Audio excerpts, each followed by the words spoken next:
7 hours driving on the highway, far away, far away, far away. Every moment I was spending on regrets was such a waste, such a waste, such a waste. Looking on the city lights, flashing bright in my eyes. Look up to the sky and I got this relief inside, and there's no need to hide. I'm going all the way up, I'm going all the way up, I'm letting go in my heart, of everything that holds me down, no, no. And it's feeling like I'm in enough, I can feel the love, oh yeah, it's all around me. Oh, I need to know how I can make it, not afraid to fall, and perish it behind me. Feeling like a stranger on a foreign land, far away, far away, far away. I could get along, could be a different man.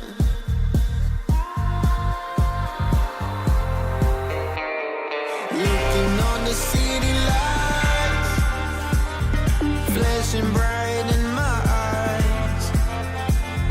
Look up to the sky and I got this relief inside, then there's no need to hide. I'm going all the way up. Ah, I'm going all the way up. Ah, I'm letting go in my heart. Ah, of everything that holds me down. No, no. And it's feeling like I've been enough. I can feel the love. Oh yeah, it's all around me. Oh, I need to know how I can make up. Not afraid to fall. A parachute behind me.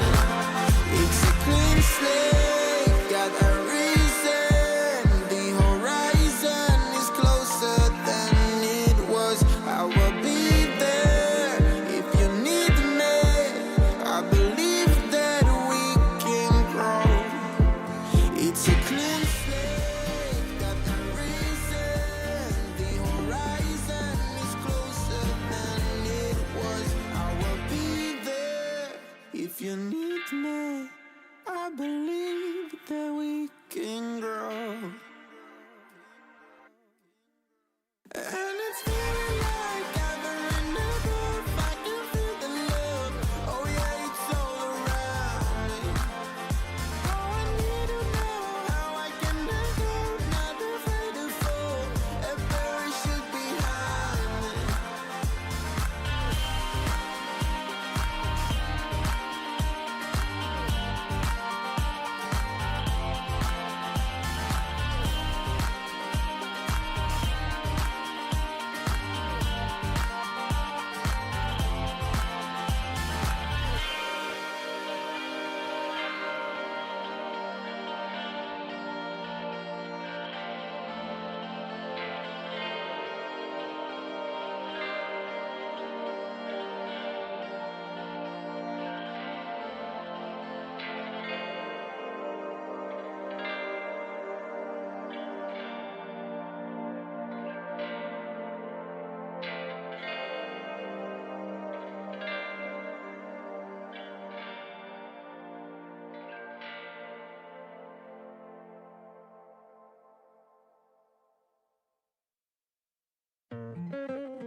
I've been on the road, I've been doing shows. Now we eating steak, remember sleeping on the floor. We Stealing at the gas station when the time was cold. In the kitchen, hot, still trying to flip it out the stove. Rocking fake J's, praying that nobody know. Watch them take my dog away, it was way too hard to stay composed. Fight to see the light of day, all this blood on my clothes. I was tired every day, green light, it's time to go.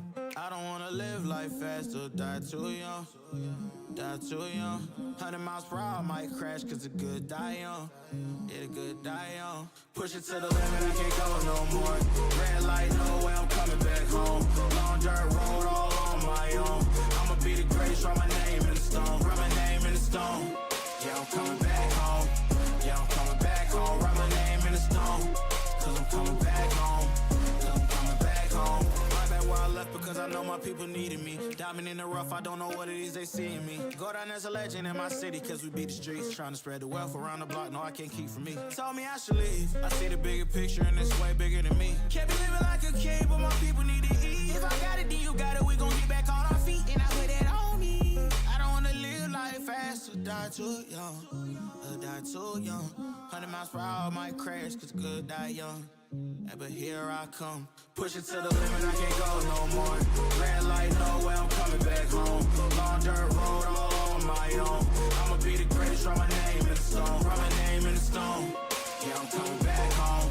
Yeah, I'm coming back home. Write my name in the stone. Cause I'm coming back home. Cause I'm coming back home. I'm coming back home. I'm coming back home. Y'all coming back home. Y'all coming back home. I'm coming back home. Y'all coming back. Push it to the limit, I can't go no more. Red light, no way, I'm coming back home. Long dirt road, all on my own. I'ma be the greatest, write my name in the stone. Write my name in the stone. Yeah, I'm coming back home. Yeah, I'm coming back home. Write my name in the stone. Cause I'm coming back home. Yeah, I'm coming back home. Write my name in the stone. Cause I'm coming back home. Yeah, I'm coming back home.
eyes rolling, sunshine and the wind blowing in your hair.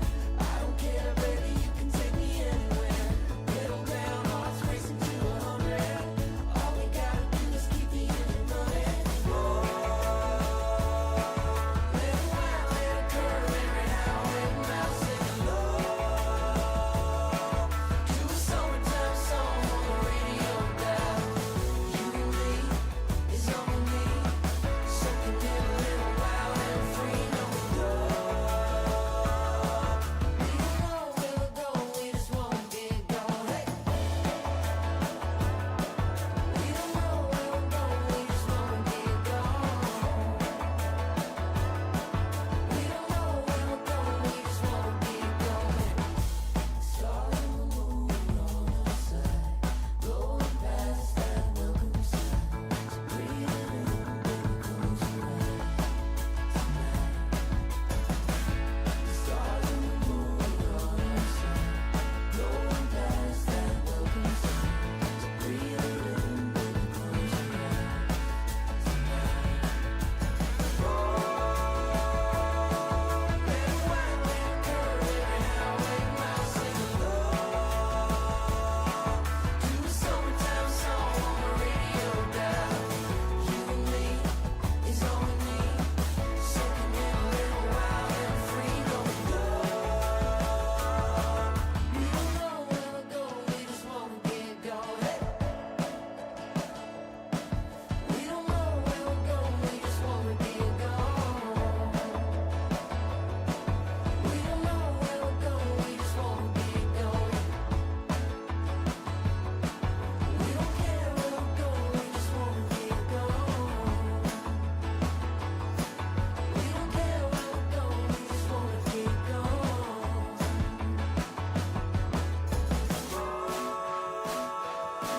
Let it wind, let it curve, every now and now, singing love to a summertime song on the radio dial. You and me is all we need, soaking in a little wild and free. No love, we don't know where we're going, we just wanna get going. Hey, we don't know where we're going, we just wanna get going. We don't know where we're going, we just wanna get going.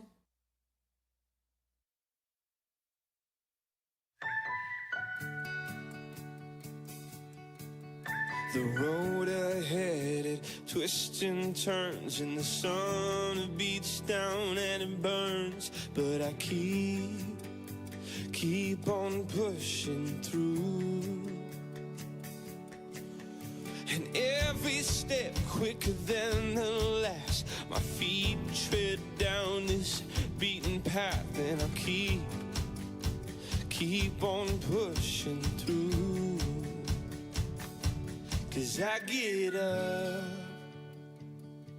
and I may fall right back down, but your love lifts me back to solid ground. Yeah, I get up, and I may fall right back down, but your love lifts me back to solid ground. Oh, I've come too far in this to raise my flag and call it quits. So I keep on pushing through. Oh, with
My heart's been ripped wide open. So many mixed emotions. It's like I finally noticed I've been set free. I've been set free. I spent a lifetime running, fearing what I'd become if I stop playing goalie on all of my thoughts, yeah. Speaking out straight from my heart, but now I see. Oh, I see this love is taking over, breaking through my chest and overflowing. With every single beat, it pulls me closer, closer to you. I'm never gonna hold back being someone to lean on. I'll always be that 2 a.m. phone call when you need one. When everything in life is getting harder to shoulder, I'll be your soldier. My heart's been ripping wide open, open, open, open, wide open. My heart's been ripping wide open, open, open, open, wide open. No words enough to show it. Now my whole world's in motion. I feel like Fred, but in my neighborhood, yeah. Call me and I will make sure to set you free, to set you free. Oh, I see this love is taking over, breaking through my chest and overflowing. With every single beat, it pulls me closer, closer to you. I'm never gonna hold back being someone to lean on. I'll always be that 2 a.m. phone call when you need one. When everything in life is getting harder to shoulder, I'll be your soldier. My heart's been ripping wide open, open, open, open, wide open. My heart's been ripping wide open, open, open, open, wide open. Oh, I see this love is taking over, breaking through my chest and overflowing. With every single beat, it pulls me closer, closer to you. I'm never gonna hold back being someone to lean on. I'll always be that 2 a.m. phone call when you need one. When everything in life is getting harder to shoulder, I'll be your soldier. My heart's been ripping wide open, open, open, open, wide open. My heart's been ripping wide open, open, open, open, wide open.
Stars up above me, stars in my eyes, fire below me, starting to rise. I'm my own captain, hanging on tight tonight.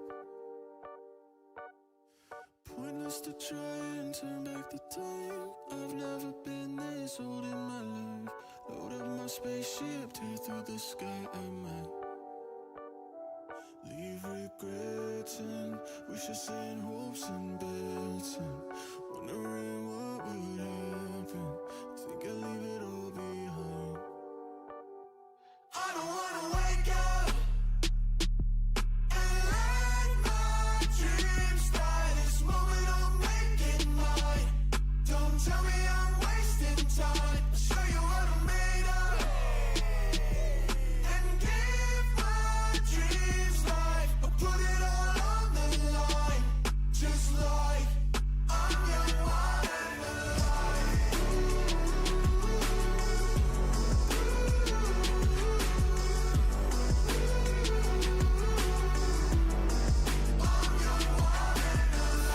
Cause fear's not part of the plan. Taking the wheel into my own hands. Green on the signal, foot on the gas tonight.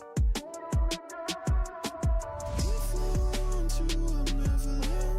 And if you want to watch me, I can. Circle the globe and do it again, I might. Leave regrets and wishes and hopes and bets and wondering what would happen. Think I'll leave it all behind. I don't wanna wake up and let my dreams die. This moment I'm making mine. Don't tell me I'm wasting time. I'll show you what I'm made of and give my dreams life. I'll put it all on the line, just like I'm young, wild and alive.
tires and a tank full of freedom.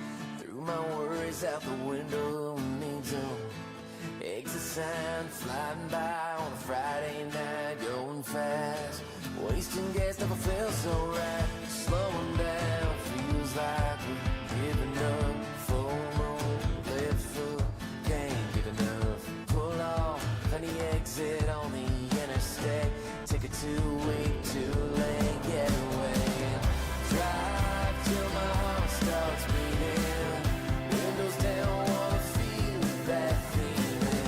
No, I don't need no reason to get up and get out of this town. Let it fade like the sun at the end of the day. No regrets, no goodbyes, just these taillights driving away. Headlights in the night in a nowhere town. Getting lost feels better than getting back. Switching gears, nothing here but me and the road. Going fast, wasting gas is all I know. Drive till my heart starts beating. Windows down, wanna feel that feeling. No, I don't need a reason to get up and get out of this town. Fly, put the wheels in motion. Go until I can't keep going. Whichever way the wind is blowing. Get up, get out of this town. Let it fade like the sun at the end of the day. No regrets, no goodbyes, just these taillights driving away. Get up and get out of this town. Oh, get up and get out of this town.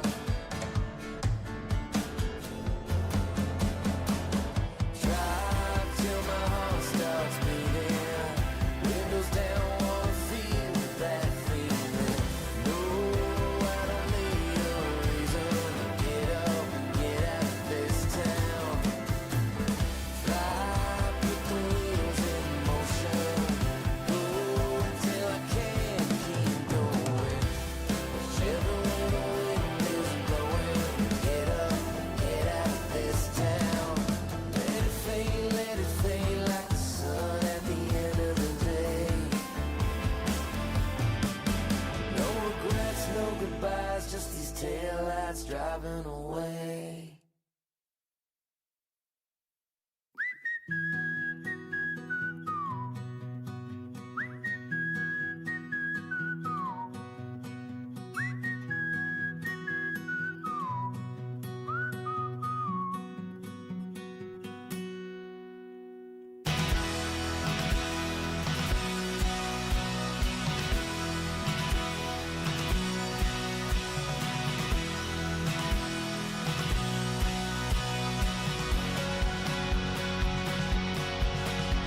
This was for the broken heart, the lame, the weak, too afraid to start. The dreams that only came to pass them by.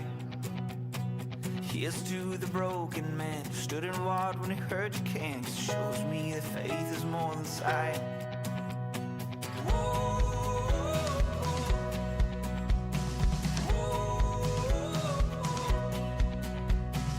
Here's to the wandering child looking for a star to guide, pushing through the darkness of the night. Hold your hand up to your heart and know it's just a chance to start. I know that it might feel like it's too hard.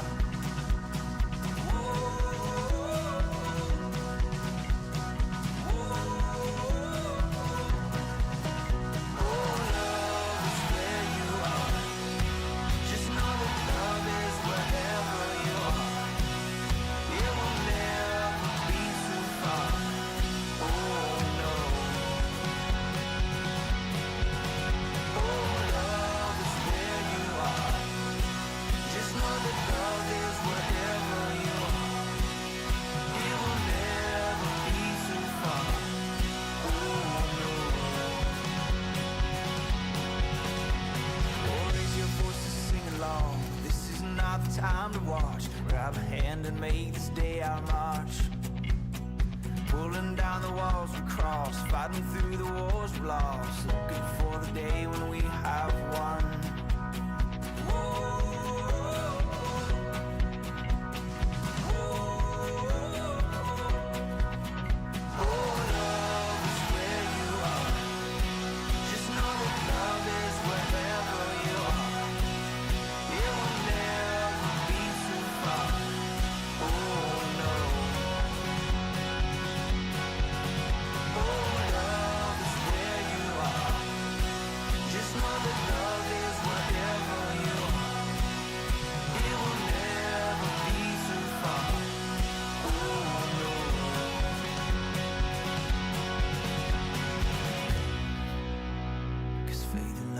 All you need, this old world doesn't see. Someday we could all be free. We could change the world if we would just believe. 'Cause faith and love is all you need. This old world doesn't see. Someday we could all be free. Yeah, we could change the world if we would just believe.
sun. Whoa, lie in the sun. Now I've been to many places and won so many races. I was a child, yeah. But now my only when is now, and my only where is when I'm by your side. My friends are sitting laughing, but I just keep on laughing. They're knocking on my door, but I'm knocking them down. They say I'm acting crazy, but I just wanna lie in the sun. Lie in the sun.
such a waste, such a waste, such a waste.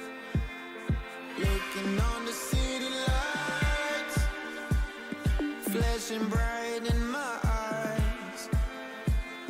Look up to the sky and I got this relief inside. Then there's no need to hide. I'm going all the way up, up. I'm going all the way up, up.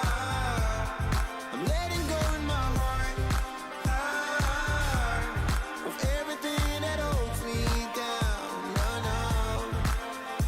And it's feeling like I'm in the groove. I can feel the love, oh yeah, it's all around me. Oh, I need to know how I can make it, not afraid to fall and bury shit behind me. Feeling like a stranger on a foreign land, far away, far away, far away. I could get along, could be a different man.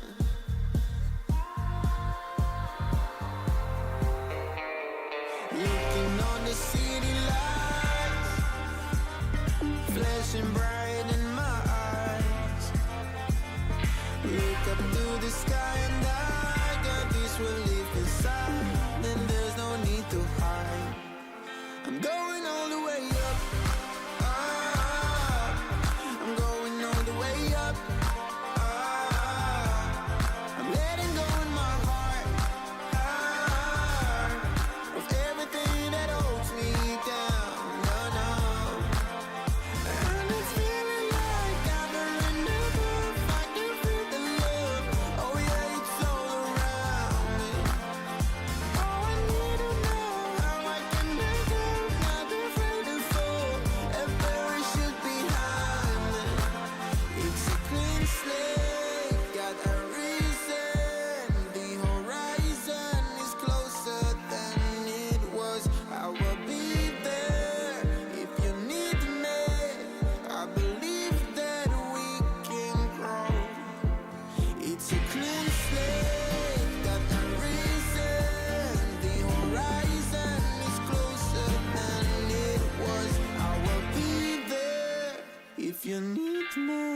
I've been on the road, I've been doing shows. Now we eating steak, remember sleeping on the floor. We stealing at the gas station when the time was cold. In the kitchen, hot, still trying to flip it out the stove. Rocking fake J's, praying that nobody know. Watch them take my dog away, it was way too hard to stay composed. Fight to see the light of day, all this blood on my clothes. I was tired every day, green light, it's time to go.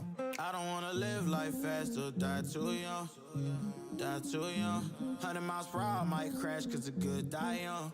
Yeah, the good die young. Push it to the limit, I can't go no more. Red light, no way, I'm coming back home. Long dirt road, all on my own. I'ma be the greatest, write my name in the stone. Write my name in the stone. Yeah, I'm coming back home. Yeah, I'm coming back home. Write my name in the stone. Cause I'm coming back home. Cause I'm coming back home. Right back where I left because I know my people needed me. Diamond in the rough, I don't know what it is they see in me. Go down as a legend in my city cause we beat the streets. Trying to spread the wealth around the block, no I can't keep from me. Told me I should leave, I see the bigger picture and it's way bigger than me. Can't be living like a king, but my people need to eat. If I got it, then you got it, we gon' get back on our feet. And I put it on me. I don't wanna live life fast or die too young. Or die too young. 100 miles per hour might crash cause good die young. Yeah, but here I come. Push it to the limit, I can't go no more. Red light, no way, I'm coming back home. Long dirt road, all on my own. I'ma be the greatest, write my name in the stone. Write my name in the stone. Yeah, I'm coming back home. Yeah, I'm coming back home. Write my name in the stone. Cause I'm coming back home. Cause I'm coming back home. Coming back home. I'm coming back home. Y'all coming back home. Y'all coming back home. I'm coming back home. Y'all coming back. Push it to the limit, I can't go no more. Red light, no way, I'm coming back home. Long dirt road, all on my own. I'ma be the greatest, write my name in the stone. Write my name in the stone. Yeah, I'm coming back home. Yeah, I'm coming back home. Write my name in the stone. Cause I'm coming back home. Cause I'm coming back home. Write my name in the stone. Cause I'm coming back home. Yeah, I'm coming back home.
gonna get gone.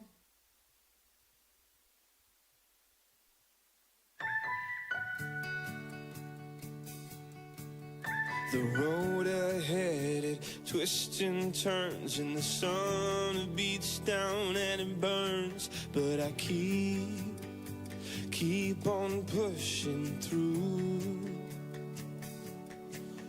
And every step quicker than the last, my feet tread down this beaten path, and I'll keep on pushing through. 'Cause I get up and I may fall right back down, but your love lifts me back to solid ground. Yeah, I get up and I may fall right back down, but your love lifts me back to solid ground. Oh, I've come too far in this to raise my flag and call it quits. So I keep on pushing through. Oh, with every step my heart it pounds. Yes, so sure I've had my doubts, but I must keep pushing through. Yeah, I get up and I may fall right back down, but your love lifts me back to solid ground.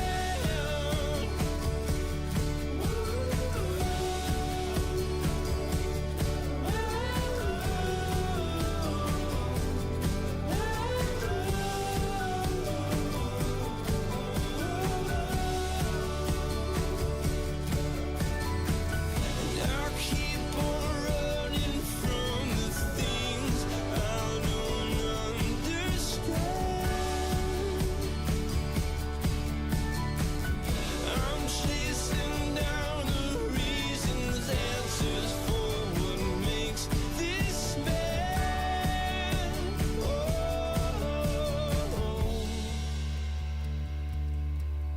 The road ahead, it twists and turns, and the sun beats down and it burns. But I keep on pushing through. Yeah, I get up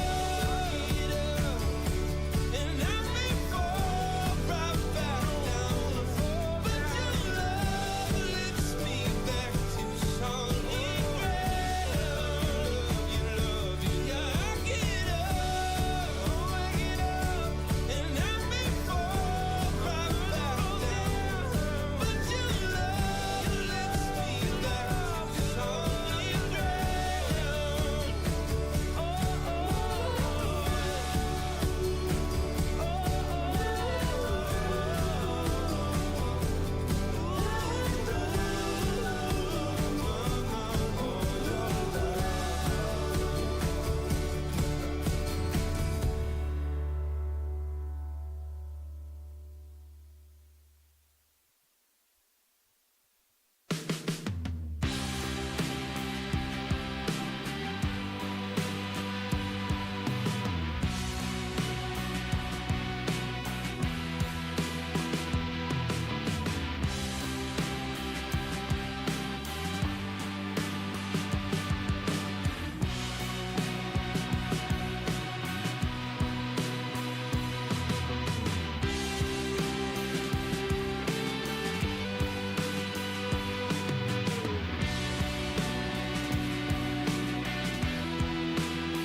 My heart's been ripped wide open. So many mixed emotions. It's like I finally noticed I've been set free.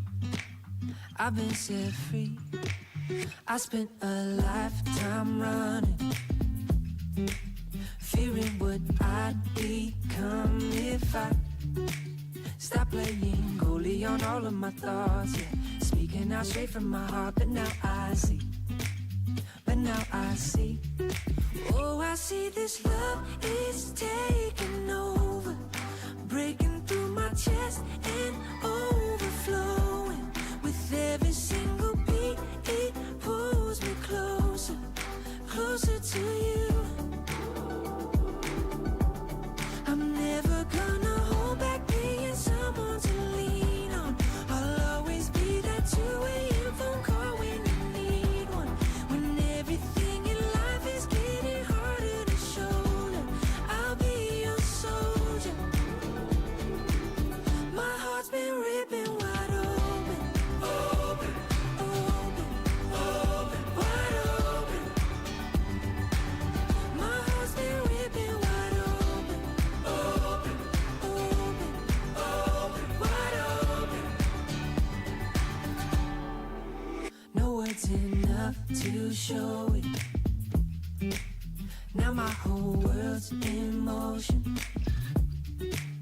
I feel like Fredbird in my neighborhood, yeah. Call me and I will make sure to set you free, to set you free. Oh, I see this love is taking over, breaking through my chest and overflowing. With every single beat, it pulls me closer, closer to you. I'm never gonna hold back being someone to lean on. I'll always be that 2 a.m. phone call when you need one. When everything in life is getting harder to shoulder, I'll be your soldier. My heart's been ripping wide open, open, open, open, wide open. My heart's been ripping wide open, open, open, open, wide open. Oh, I see this love is taking over, breaking through my chest and overflowing.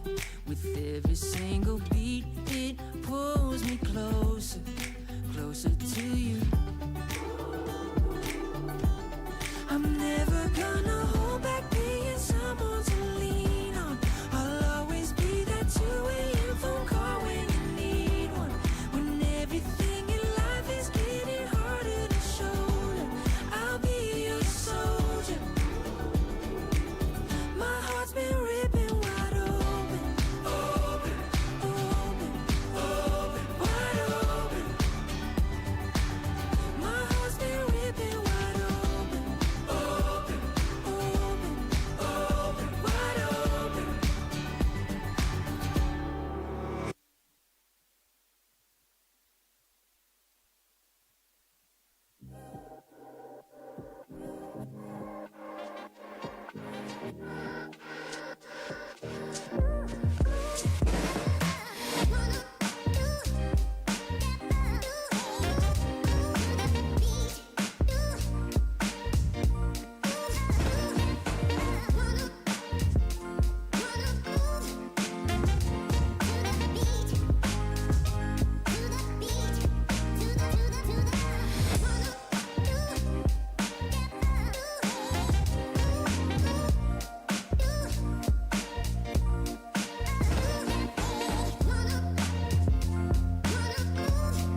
Stars up above me, stars in my eyes, fire below me, starting to rise. I'm my own captain, hanging on tight tonight.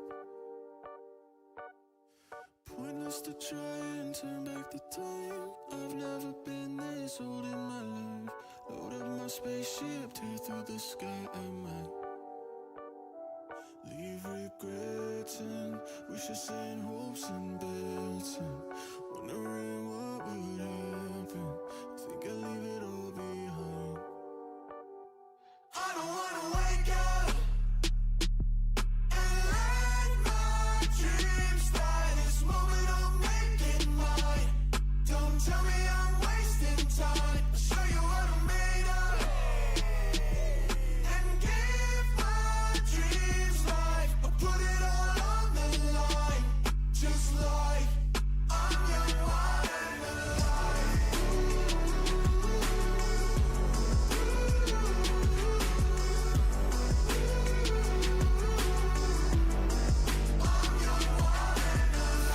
This feels not part of the plan. Taking the wheel into my own hands. Green on the signal, foot on the gas tonight. If I want to, I'll never land. And if I want to watch me, I can. Circle the globe and do it again, I might. Leave regrets and wishes and hopes and bets, and wondering what would happen. Think I'll leave it all behind. I don't wanna wake up and let my dreams die. This moment I'll make it mine. Don't tell me I'm wasting time. I'll show you what I'm made of and give my dreams life. I'll put it all on the line, just like I'm young, wild and alive.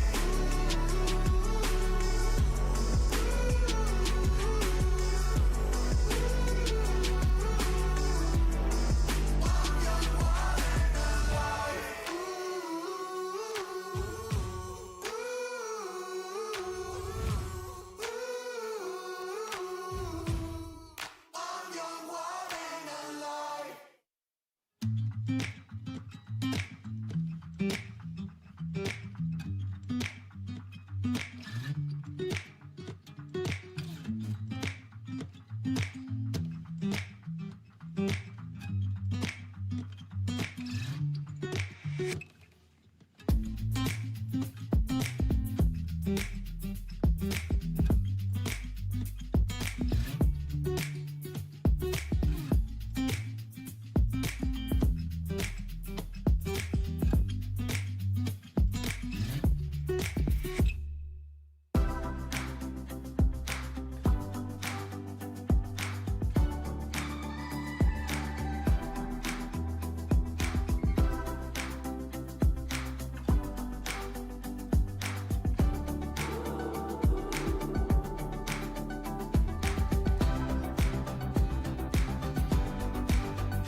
back, everybody. Welcome back.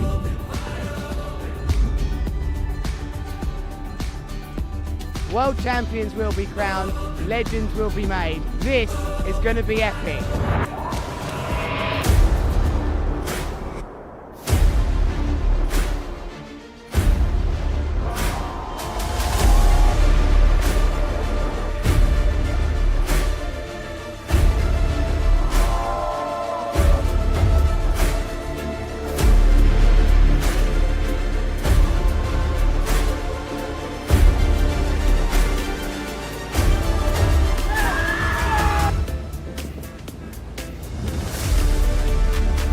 This is a dream come true.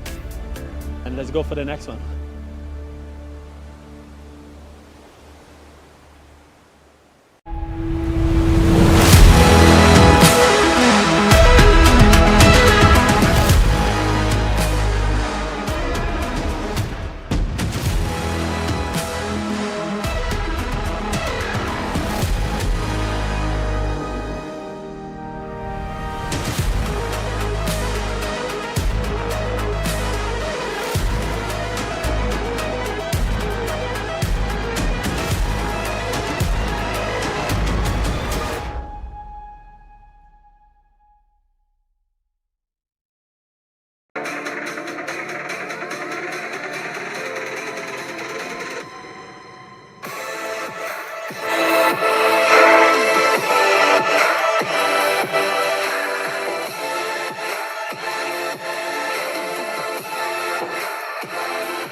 Just missed my flight.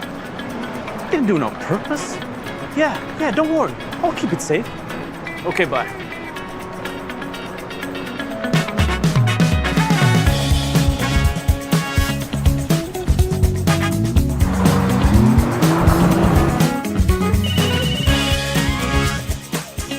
Next stop, Hamid International Airport.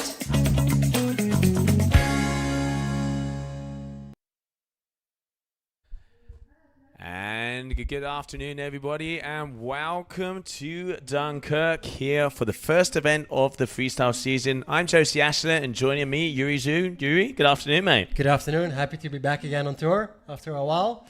Joining you in the studio for the live stream. So, wind's kicking in. It's going to be a good one. Looking very much forward to some insane action. Yeah, we've got about 14 to 15 knots out there at the moment. The forecast said it was going to come in a little bit earlier than it has. We've kind of been waiting here. Obviously, hopefully that thermal effect. There's some clouds happening out there. I saw Bruna going out on a 13-meter. We are going to be starting off with round number 1 of the women. Yeah, it's going to be good. Like, we've seen a little bit of a temperature drop on the beach. Like, yeah, we've both been out quite a couple of times, you know, walking around, killing time a little bit, waiting for the wind. But temperature drop, the wind's going up. Yeah, and I mean, we have some daylight, so I think we're going to run for quite a while and hopefully give the riders really good conditions. Yeah, the idea is that we can go on until about 8:30, which is when we have sunset there. At the moment, we have now also changed. We've gone from 5 trick attempts with the top 3 moves are the ones that are going to count due to the conditions that we have out there. Let's see if we're going to be able to start. Let's go right out to the action.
All right, so it is official, ladies and gentlemen. We are starting off with the first freestyle event of the season. Rita and I are going up against Francesca Bagnelli from Italy. Rita coming back from injury, Yuri.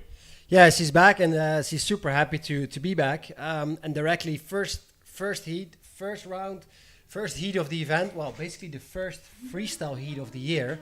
And I could say this is definitely a banger. Rita and Francesca, they know each other very well. Have been up against each other for a lot of times. And, you know, this as a first heat, it's going to be a good one. Yeah, all right. So there you can see you can see Rita's father as well. This guy has the most amount of kilometers on a kite foil in the world. No doubt about it.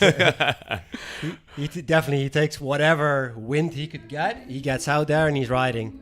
Yeah, and here you can see Rita out there on a 12-meter Vegas. So obviously, because it's freestyle, we can see them there with the boots and the C-shaped kites, which haven't changed much since our days, mate. No, they haven't changed much, though. I think, the riders, they basically have the potential and the knowledge to change the kite up to their liking, but still they choose really this setup over any other setup, and I guess this is just working for them perfectly. And wow, look at the spot, by the way, with the tide all the way out behind those rocks. This could be basically the perfect setup with the northeast wind. You get a nice flat spot behind the rocks, perfect for freestyle.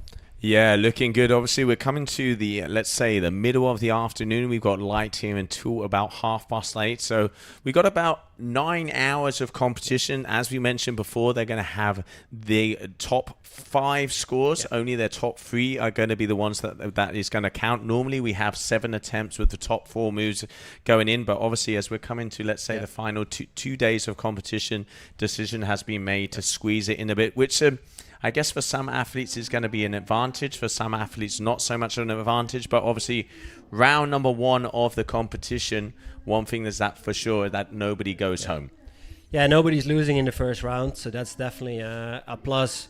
It does make it a little bit harder, you know, with the 5 tricks and then 3 tricks counting.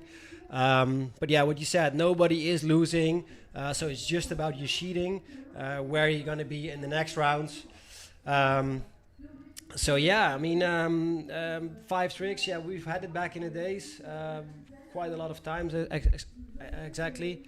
And riders, they're professional riders. They know that time is pressuring as well. Because we're in the last 2 days with wind. So they know this is this decision that the head judge doesn't really like to make, but he kind of has to make it because everybody wants to get a result. Yeah, absolutely. Here we can see Rita, all right, coming left foot forward. First move back in competition after 18 months, 3-1-3. Stretching it out, not too bad. It's a good opening trick. Wondering, I think the conditions definitely have improved a lot. She's a little bit on the downwind side of the box, so you can see it's a little bit more choppy than on the upwind side, just behind the rocks. But a well-executed 3-on-3, and stomps it, first trick. It really gives you that confidence that you want to have. First trick, first landing, boom, directly out of the box, putting a score on the board. Yeah, Rita, 18 months ago, she hurt her knee in Qatar, which took her out. And then pretty much just as she was about to come back on, she broke her wrist. Yeah. So she's had 2 big injuries. And now, like you say, first one, first back, and nice and stomped is looking good. Now, this lady here, Francesca Bagnelli, very talented freestyler. All right, backside free, kind of a little high, but both of the girls getting it on the scoreboard. Definitely, yeah. There's a good opening trick as well. I guess he wanted a little bit more out of that. But, it's decently executed, coming some speed in, speed out. In the end, that's something that judges want to see. They want to see speed, power, and good execution. This year, they're really looking more at, for example, the Rayleigh-based trick, so a 3-1-3 from Rita or a backside 3 from Francesca. They really want to see that stretch in the Rayleigh. So yeah, that's why we're going to see the difference in scoring as well, because you could tell, they're both almost the same trick, but it's all a matter of execution. As we see Rita here, quite a big stretch on that Hinterberger, well execution, good landing. So yeah, second trick already for Rita, so she's off to a really good start. guess that's really going to give her a lot of confidence, as a first heat for her again in a long time. No, absolutely. I mean, the girls, both of them are out. They're both duotone riders. You can see they're out there on the 13-meter kite.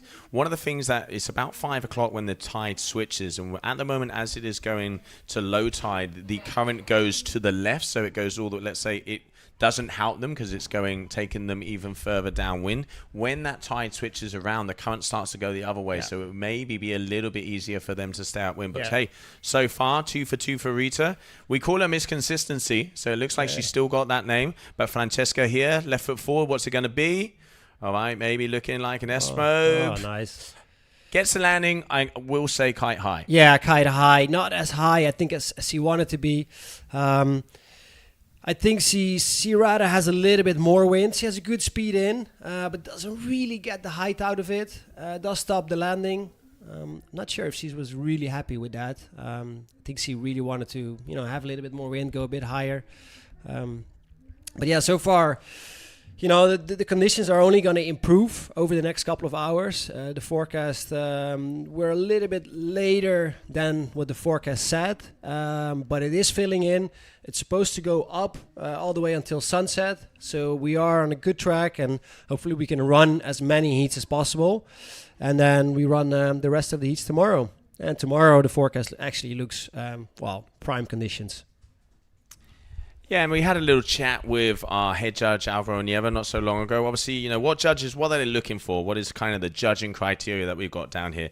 Executing tricks with height, amplitude, power, and quality versus quantity. So, it is all about stretching it out. Let's have a, good example here. We saw the, let's say, front to wrap or Esmo from Francesca, and we've now seen one from Rita. Rita, a little bit more entry and exit speed. Kite a little bit lower. Francesca probably did pass the bar a little earlier, but this is a better move for me. Yeah, and especially with the kite position, the board speed as well. And that's something the judges really look at. Francesca, what you said, yes, he was passing the bar a little bit earlier. But I guess the execution of Rita's was better. So she most likely gets scored better for that trick as well. They're still quite, close to each other. You can see the total score of 8.9 for Rita and a 7.82 for Francesca, which is still fairly close only after 3 tricks. Or actually, Francesca's 3rd trick is coming up now. So they're both in the game. And once again, this first heat, nobody's going to lose, but it's about having a better sheeting in the second rounds. Yeah, because, for guys and girls back home that don't understand the seeding, let's say the athletes that haven't done so well will meet the better athletes earlier on in the competition. But hey, Francesca answering back, Hindenburger 3 there, nicer than the one we saw from Rita. So they really are pound for pound. At the moment, 14.23 for Rita, and Francesca with a 7.82. Going to be pretty equal here. You can see unhooks. Nice edge, stretches out a little bit because obviously, the Hinterberger technically is a Rayleigh into a back roll and then the front side free.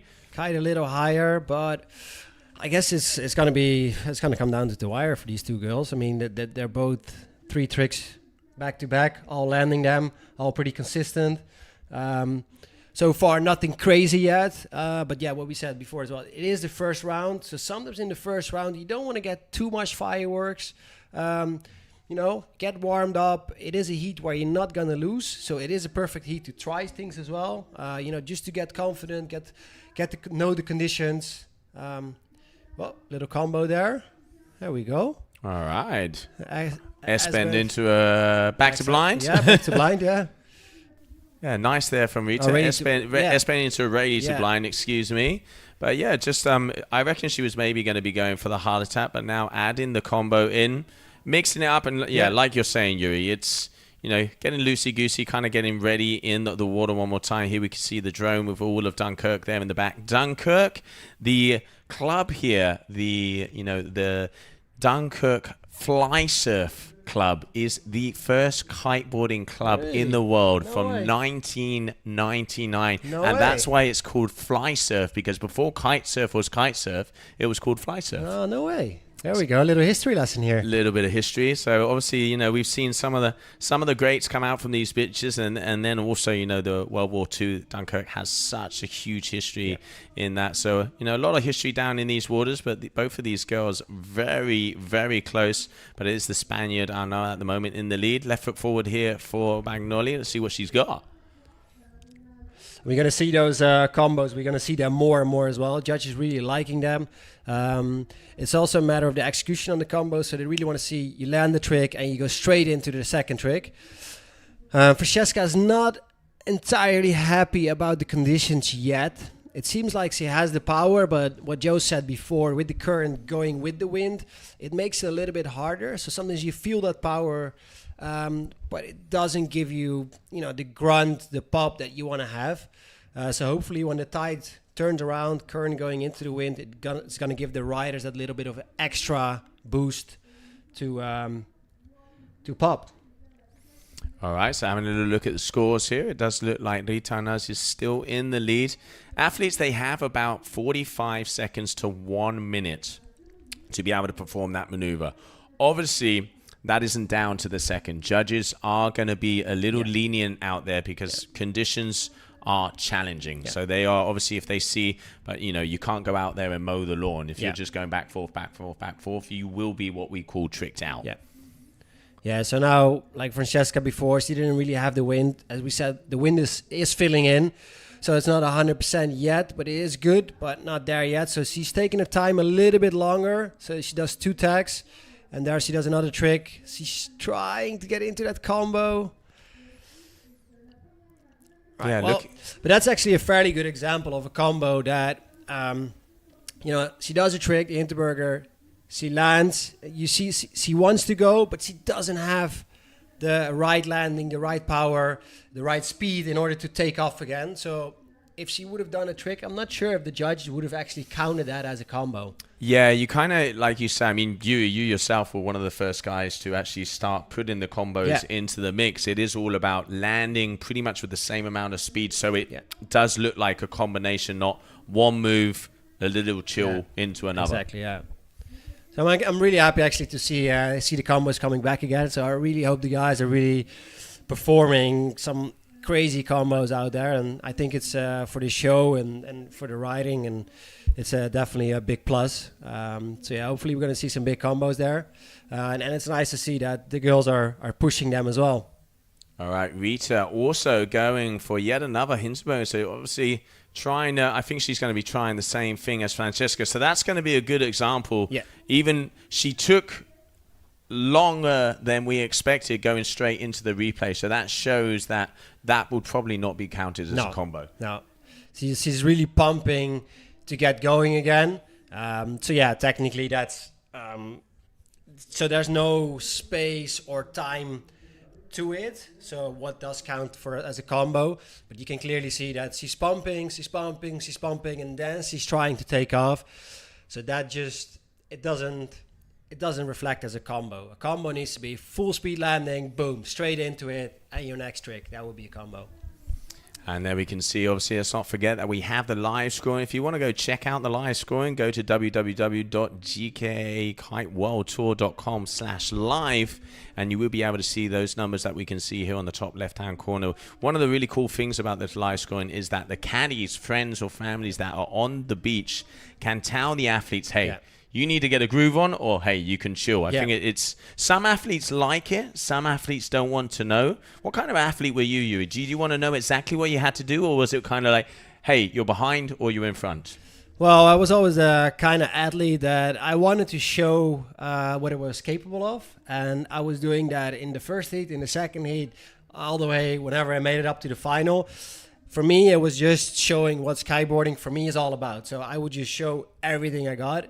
And it got me a lot of wins, but I also lost a couple of times because of that, because I just wanted to go too big, and I didn't need it. It's like sometimes I would just need a back mow, for example, which you could do 10 out of 10, and I would do a backside 7, try to go the biggest I could, and crash it, and then I would lose the heat out of it. So with this system, you can actually ride a lot smarter and actually really calculate your heat. Not taking too much risk, but knowing exactly what you have to do in order to advance to the next one.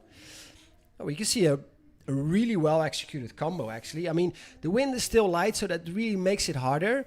But you can see in the replay, she's going to go for a railie to set it up, landing speed, edging again, boom, and then going for the 3-1-3. Yeah, definitely equal entry and exit. We'll get those people out from the front of the camera. Must get the sniper rifle on our cameraman then. But yeah, enjoying the first heat. But already we can see celebrating out there. It does look like Rita Anna might have the win, waiting for that final score to come in. But definitely looking happy as the day is started over here in Dunkirk. A little later than expected as we continue on with heat number 2, round number 1 of the women. Let's see the highlights of that last heat.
And welcome back, everybody, as we continue on with round number 1 of the women down here in Dunkirk. We got Giulia Analia from Italy up against Mathilde Rouge from France.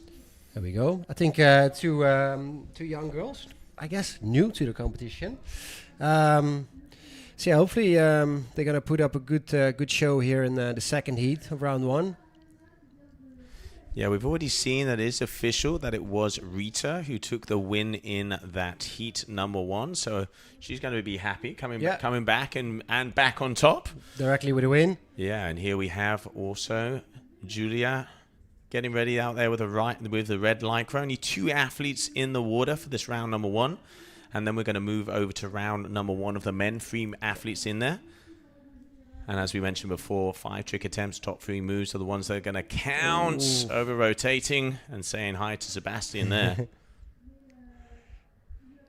So hitting some chop over the over rotation. I guess he was going for back to blind.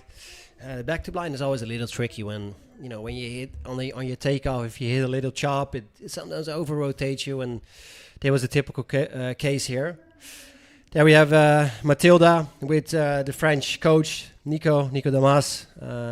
Big boss, former pro rider. Well, still pro rider, but coaching as well. The French team is out there a lot with the French boys and coaching them. He's a really good rider himself as well. So he's definitely, I think, a big asset for the whole French team. All right, so he's got a good amount of speed here. What's it going to be? All right, Rayleigh to blind. Little surface pass there as well. Both of the athletes keeping it really smooth and simple. But I'm going to say it looks like the wind has dropped off a little. There's a few glass patches there, eh? It's a little light. Seems like these girls are not the biggest riders out there as well. So I guess they're on the bigger sizes. We see Julia here is contemplating with somebody at the beach. Either about a bigger size or maybe just about tricks, what she has to do. I think she's riding on the Slingshot RPX. I think she's on an 11 or a 12 meter. Yeah, I saw most of the girls in between 11s and 13s, depending on the brand. But Julia, Rayleigh to surface. So a Rayleigh to surface pass. But just missing the bar there on the end of that rotation or the surface pass over the water. And now some of you might ask, like, why the girls don't grab like a 14 or 15 or maybe even a 16? Well, those big kites, most of the time, they're not built for freestyle, so they don't slack a lot. So that means like they pull all the way throughout the trick, and it makes it really, really hard. Well, first of all, to kind of stay on the upwind tack, and second of all, to do handle passes because it just pulls you throughout the whole trick. So that's why most of the time, whenever it's a little lighter, they choose to ride a 12 or maybe a 13. Kites are a little bit more versatile, faster, create a little bit more slack, so easier to pass. So yeah, that's most of the time the reason why they're a little bit smaller kites and not on the 15, 16s or 17 sometimes. I mean, you remember back in the day, mate, 22.5 meter air blast. That was a kite. Now you can see there also, obviously in the stronger winds, and you can see here in the lighting winds as well. The extremities of both of those sides.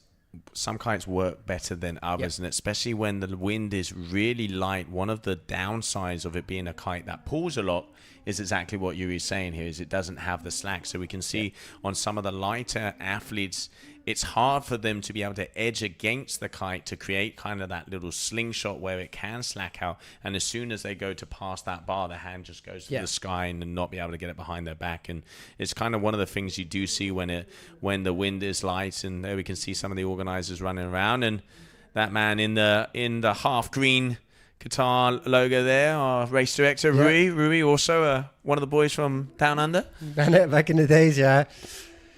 Rui has been on tour for many, many years. He won tour stops as well. He was one of the top riders always. So he knows exactly what's going on with the riders now on the water. And it's always very nice if you have a head judge, a race director, maybe even an organization crew that has been doing what these riders are doing, so they understand what is going on and what the riders need. Yeah, so, and they can also, to be able to value and understand, like, when conditions are tricky like this, and it's not just, that they've been in conditions like this, they know how hard it is to perform the moves and be able to take that onto account. Because obviously, it's a you always have to take information in from all different Yeah. aspects of the sport, from the brands, from the riders, from the organization. All of us want perfect conditions out there, but at the moment, challenging. Yeah, it's definitely challenging, and like the race director, Rui in this case, he makes the call whether it's suitable or not, and of course he wants to give the riders the best condition, but he also, like, today this is what we got, so we got to find the best time of the day, which is right now. That's why we didn't start a lot earlier. Matilda here with an S-band. I think she wanted to go for a combo. You could see her hooking, or she wanted to edge again, but she hooked back in. So I guess maybe she didn't have enough speed or power to do another one. You see there, so she wanted to go, but somehow there wasn't enough wind to edge against it for the combo trick. Yeah, and that was her 4th trick attempt as well. So let's not forget, 5 trick attempts, top 3 moves are the ones that count. But they have to be different families. You can repeat one family 2 times, but you have to hit another family, which is why at the moment we're seeing from most of the athletes going for that combo. Because they do, let's say, they're 2 safe moves, and then they will hit a combo, which in the conditions that we have here, you can do a Rayleigh and then do a handle pass or something, let's say, using the word of a little bit simpler. Yeah. So yeah, that's something now with the scoring system as well. They can play around with it, and they can know, contemplating with their coach or friends or whatever on the beach. Hey, what do I need? Do I need this? Which family do I need? Like, okay, there are 5 tricks. Sometimes you can remember, but sometimes with the stress, with the competition, nervous, you forget things, and then it's a really easy way to just have a small look at the screen of somebody on the beach, and they will tell you basically what to do or what not to do. Yeah, and it's, talking about it before, Yuri, there's definitely some people that like all of that information, and there are other athletes that just prefer to go out and know the basis of it. But also for you guys and girls following back home, don't forget, add into the comments there on the YouTube any info you want to know, equipment. We also have the testing here. We have the GKA Pro-Am as well, which is a challenge where they're racing 3 kilometers, down one way and then back as well. So really cool event setup that we have here, and the beach is starting to get fuller. Obviously, weekend coming up. I reckon it's going to be a busy few days. Yeah, I think tomorrow is going to be a really good day. Wind forecast still looking prime, I would say. The temperature is going to be a bit colder because we're in the northern part of Europe, but little chilly. But we're going to have wind, and that's in the end that's what we came down here for. And as you said before, the event setup is amazing.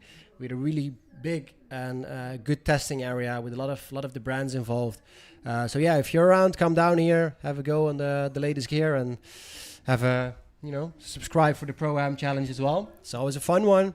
Yeah, get yourself involved. It's really cool to see the community down here. And like we said, one of the oldest kite surfing clubs in the world, the Dunkirk Fly Surf Club. So once again, a big thank you to all our partners for making this event happen. But at the moment, that is going to be the final round of maneuvers there. And it is going to be Matilda Roos from France is going to be taking the win. And here we can see eye in the sky. It is looking nice and flat out there. Just got the info in. We've got in between 13 to 16 knots. So on the edge, hopefully it's going to be increasing. Yeah, definitely for the mans, it would be nice that we go, top of that 16 knots and, have a little bit more, so the boys can really show some good action. But for now, I would say, like, if you're play around with a little bit, you have that 40 seconds to a minute to do your trick. So, you have a little bit of a time to find the right gust, find the right spot on the water to do your trick. And I think if you see the more experienced riders, they really make use of that. So they really are looking for the gust. They are looking for the perfect takeoff condition in order to, to have the best scoring trick.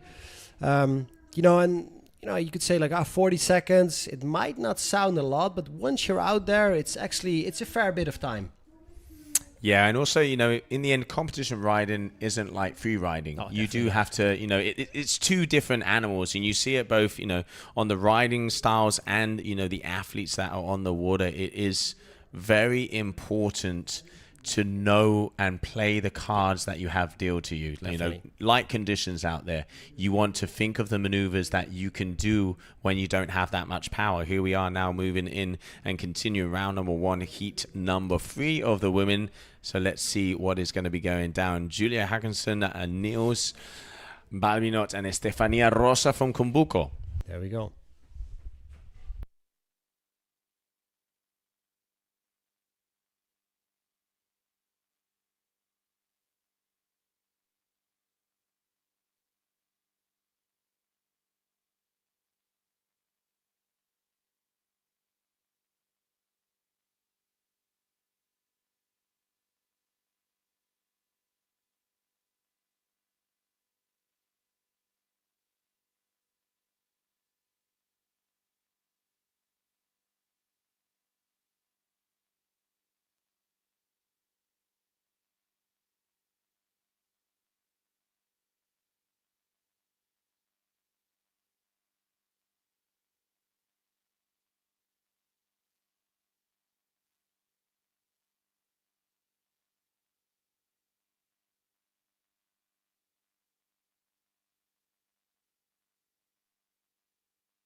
And welcome back, everybody. So Yuri, already seen 2 heats of the women out there. Conditions are light. We got about 14 to 16 knots, 13-meter kites. Simple moves, but also, like we were saying, you have to be smart out there. Yeah, what we said before, you have that 40 seconds to a minute. You got to make use out of it. And you're going to see, I think, once we get more into the event, you see the more experienced riders. They really are looking for that spot. They're looking for the gust, and they're going to make the most out of it. And in conditions like this, you know, with only five attempts, 3 tricks counting, it's very important that you make every trick count. Absolutely. And also, you know, once again, you know, let's say slashing the trick attempts down 5 and 3 now, you really have to be on the money, because let's say you can only miss 2 tricks and the other 3 have to be the ones that you want to score. Important. And then, you know, we were mentioning before about the seeding, because if you lose early on, you're going to meet the better riders a lot earlier on in the competition. So hopefully we can see challenging conditions out there at the moment. I know the race directors are looking into it, because it is borderline so far, but hey, competition is competition. Definitely, and the condition's supposed to be, you know, coming back up, supposed to get a bit stronger. So yeah, hopefully it's going to be better, you know, towards sunset. We're going to be riding towards sunset all the way.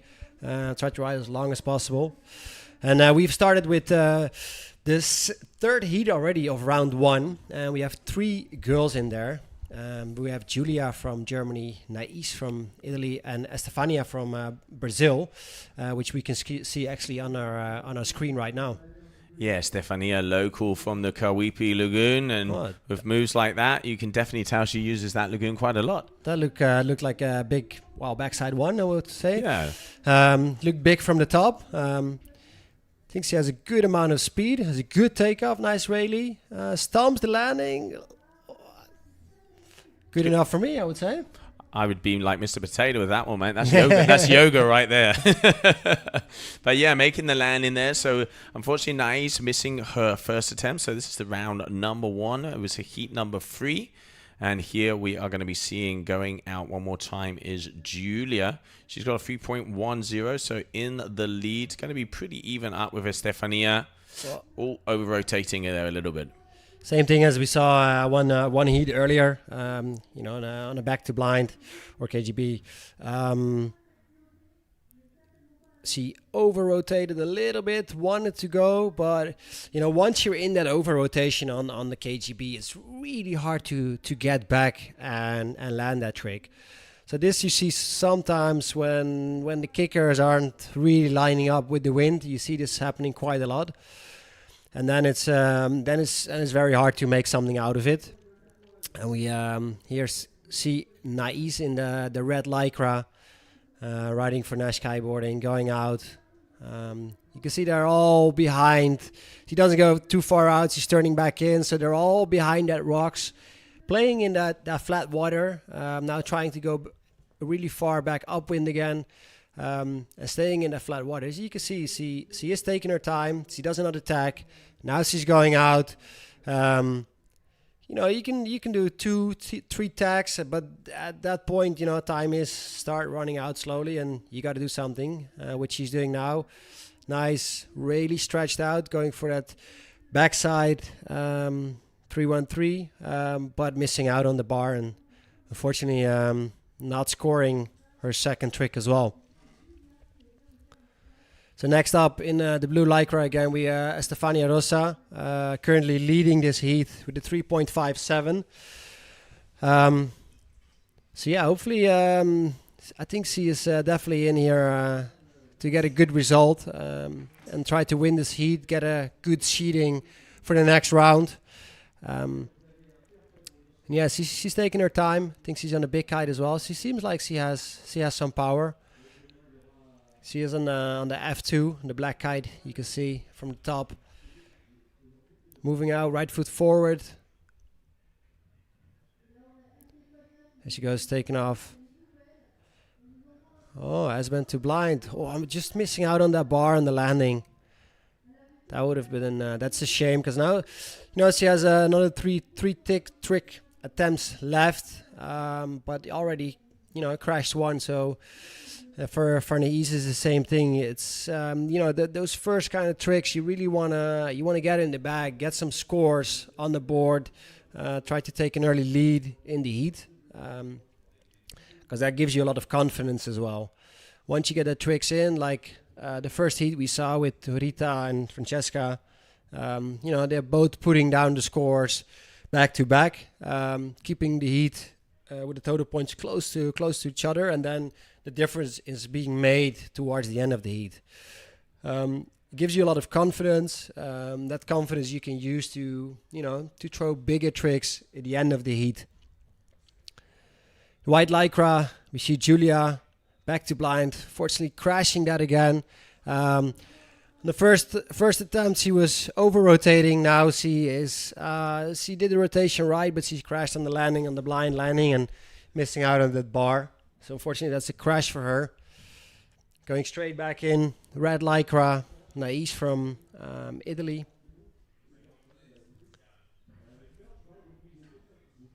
Again, she's taking her time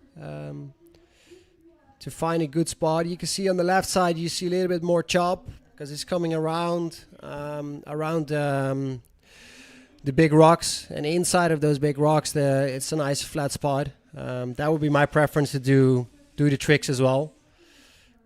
As you can see here, it's coming in left foot forward. She has some wind. It looks like the wind's picking up slowly a little bit more and more and more. That's what the forecast was all about as well.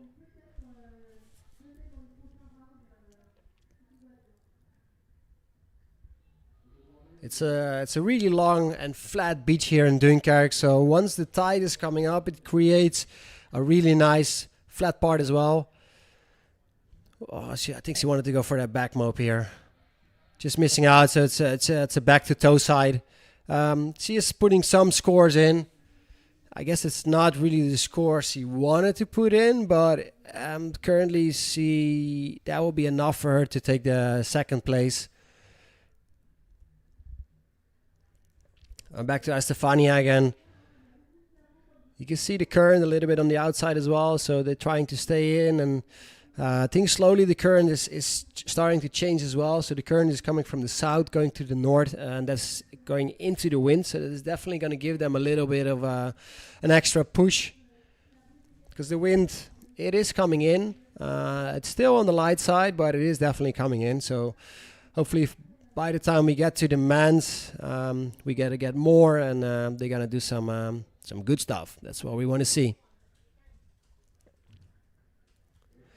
As you can see from the top shot, it's nice and flat behind those rocks, and actually that's something that riders really like. It's easier to take off, it's easier to land as well, and it's just a much nicer feeling to ride in. Estefania here is really taking her time to move back and forward, and at some point the judges will say like, okay, now it's time. So that's a 3-1-3, sorry, from Estefania. Some good stuff, good scoring trick, together with her first trick, and now this trick is definitely gonna give her the advantage in this heat, and she will take the top spot for now.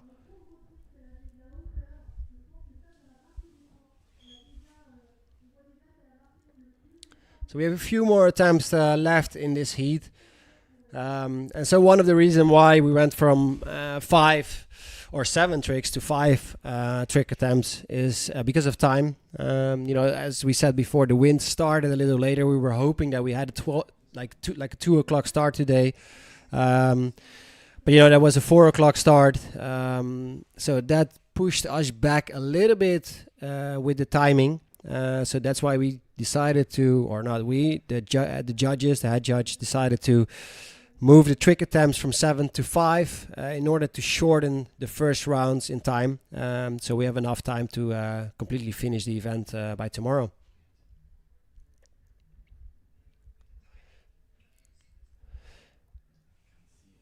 So white lycra, that means Julia, S-band to blind. Oh, just missing the bar on the landing. She was really trying to get some scores on the board, and fortunately that's a crash.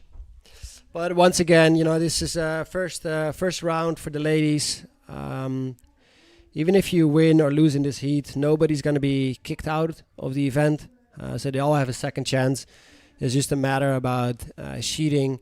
And I think Estefania really wants to win this heat in order to have a better sheeting towards the next couple of rounds. Because there we go. Oh, back to blind. Nice. For Naish. Finally has her second trick scoring. This time she, the tricks before, she was taking some time to find a good spot, and now she is she's flying out and directly getting the trick on the board.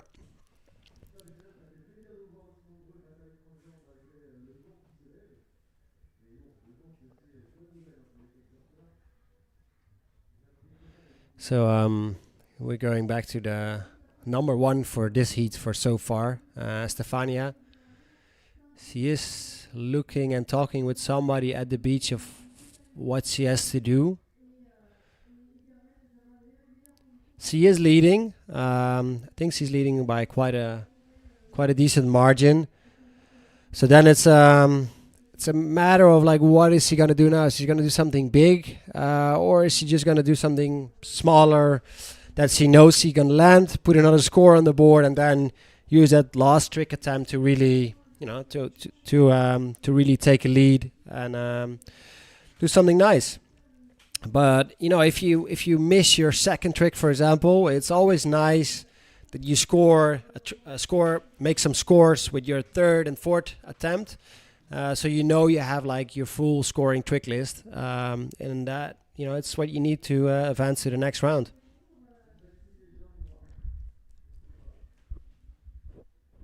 There she go, left foot forward, taking off, Hinterberger. Oh, There we go. Now with the drone, we can see that kite position was at the landing. It was a really nice kite position. You know, like there was a good speed in. See, good takeoff. Kite a bit high at the beginning, but a good landing, and then she brings that kite down. So speed in, speed out was really good.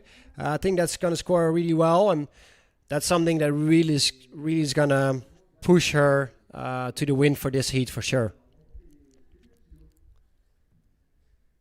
So we're back up to the first rider of this heat, Julia. Let's see what she's going to do. She's riding a Nord kite there. I guess that's a 12 meter or something. Everybody's still on relatively big kites. And the wind still looks fairly okay.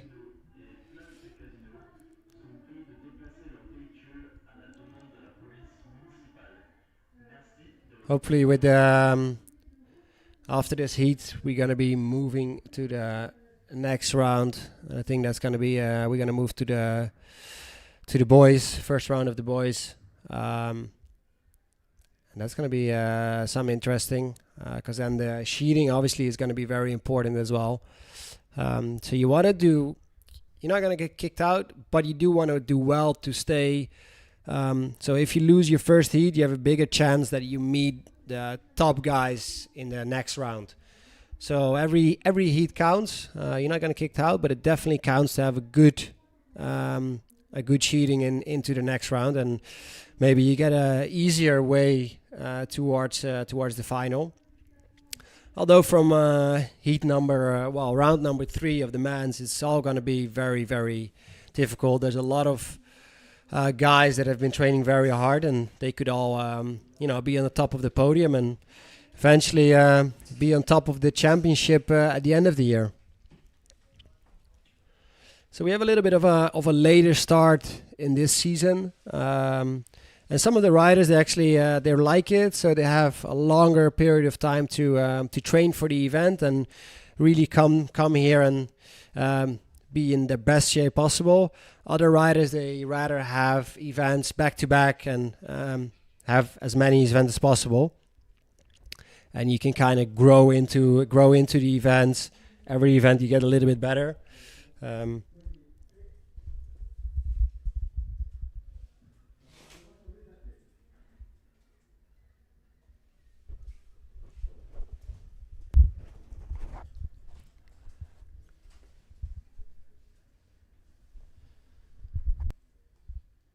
All right, this heat is almost over.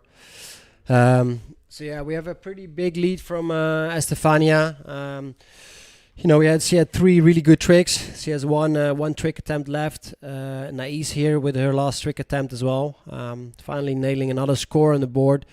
So she has 3 scores, but she needs a very big trick to be in first place. As meant to blind, pretty well executed. So definitely on that last trick, definitely putting another trick on the board. And now we're going to Estefania with her last trick attempt. She is in a pretty good lead. So if this trick is she's gonna land this trick, then she's definitely gonna go all the way in.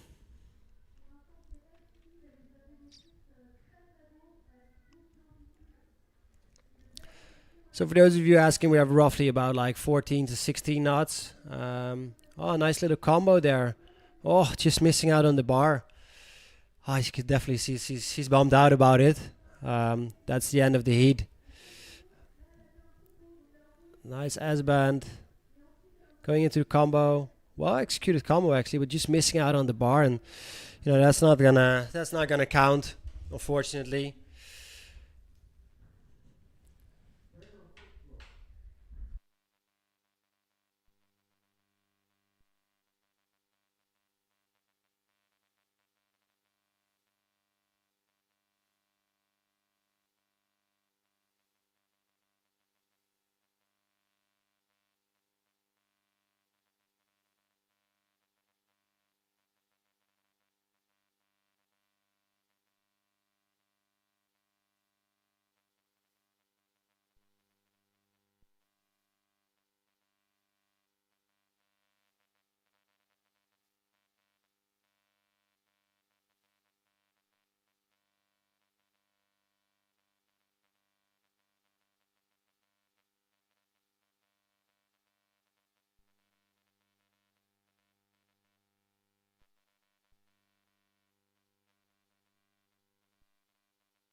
And welcome back, everybody, as we continue on here in Dunkirk. First freestyle event of the season. Yuri, already the girls are out there. Let's say simpler move, but coming up next, we have our world champ going out on the water.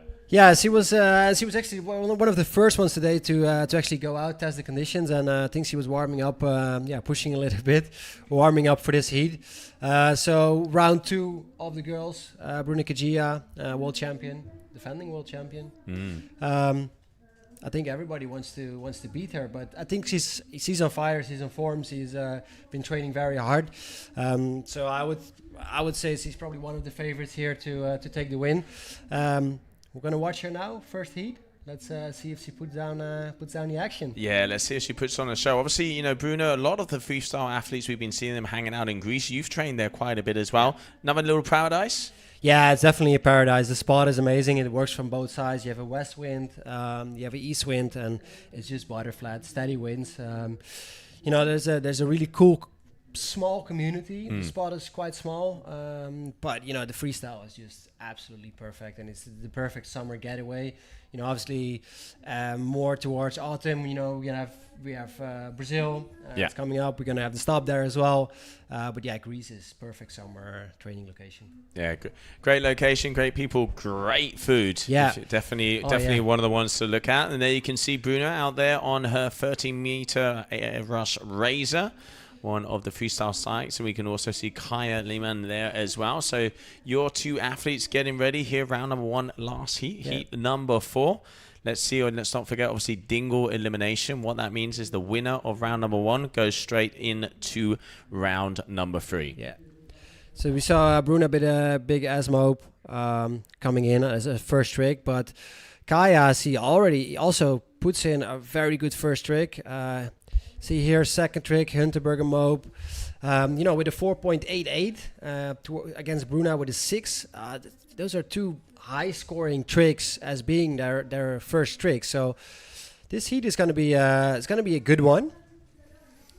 Yeah, and I'm going to dare to say I think the wind might have picked up a little bit more, because you can see Bruno cruising in here, you know, not losing speed when they swoop the kite up straight off the bat. Okay, stretches it out, 315. Boom, big one. Nice. She's definitely there throwing some big ones directly first heat. Well, basically showing who's boss, and you know, she's here to defend the title, and she's showing that from straight on from the first tricks, from the first heat, she's riding. So well done. Big 315. As you can see, the amplitude, there's their speed in, their speed out, a good kite position, big amplitude. And Kaya on her second trick, she was doing a 2.47. So not a great trick. I guess that 315 from toe side. Oh, there we go. What happened there? Well, she was going for toe side, but the kite got a little bit to the left side, so it's got a little bit of a dangle, but she did, you know, try to land it. There we go. In replay, toe side. Kite went all the way up to the other side. And then, you know, she did land it, but it wasn't very well executed. So she is putting down some scores, but I'm not sure if it's going to be enough, you know, against such a big 315 from Bruna. Yeah, I mean, we can already see there that 6.0. Okay, going toe side, starting to hit that family. Not getting the pop out of it. Not getting the pop. You know, toe side is always it's a well scoring trick, but it sometimes is very hard to to get that pop, especially when the conditions are a little bit more tricky, to get that pop out of it and make something out of it. All right, so Kaya here, we can see red lycra coming out all the way from Denmark. It does look nice and flat over there on that right-hand side. So I think the tide has changed as well. So I think that's definitely helping the riders to go a little bit bigger, have a little bit more boost. Oh, double S-bend. Going for a double S-bend there. Don't see that much from the girls, huh? Not anymore. I mean, back in the days, you saw the likes of Aaron with those whirly birds, and then also we do see sometimes Carlos Mario Beber with the double heart attack threes and even sevens. But yeah, you are right. We don't see that move very often. So good to see the girls mixing it up. Yeah.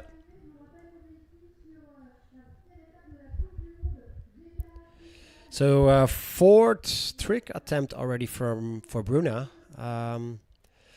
So you can see like Bruna is a more experienced rider, so they really keep the speed quite high during the heat. So the heats are going a little bit faster. Hinterberger mob, well executed, going into a combo. Wow, into a back mob. Very nice. That was actually a good combination.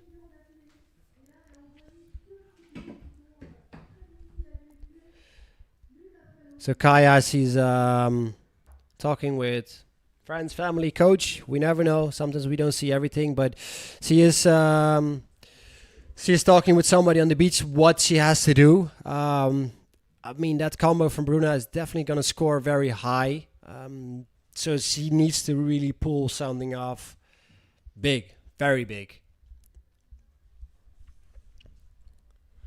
But yeah, once again, this heat, if you lose, no harm done. And it's me for Kaya as well. We're talking Bruna Kajia. She has been, I don't know, to how many competitions, and she has a couple of world titles under her belt. So one of the most experienced riders probably out there. 100%, definitely one of the veterans, and the thing that impresses me is the motivation. I'm going to say is there even more than it used to be. Yeah, it is definitely. You know, to keep pushing on, but you know, very competitive person at heart. And here you can see with that, you know, very nice combo, 7.53 already on the scoreboard. This is going to be the best combination heat score so far of the day. Let's not forget also just information coming in from our race director that we are also going to be continuing on round number 1 and number 2 of the men with the 5 trick attempts. Top 3 moves are going to count. Bruna Kajia dropping in. Nice. Fully rotated back to blind. Getting that full back roll, then switching it down. Nice and easy. Well executed. Yeah, so Kaya, she put up a pretty good heat as well. Had some good scoring tricks, but not up against the, you know, the perfect tricks. Well, I wouldn't say perfect, but the great tricks from Bruna. So well done. I think they both put up really good heat. Very good first round of the ladies. And I think soon we're going to move to the men's first round, see what they can do. You can see the sky is getting a little darker out there. So usually in Europe, that means a little bit more wind. And that's something the guys really want to have. All right, well, that's you can see the end of round number 1 of the women. Red flag in the sky, meaning we're going to be continuing on. But before we do, let's catch the highlights of that last heat.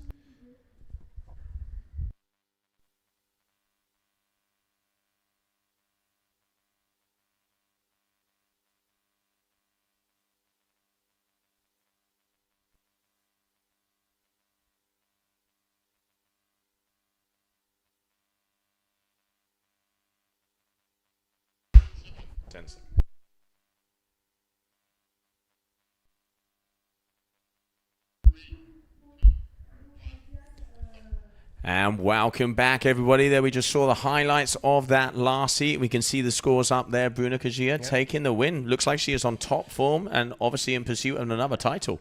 Yeah, definitely. I mean, I think that the biggest trick, or actually the combo trick, was well executed. Hinterberger into a back mob. I mean, flawlessly executed, and you can see on the scoring a 7.53, highest scoring trick of the day so far. So yeah, you can definitely see she's on top form. 4 high scoring tricks. Definitely, you know, biggest heat of the day, and that really is going to show what we're going to be seeing for the next couple of rounds as well. Yeah, absolutely. I mean, as you can see here on the stream, conditions are definitely on the limit at the moment. We've got in between 14 to 16 knots of wind. One of the things that we can see, most of the athletes out there in between 11 and 13 meters. I will dare to say it's picked up a little bit. I can feel a little bit, one more breath of wind out there. And what we've just heard from the locals is it's going to be increasing throughout the day because there's actually a storm front coming in. It's going to be an early morning tomorrow, I can tell you that. Yeah, that's for sure. But it is great to finally have some action. First freestyle event of the season, and looking forward to see the action already. The ladies throwing down. Definitely. The ladies are good. Next up, the guys. Yeah, let's get back into it so we can see the yellow flag in the sky. Let's check out the action.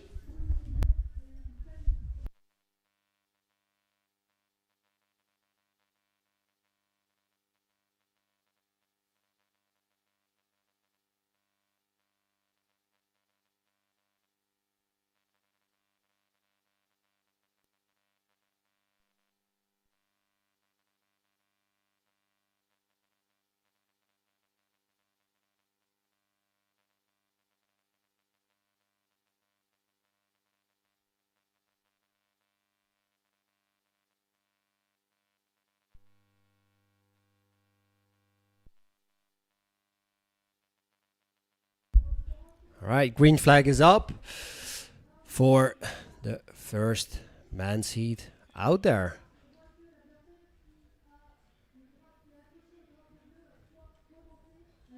See what we got out here. There we go. See a quick lycra swap. Sorry, I think we're still on the. Actually, we're still on the girls.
All right, so we're back up.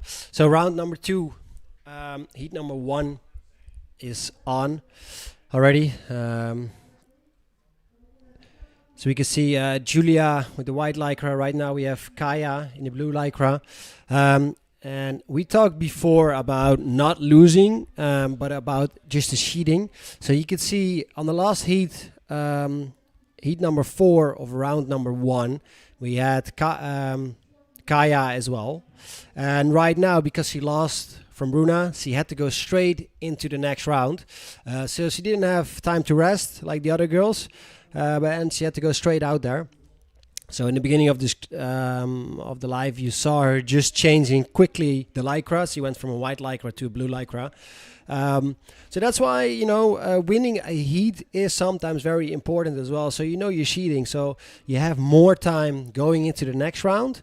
So you can take more rest, be more fresh, and you know, you can win that heat as well. We have Nais going here into a combo, going for an S-band, landing, going straight into a Rayleigh. I think she wanted to have a little bit more out of that combo, like going into S-band, into a Rayleigh to blind, or a backside 1 or a backside 3.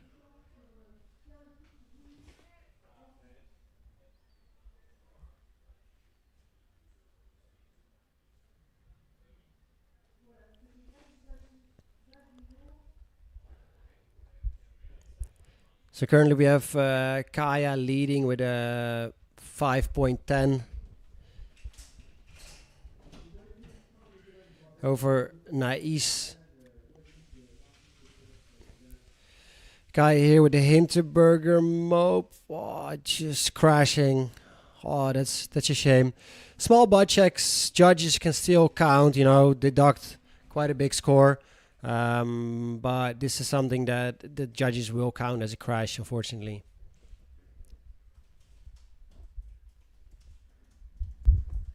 I just had to jump out there a minute, Yuri, but back now. I'm going to say the wind has definitely increased a little bit. And it looks like we are going to be continuing on into round number 1 and round number 2 of the men. But round number 2 of the girls out there, looks like Kaya has a little upper advantage here so far. Yeah, definitely. And I think that Rayleigh just behind the flags. He's not really, scoring what she wants to score, I think. That was very small, Rayleigh. I think she's looking a little bit more of a better takeoff. In order to get a better trick. So a little shot, what we just saw is like you see the blue flags, the yellow flags, the white flags keep coming up and down. So that's when the rider knows when it's their turn and how long they've got actually. So yeah, it's a little bit easier. You can see the lycras as well. Blue lycra, blue flag. Of course.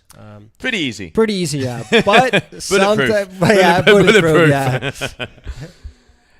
Yeah, no, it is also a system to, to be able to enjoy the freestyle maneuver as well. I mean, I think, you were one of the guys that this system started to be implemented in competitions. A long time ago, it was, let's say, a free-for-all. You'd have 2 athletes out there at the same time, throwing down as many moves as you could in about 7 to 10 minutes. And then I think it's pursuing that quality versus quantity so the athlete can concentrate on what they're doing, but also the judges can really have full focus on that person.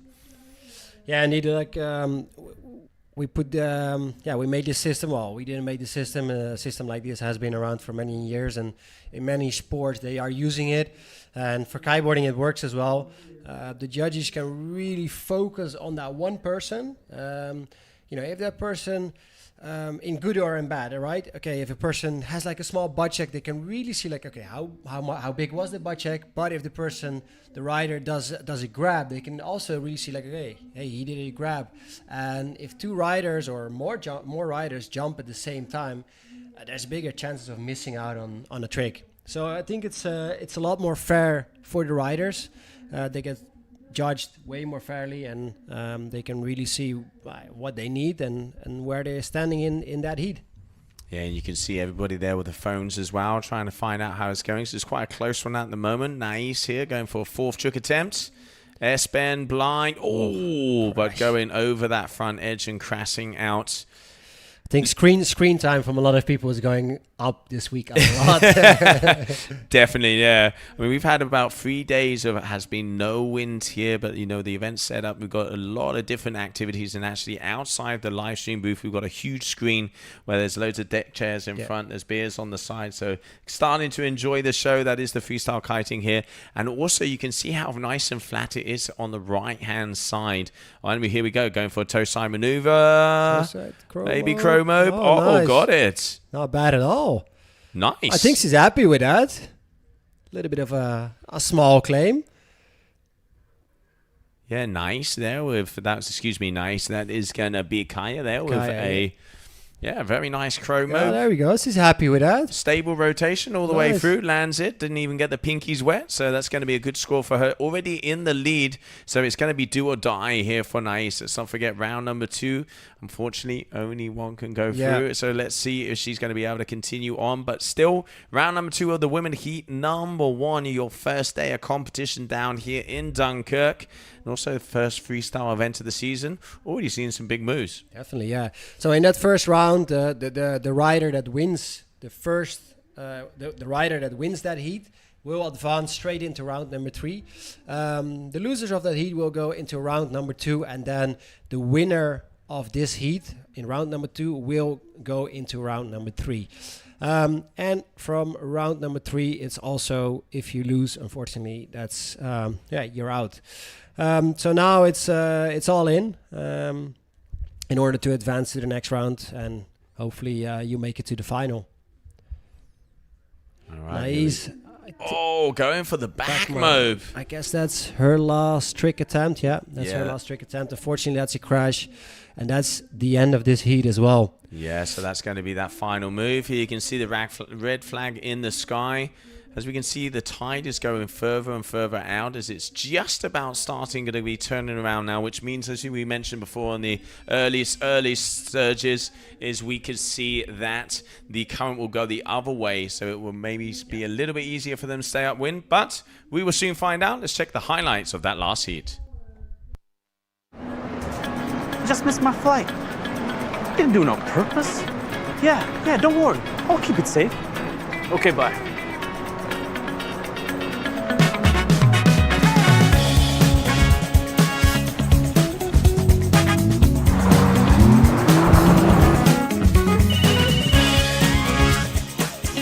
Next stop, Hamid International Airport.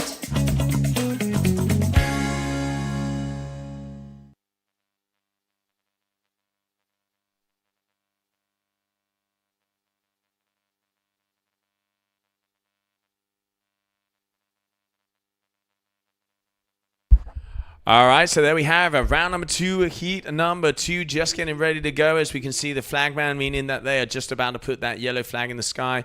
Julia, we can see Henderson, Julia Nadia, and Francesca Bagnoli coming up next. What do you reckon, Yuri? Well, it's gonna be a good one because what we said before as well. It's do or die. So I think Francesca, she really wants to to get to that third round. I think she probably is the favorite of this heat. Yes. She's the more experienced rider, she's done a lot of competitions. She won competitions as well. She's been at the top spots. So I think she really wants to, she's eager to get back to that final and fight for that number 1 place here in Dunkirk. Yeah, I mean, obviously, you're a world champion yourself. You've competed in pretty much every aspect of the sport. How hard is it for, let's say, when one of the favorites are in a sticky situation, being in those elimination rounds, maybe earlier than they would want to be? How do you kind of change the mindset? Do you kind of go back and say, okay, a little bit more robot mode, let's go, take it easy, just get a few scores on the board, or is it all in? What do you reckon is going through their minds? It's always a tough call. In this situation from Francesca, I would really play it safe. Yes. I think she from what we've seen,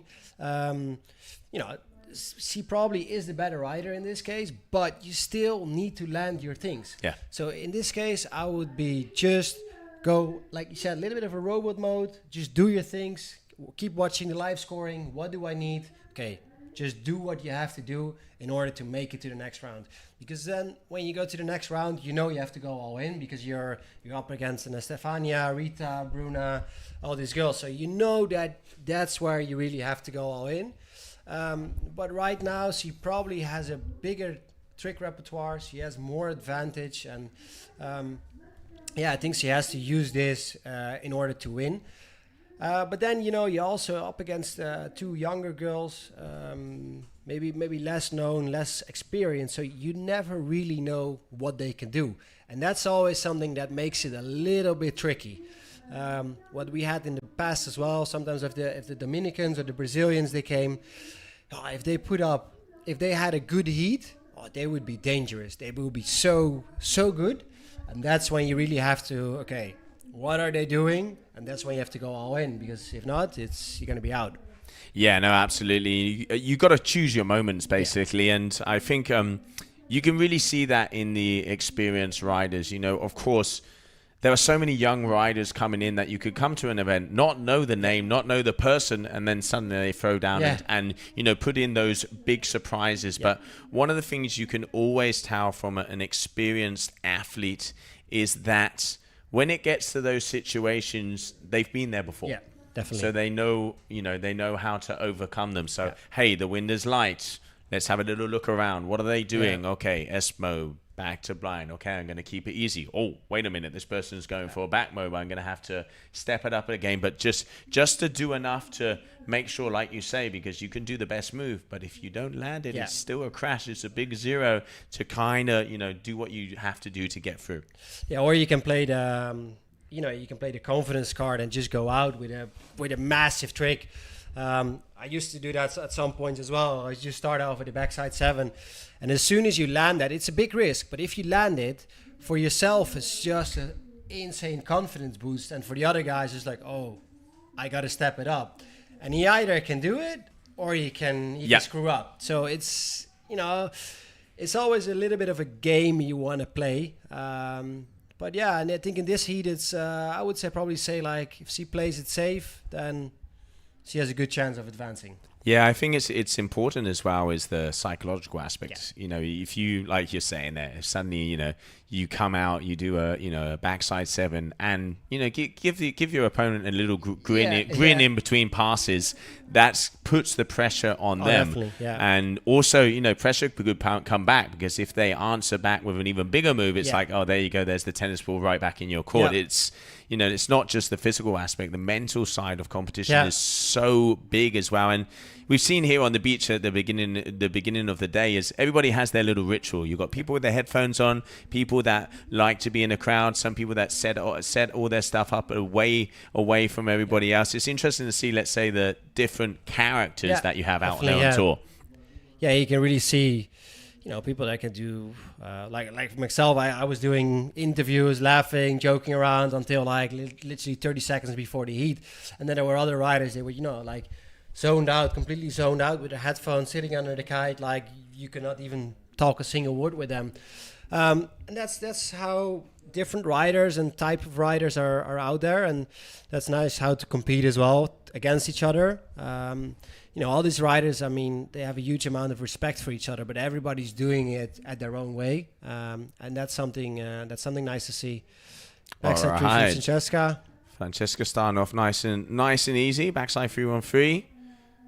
Again, we're seeing, kites are higher at the moment. Let's not forget, taking into account that the wind is light, they need to have a little bit more on the angle. If not, they're not going to be able to get the height to be able to land it. So obviously, judges are going to be adjusting the scale. They look at that and go, hey, if it was very, good conditions, nice and windy, that would be an X amount. But they need to perform that to be able to perform the trick. So far, it's going to be around, I reckon, probably a 4 something will be coming through for Francesca. So she's the only athlete to land the first move out of the 5 out here. So this is round number 2 of the women. Let's not forget, elimination round already out here. Day number 1 of competition. Here we have Julia Hexenson in the red. And suddenly it's going quite fast from starting. We're already around 2, heat number 2.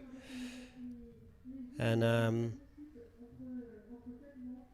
soon the boys will be up as well. Once again, stay tuned because we are going to be running for a long time today. We're going to try to make it to sunset. Hopefully the wind is going to stick with us. The forecast does say it's going to go all the way into sunset, past sunset. And nice rally to blind here from Julia. So we have two Julias, actually, written different, Italian way and the German way. But this is from the German Julia, the nice rally to blind. Passing it out and putting some scores on the board as well to see if she can make it into the top spot of this heat.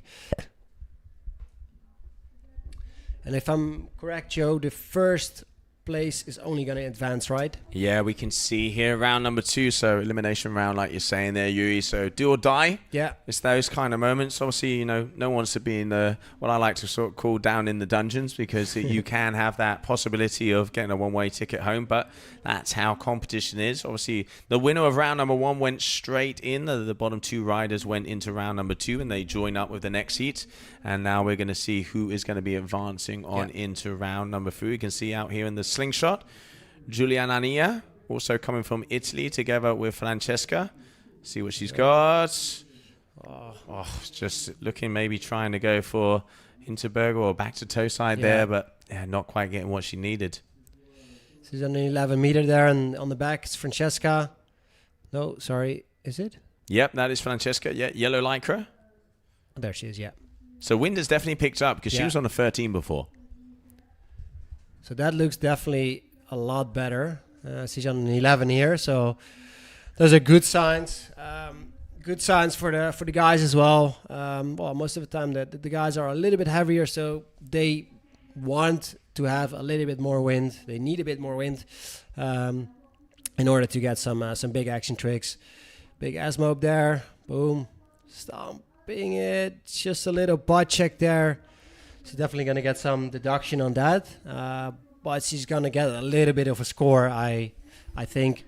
There we go, kite a bit high. So you can see the kite is a little bit high. That puts her a bit off balance. You know, her arm stretching out and she's rotating forward a little bit. That's why she cannot really, make a clean landing on a Dasmo. But still, scoring something and, putting another score as a second trick, which puts her in the lead so far. Yeah, it's you can see in these lighter conditions, let's say the inversions, those moves that you kind of get that vertical axis is a little bit harder because you really have to pull down on the kite. So a lot of the horizontal moves that they're doing, if they do get that slack, they can kind of just fall into it. And we can see everybody there on the shore waiting out here. So Julia Hackinson is about to get ready to go out there on what looks like an 11-meter north. Once again, 5 trick attempts for each one of these riders. The top 3 moves are the ones that are going to count, which are going to be the ones that come up on the score. The perfect holy grail would be a 30.00. That is something to pursue. Hard in these conditions. It's really hard in these conditions. Judges these days, they really, in order to give that 10 per trick, they really look at something, wow, they're like you get off your seat and something extreme, well executed, something new. I mean, we've had a long wait basically this season for this event. So the guys and girls, they have been training loads. Like we've seen them on Instagram, social media. They all have been to training locations. There are a lot of new moves coming out. If the conditions allow it, I think we're definitely going to see some new stuff, some high scoring stuff. So, that perfect 30-pointer, it could definitely happen. Rayleigh to toe side, surface pass, crashing out just on the last little part of the trick, hitting a chop and, not making it out. Yeah, those surface passes, especially in conditions like here you can see clunk. Just getting a hit and letting go of that bar, meaning she's going to have a crash. So at the moment in the lead, Francesca Magnoli from Italy. As you can see her here on your screen. Great to see her back on the competitions. One of the top freestylers, as you were mentioning before, Yuri. She's won events. She's been on top of the freestyle game for quite a few many years. And let's see what she has here in an unusual, I'm not going to say sticky situation because she is in the lead, but unusual to see her in round number 2. Yeah, and I think... she was up against Rita. Rita didn't have, I guess, not a good cheating from last year. So that's why they were up against that early in this heat, or in the first round. There's she going for a combo. Takes a bit of a time for the second pass, but not making it. So she's forcing it a little bit. And that's not something judges are keen to see. They really want to have something fluent. Wait, and there she's going. So it would have been a lot better that she would have been like trick, land, boom, trick again. That's something the judges really want to see, and that's what, if you do that, you get rewarded for it. But yeah, Francesca, she was competing for a long time. Then she left the tour a little bit, and she's back now for the last 2 years. And she's doing well, she's definitely one of the top riders, and definitely a rider that that has the skills and the ability to to maybe take a win here. Yeah, also has a huge gymnastics background as well, and you can see the spatial awareness she has out there on the water. Oh, definitely does make a difference. And if she wasn't awake, she is now. That was a nasty one. Face plant if I've ever seen one. Look at the whiplash on that. Oh, she's gonna feel that tonight. It's nothing like a backside edge. No. Oh, wakes you up immediately. So that is definitely going to be a crash there for Julia. So now Giulia Analia coming out of Italy is going to be coming up next. You can see her there on your screen in the blue lycra. Dorotini and Matteo, they're also in the background, one of the Italian riders. Looking forward to seeing him back in action. He's such a stylish athlete. Yeah, he's a first heat of the first round of the man, so we're not far out for that heat. Just a couple more minutes, a couple more attempts in this heat. Second heat of round number 2 of the ladies. And after that, we're moving into heat number 1, round number 1 for the men's. Yeah, and we can see a lot of the athletes over here just getting ready as they know competition is on and is in action. She's waiting for her flag. Let's not forget, 40 seconds to 1 minute for each athlete to perform their move. And then also there's different flag sequences because, for example, if the judges need to review something or if for some reason they need an athlete to repeat a trick, there's all different flag sequences for them to have to know if they have to do that, which I think is actually really cool because, it really is paying attention to detail, because at the level of riding we're seeing there, you're seeing the rewinds, you're seeing the different grabs, you grabbing the board with a front hand or a backhand on the hillside edge or on the toe side edge, further to the nose back, it can make such a huge difference. And for them to be able to see that, to be able to score it correctly. It is the most fair way, and I think right now why she was waiting on the beach for quite a bit, because they didn't show her flag, and I would assume we didn't see it, but because Julia was still in the water after a crash, maybe she was relaunching the kite, maybe it took her a bit more time, so she was in the middle of the field. It wouldn't be fair to send out another one. It wouldn't be fair to send out this Julia in the field while another rider is still relaunching their kite. So they just wait a little bit that the other rider is out of the competition area, and then they can go. Yeah, and there you can see Francesca getting ready as well. There in the yellow lycra is going to be the next athlete to jump. A little bit further there on the right. Thank you very much. And she does look like she's power. I mean, you can see those there's flats in between the bumps there, so to speak. But conditions are definitely hard. You can see the tide now is starting to come in, so it's going to be coming up on the way. But as you were mentioning, Yuri, also we can see there the kind of Juliana is in the middle of the competition area, so probably Francesca's flag isn't up. Just, giving them the most possibilities to be able to perform that maneuver because of these light conditions. Yeah. Yeah, and, we have, what we said, we have light conditions and we have, 5 trick attempts.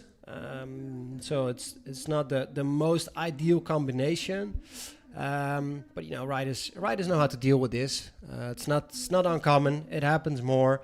It's still a fair way, and then if we can make it a little bit better for the riders in order just to give them a little bit more time, clear the area, that makes it more fair. They have more time, and then they can execute better tricks, because in the end of the day it's something we want to have quality over quantity. That's the most important, and that's what we want to see. Yeah, absolutely, in the end. And I think it's a really cool point in the freestyle world at the moment is they are starting to dial it back. They're going for big doubles. They're going for the singles fully executed, fully extended, and it's making that woe factor again, not a spin to win. Yeah, no, definitely. I mean, I think it's a healthy way of improving the sport as well, because riders, they start to try new things.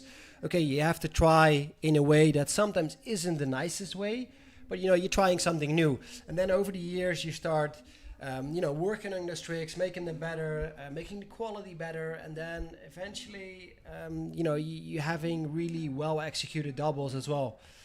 I guess that's what you see in a lot of different sports, whatever sport you call it, skateboarding, snowboarding, we add an extra rotation. Yeah, well, it doesn't look that good. Well, wait another 2 more years. Yeah. They're going to slow it down. They're going to add grabs, and suddenly that double rotation that 5 years ago didn't look that good, suddenly it looks really good, and that's the new standard. So given time, every sport, it works like that, and I think in kiteboarding is exactly the same thing. Well, my first doubles weren't that very nice. My first single wasn't that very nice. They got better though, mate. They definitely did go better. I mean, there was triples in there as well. Yeah. You've done it all. Now, I mean, 100%, in the end, there has to be an evolution. But I think it is also, like we've seen, you take snowboarding, for example, it got to a moment where half pipe was 10, 10, 10, 10, 10. And incredibly difficult, incredible to perform. But then, you now see them doing those 10s, but off of a 25-foot cliff. and grabbing and tweaking it out. But there has to be, let's say, a natural evolution. And I think it's, it's really at a sweet spot, like bringing rewinds back, where we've seen, the likes of Cesar Porter doing, back modes to blind. And now we're starting to see, Gian Maria go for the back modes rewinds, or Chemo, the rewind master. I think it's cool because they really are trying to show the execution, and not just to land the maneuver, but to land it with style. Yeah, definitely. No, yeah, I mean the rewinds back in the days is, there was a little bit of a dangle, there was a forcement, and back then, it was fine because we're talking 15 years back or something. So think about like the gear, the level where the riders are at, and now these riders, they're taking those kind of tricks to the next level. And the moment of where do you make the rewind, how do you grab it, how do you land it, those are all factors in now putting big scores out there. And a natural evolution of kiteboarding right now. Yeah, no, and also, you said it there, the gear, the evolution of the equipment. We see it in, other disciplines as well. Probably one of the things that is progressing as a new school discipline, but has huge old school heritage is big air. Yeah. We're seeing the board offs again. We're seeing, adding with kite loops, but these are maneuvers that we saw the likes of Mark Shin or Adam Koch, or these guys doing 20 years ago. But now, thanks to the gear, they're able to do it with the kite looping in front of them in the power zone. The same with the handle passes. They're able to put the kite in such a position that will still have the slack for more time to be able to add that extra rotation in, to be able to add that grab in. And it's just really cool to see. All right, there we go. Better S-mode there. Yeah. Still got the landing. She's happy. We got a claim. So you got even add a grab in there, and that's a good trick as our final trick attempt as well. So there we go. Up, boom. Nice little grab there. Claims it. Good scoring trick. And I think that's by far enough to seal the deal for her. Take victory in this heat, and is moving her to the round number 3. Yeah, there we go. So the end of heat number 2, round number 2 here of the women. As we are going to be right back. We just saw there Francesca Bagnoli taking the win. So it looks like Italy is still in the game. Still in the game.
All right, well, there we have it, Yuri. So it's now time to go over with the boys. Julien Jacquet, Matteo Dorotini, and Luca Pitot coming back into action as we continue on here for the first day of competition in Dunkirk. That's gonna be a killer heat. Matteo, Luca, both have been competing quite a bit more. Young French rider as well. So let's see if he can shake things up and maybe even kick one of those two guys out. Or actually, well, we're not getting kicked out. Talking about the cheating, but yeah, I mean, right here with the guys, it's quite important that cheating as well. They're all guys that are, a lot of the guys actually are really in for the race to win the event and get a top spot ranking by the end of the year. It's getting so windy out there; it's getting out of focus, mate. Something we'd like to see. All right, we see on the red lycra. Is that a red lycra? Yeah, that's the French rider cruising out. Getting ready to rumble. Your heat number 1. So here we can see. So reds. So we got Julien Jacquet. He's called in with the white lycra. So Something is up Something is... That's definitely a Julien. We can say that. Yeah. So we're waiting to see confirmation. We will be getting that to you guys and girls soon. It wouldn't be the first time they put the wrong lycra on. But no, actually, this man is warming up. I have a feeling it might be the other. Coming in very close into the... So this is the athlete that is warming up. Cameraman, we are looking for the other red lycra that is to the left. There he is in the white lycra. So here you see Juliana. There you go. You can see Tom Hartman there also, our tour manager, and Liam Dredge getting ready. So Julian is going to be waiting for his white flag, and we hope it doesn't mean surrender, mate. Nope. It means action. Yes. So they're waiting. You see his friend on the beach, just waiting until he gets a sign to get into the first tricks of the first heat of the men's round. Round number 1. And as we said before, we're going to try to go all the way until the sunset allows us to. As long as we have light, we're going to go, and we keep running. Yeah, we got about 2.5 hours, 3 hours, depending on how fast they go for round number 1 and number 2 of the men. So I reckon the furthest we're going to get is around that. Hopefully we'll be able to complete round number 2. All right, so Allez le Bleu. First French male athlete to jump into competition modes.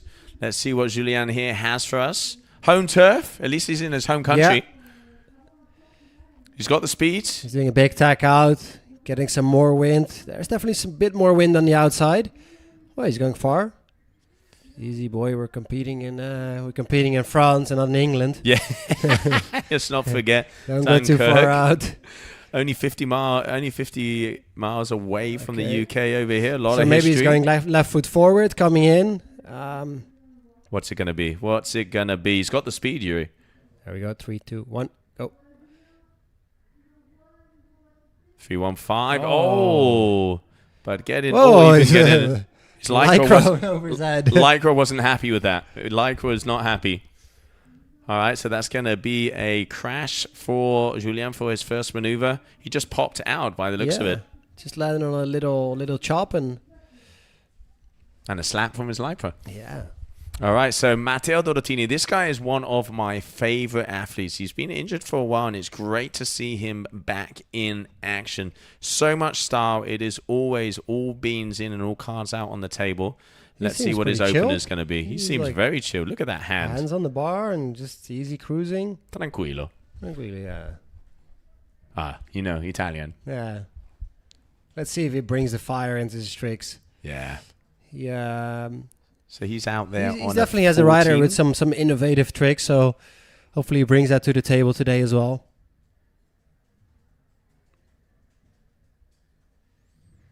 Definitely got the speed. Looks like he's maybe going to be performing it this way. If he's going to need wheels on his board, if he's going to be jumping there. No, so he's going to decide against that once again. Obviously now the male athletes coming out, they are on 13 and 14 meter kites. This is the biggest ones I've seen. So we saw the female athletes competing. Yeah. Now let's see if there still is enough wind for the guys to go. It looks like he's a little borderline. Underpower. Yeah, he's not. I don't think he's happy with it. He's going to try something. KGB 5. Whoa. Nice. Looked like it maybe even a little bit of an indie grab in the middle there. Not quite sure. Let's Didn't see expect the that as a first trick. No. That's quite something. And super easy, actually. Yeah, a little bit of a tap. A little bit of a tap. Let's say a tap. Let's not call it a grab. Let's call it a tap. But, I mean, these conditions, well executed KGB 5. I mean, as a first trick, that's, wow.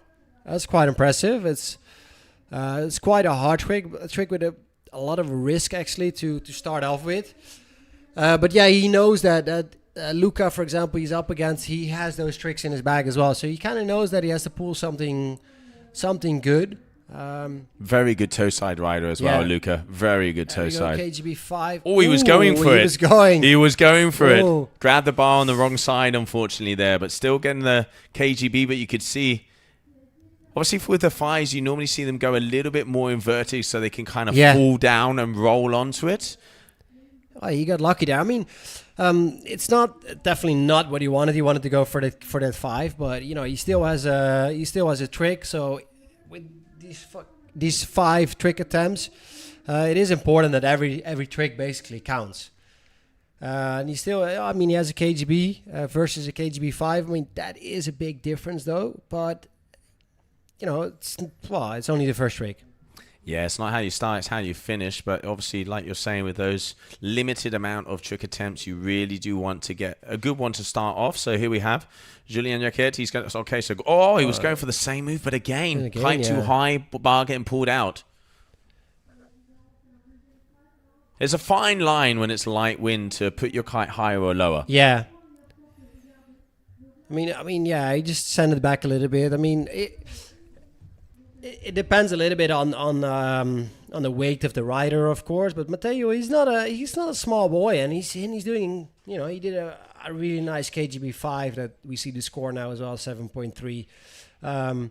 So yeah, it is possible. It's just how you got to work with the conditions, and there are different type of riders, different type of style of riding, and different opinions on light winds or strong winds. Every rider has their own feeling of what is good or what they like. I do like one thing I will say about Matteo. He looks chilled. Yeah. He's like going out kind of laid Very back, just relaxed. like, low rider here with the hand, just, limpistic style. Let's see if he throws down for the second time. That's why that KGB 5 just came out of. Yeah, exactly. Wait, what? Did he just buff? You see now he's charging up a little bit. Toe side. Toe side, 3-1-3, but not, kite again. Yeah, quite high. Bit of a I wouldn't call it a dangle, but it's kind of close to it, like a floaty afterwards. You see here, it's a bit of a floaty, and then, I mean, it is a toe side trick. He is mixing things up. It's the family. And yeah. But yeah, let's say not one of his better tricks, but still number on the scorecard, scores on the board at the moment. Matteo definitely considerably in the lead. Okay, Luca. Going up, slim. Oh, nice. Slim to blind. Yeah, beauty. Well, very nice executed. And that trick is kind of hard if you keep the kite in a decent position. And it's really not too bad. Like, well executed. It's a good start for Luca to do a trick, that early in the heat already. Yeah, he needed it, though. After Matteo with that KGB 5, he knew he had to, get one of the bigger moves. I liked how he grabbed the bar a little bit further forward, so sending that kite kind of in that down loop as he was hitting that blind, keeping it, like you're saying, in that sweet spot.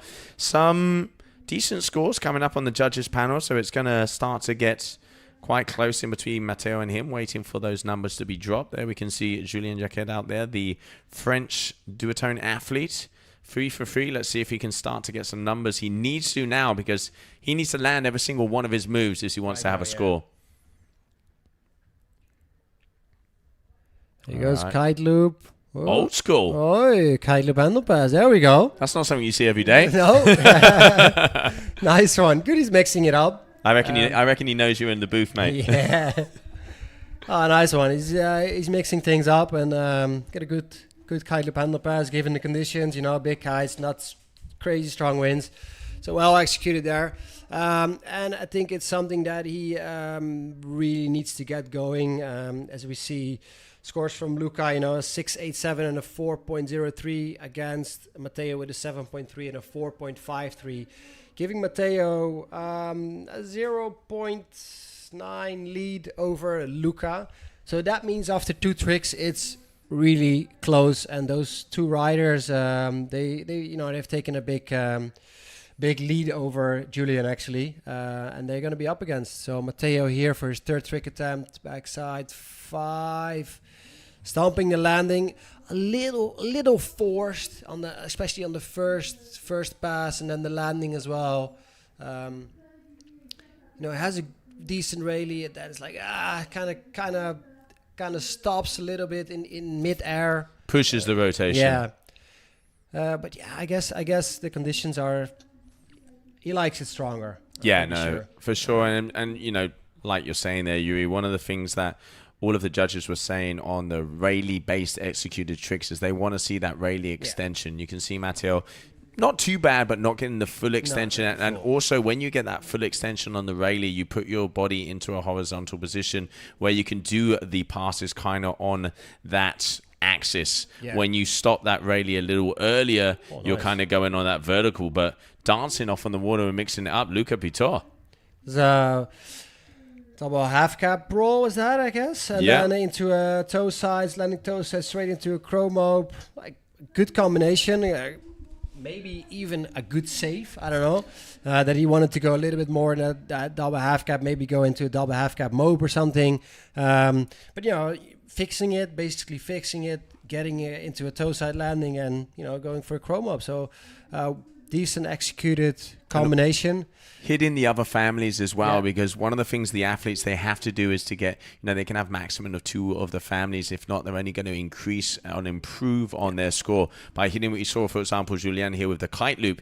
That is a completely different family, so he's going to keep that score 100% if he now does moves of, let's say, the backside 3 or KGB or a slim. So some of the athletes are using this to an advantage, and just going over the front side edge there. So Luca and Matteo, it looks like we got a battle. Yeah. So I'm wondering with Julian, I think what we saw just before right now, I think he's riding a dice. He is riding the dice, yeah. Okay, but is he riding that normally as well? Good question. Is he using that because of the lighter winds Yeah. to have that bridle, well, Yeah. not bridle, but that little bit more hybrid Yeah. that when So it comes to lighter winds does help you a bit. I mean, Yuri, you yourself, Yeah. RPM back in the day you were one of the first riders to let's Bridle go on kite, yeah. more bridle kites. Yeah. Where's the difference? So it would definitely help you riding wise, but we can see on his tricks right now, he's kind of missing the bar every time landing or mid-air. So it's a matter of timing. So I don't know. I don't know if he rides a Vegas normally, but that could be a timing difference in the tricks. And right now, because he's on that dice, he's kind of missing the bar every time on the landing. So yes, it would help him right now having more power, but it's not really helping him in the tricks.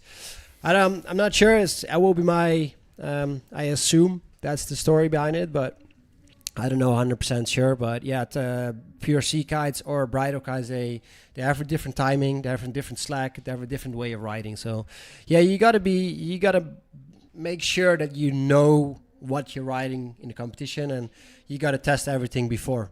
Yeah, we can see Matteo here. Nice view of the new Pulse by North Kiteboarding. Their new freestyle kite looking like, I think it was a 13 meter. I caught a glimpse off the corner there, and that would probably go with what we're seeing out here on the competition floor. But so far, he is in the lead by 0.03 of a point. So it is down to the wire between these two. Left foot forward. He was going for something. He's gaining speed. I reckon he's going to be jumping this way, Yuri. Yeah, definitely. Coming towards the judges. That slim, the rewind, the blind. Nice. Little tap on the grab. Answering back to Luca. Yeah. Then the question is a little bit like, who did it better? Yeah, we saw a 6.87. Lucas didn't have the grab, but I'm going to say it was a little bit more fluid. Yeah, it was going to be more interesting fluid. to see the difference. This one was a little higher, but that could have been because he centered the kite a little bit more as well. While Luca did it more off of his pop. So sometimes from the boot, it's kind of hard to see where the kite actually is going. Obviously, the judges are right at the front line of the water, so they can see every single movement of the kite. Yeah, Luca a little bit more fluent, Matteo a little bit higher, so probably very close by each other scoring-wise. Half a point in it, I reckon. All right, toe side. Here we go. Luca. Getting into... Just the kite. Looks like the kite went backwards there, unfortunately, on him. He is... You know, Luca reminds me of David Tony Juan when it comes to toe side. They are specialists at the toe side maneuvers. Good. David was, he was amazing, and he did some really. Sometimes his toe sets were almost better than his regular stuff, especially when he landed them. Yeah, very impressive. Yeah, David Tony Juan, also now one of the brand managers there for Ozone. A big shout out to him. Looking forward to hopefully seeing him soon. Backside 313. It's not going to be enough for him to get close to these guys. It did get interested because Luca crashed his previous trick. So they both have 3 scoring tricks right now. And we can see here what we were talking about with the slim less than a point difference in between the two of them, but Luca Pitot getting the upper hand. And I think that's good judging. Yeah, it's good judging. More fluent, more out of a pop, less out of a kite movement, pulling yourself into that trick, forcing yourself into a trick. So yeah, good judging there. And Luca crashing this trick, he was going for a different family. So next trick for Luca is going to be very, very important actually. For Matteo as well. And this has really come down, who's going to land this trick and which category they are following. So hopefully Matteo is getting the right information. Because right now he has 3 tricks, counting 3 of his big tricks, but one of his biggest score is not counting. Yeah, we're just waiting for the confirmation on that, because it's definitely, without a doubt, it's close in between Luca and Matteo. I mean, you can see nice and flat out there. What's he got? I go for the backside 7. Oh, misses the bar. Yeah, backside 7, just not grabbing the bar. Obviously, if you grab the chicken loop, it is valid. The chicken loop is the little circle that goes onto your harness when you're riding along. That would be valid, obviously deducting points because it doesn't show pure control. And then another thing that judges really like, if you in a double get 2 hands back on the bar, they love that. Yeah, for sure. That if you get that second hand back on the bar, it shows you pure control.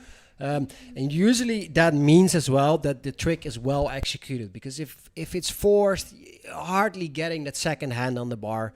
So that's something judges really like to see. When that kite is in a good position, when it's low, when you full speed in, full speed out, it's also a lot easier to get that second hand on the bar.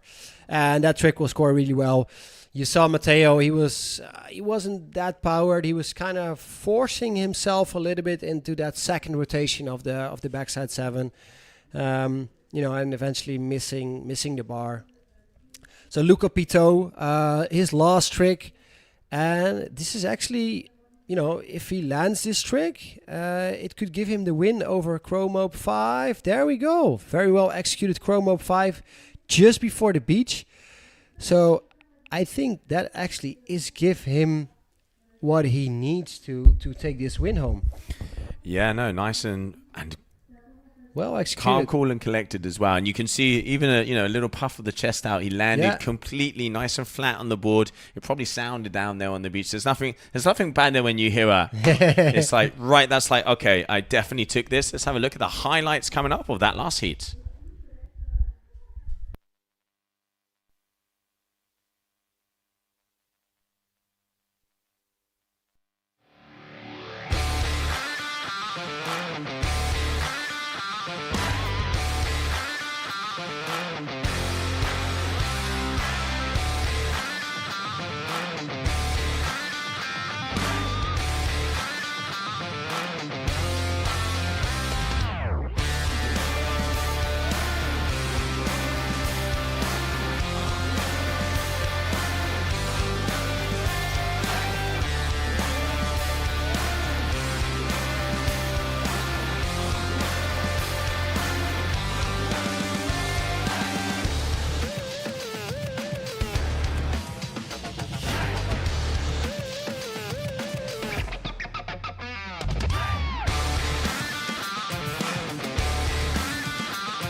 All right, so welcome back, everybody. Round number 1, heat number 2. Corey Floys-Baptiste, Jacquemin, and Maxime Chablot going out there.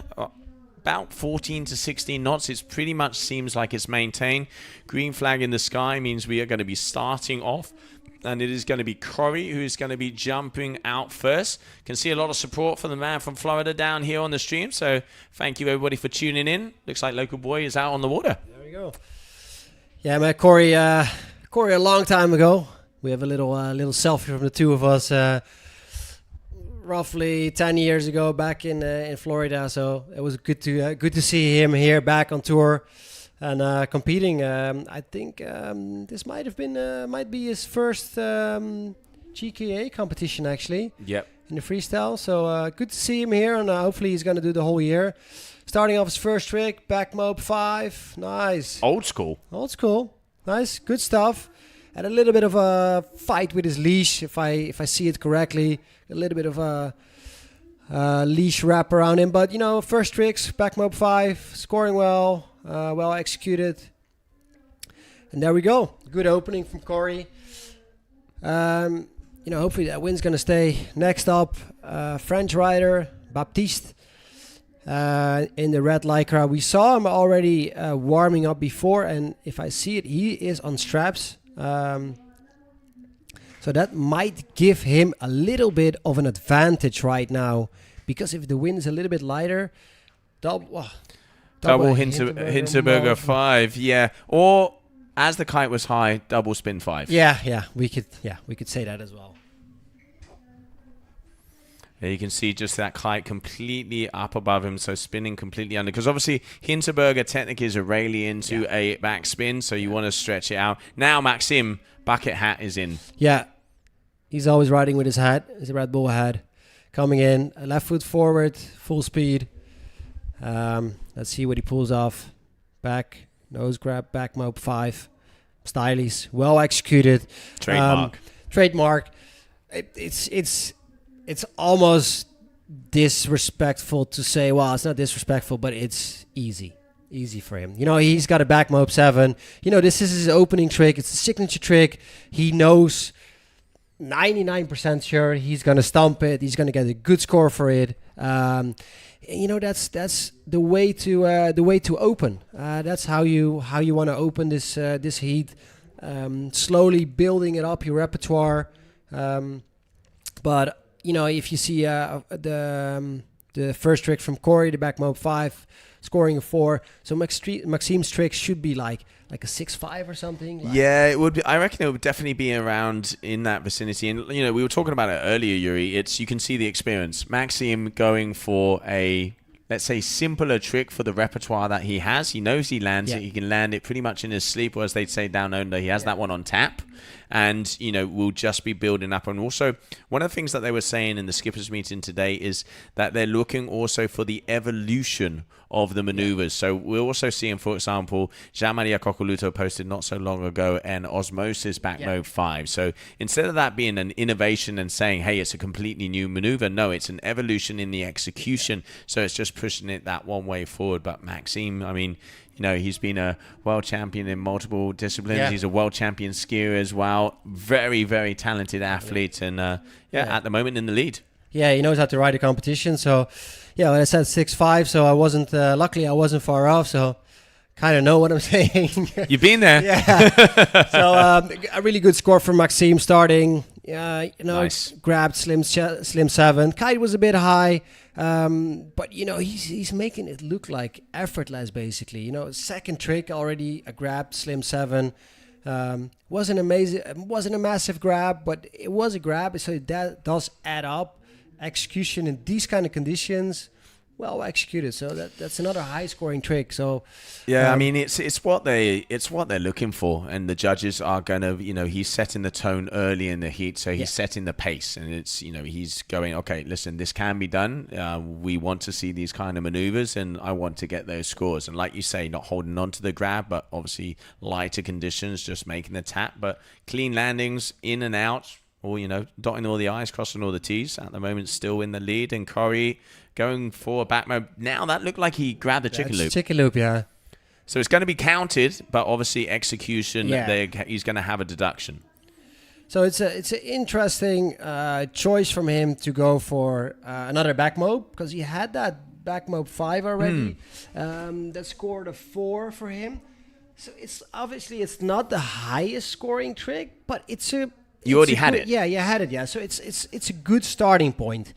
And this would actually be like, Maxime is already in quite a big lead. So I would, in this case, I would just build out my own heat. I have a 4. Let's build it a bit more, and then maybe repeat stuff more towards the end of the heat. Yeah, trying to improve on those scores. All right, Baptiste, 315. You can see launching that kite down, dice out there on the water, if I'm not mistaken. Looked like an 11. So Maxime, just on the grab Slim 7 from Maxime, 7.27. So nice score. It's a good score, and already with a 6.6, 6.6 and a 7.27, 2 really solid scoring tricks. Looks like he's so going to be far. right foot forward now as well. We can see him speeding up. So maybe backside 7, KGB 5 you've seen also. What's he got up his sleeve? All right, toe side. Toe side, crow 5. Oh, just makes it look so easy. Yeah. Kind of a bit high. Wasn't the best he could do, but at this point in the heat, why would you take that much risk on going too fast, especially with the toe side trick, going into the chops? It's always a little bit more challenging, a little bit harder. So yeah, there's no point in taking risk. Just for now, just ticking the boxes, scoring solid tricks. You see, it's another 5.93, so it's almost a 6. So that's another super solid scoring trick. And Corey, in the meantime, with the old school front mode. Very old school, but nice. Getting nostalgic out here, Yuri. Old school front mode, landing it. So old school back mode, old school front mode. We're going to call him old school. Yeah. But Nice nice. I mean, you can see also, like you say, Maxime with 3 of 3. So already planting himself just shy of 20 points. So in a very secure position for him. Knows he's probably, maybe going to be making his way through in first in the heat, 3 for 3, and then just start getting it into the group. Baptiste definitely has his work cut out for him at the moment. But let's not forget round number 1. Winner goes through to round number 3. The bottom 2 riders will go into round number 2, which will be the first elimination round where they will have to win or there will be one-way ticket home. But still, nice to see the wins finally filling in. It's just gone past 6 o'clock in the afternoon. If you're just joining us, welcome to Dunkirk for the GKA Kite World Tour event here, the first twin tip freestyle event of the season. Yeah, and the season is kicking off really well. We have seen this is the second heat of round number 1 of the men's, and we have seen some really good stuff already. And there's gonna come a whole lot more of that. So for now, we have Maxime in the lead. The first 2 tricks, I grabbed Slim 7. Crow mob 5, easy peasy. Really nice grab back mob 5 to start off the heat, just casual, and insane riding already so far. And there's, let's say there's not really any pressure on for these guys so far. So, if we're going to be further down in the event, it's going to really promise some exciting stuff. Yeah, and it's really cool to see such a big French community here as well. A lot of the youngsters, you can see there, Nico Dalmas, the French team manager, and Maxime Chavelot just once again getting a big move off the back. He makes it look so easy. Nice in control, really good edge there, which is one of the things we're seeing a lot of people having trouble here with the chop. He came off of that one clean. Yeah, kind of a bit high on the landing, but sometimes going in with it's a small chop, but if you have that kite a little bit higher, it is a bit more safe to land on that little chop. So not bad. Oh, going for the slim. Pretty old school as well. Completely straight up. Nice. You can tell this guy's been around. Yeah. Yeah, it's interesting to see the differences in the evolution of style where moves have gone one way and then the other. All right, so we can see Baptiste, as you mentioned before, out there on the straps, which maybe in these light wind conditions could give you a bit of an advantage. Yeah, definitely. You are a bit lighter. Boots weight's fairly heavy.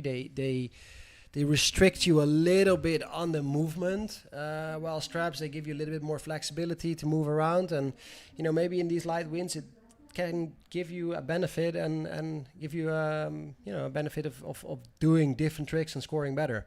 Either that or rock out a tic tac or a heart attack. Some of the old school boarders to just make us happy. And there you can see the judge tower has to be mobile because that tide pretty much goes out almost a kilometer throughout the day down here in Dunkirk. And at the moment we are continuing on. The name of the game is Freestyle, and our race director Rui Mayer has said we're going to be going through round number 1 and round number 2 of the men if Mother Nature allows it, because Mother Nature is definitely always boss. So we got roughly how many hours left of live stream? Well, so roughly 2 hours left of the live stream and of action in the water, of course, which is going to be good. Slim 5 here from Baptiste, fortunately crashing on top of another wave. Hopefully he's okay there. Yeah, he looks okay. So gonna go for Maxime again. Next trick coming up. He's standing there. He's pretty chilled. He knows what he's doing. And his final move as well of the heat. Yeah. 4 for 4. Is he going to make 5 to 5? I reckon. Let's see what he's going to have out there on the starboard tack. So right foot forward, going to be using one of the chops. Backside 7. Oh, no. Heart attack 5. Nice. Solid. So easy. It's so easy just in these conditions. Spinning to win. Yep. Yeah, there you go. So Maxime Chablot, before that score lands, is going to be the winner of this heat. So the Swissman already making he spins so fast. He spins so fast, yeah. In these conditions, it is a little hard. So you really got to give him credits for pulling this off, and hopefully he does get rewarded for it. But yeah, you could have seen it a little bit more. More height, more travel would have been better. But given the conditions, props to him and solid heat. I mean, look at those scores and well. Insane riding. Well done. Well-deserved win in this heat. Absolutely. Well, there we are in transition. Red flag in the sky. Let's check out the highlights of that last heat.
And welcome back, everybody. Freestyle action already out there, Yuri. Great to have you with us here in the booth. Next up, it looks like we have some big players coming on the water. One of my favorites, Kimo.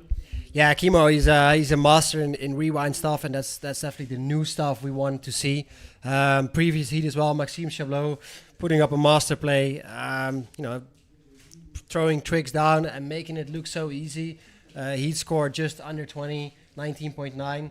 I mean, fairly easy win for him, I would say. But in these conditions, he he makes it look very, very, very good. Yeah, I mean, you've been saying it all day. It is about getting the scores up there on the board, keeping that kite. You can have it a little bit higher, but if you land it, that is going to be making the difference. We've seen athletes go out a little bit too hard. Conditions are hard. Conditions are definitely on the limit. We've been saying all day about 15 knots. Guys are out there on 13s. Yeah. But Maxime, showing that experience. Yeah, definitely experience, and what we said during his heat as well. The way he's riding, you know, he's starting off with a grab back mope 5.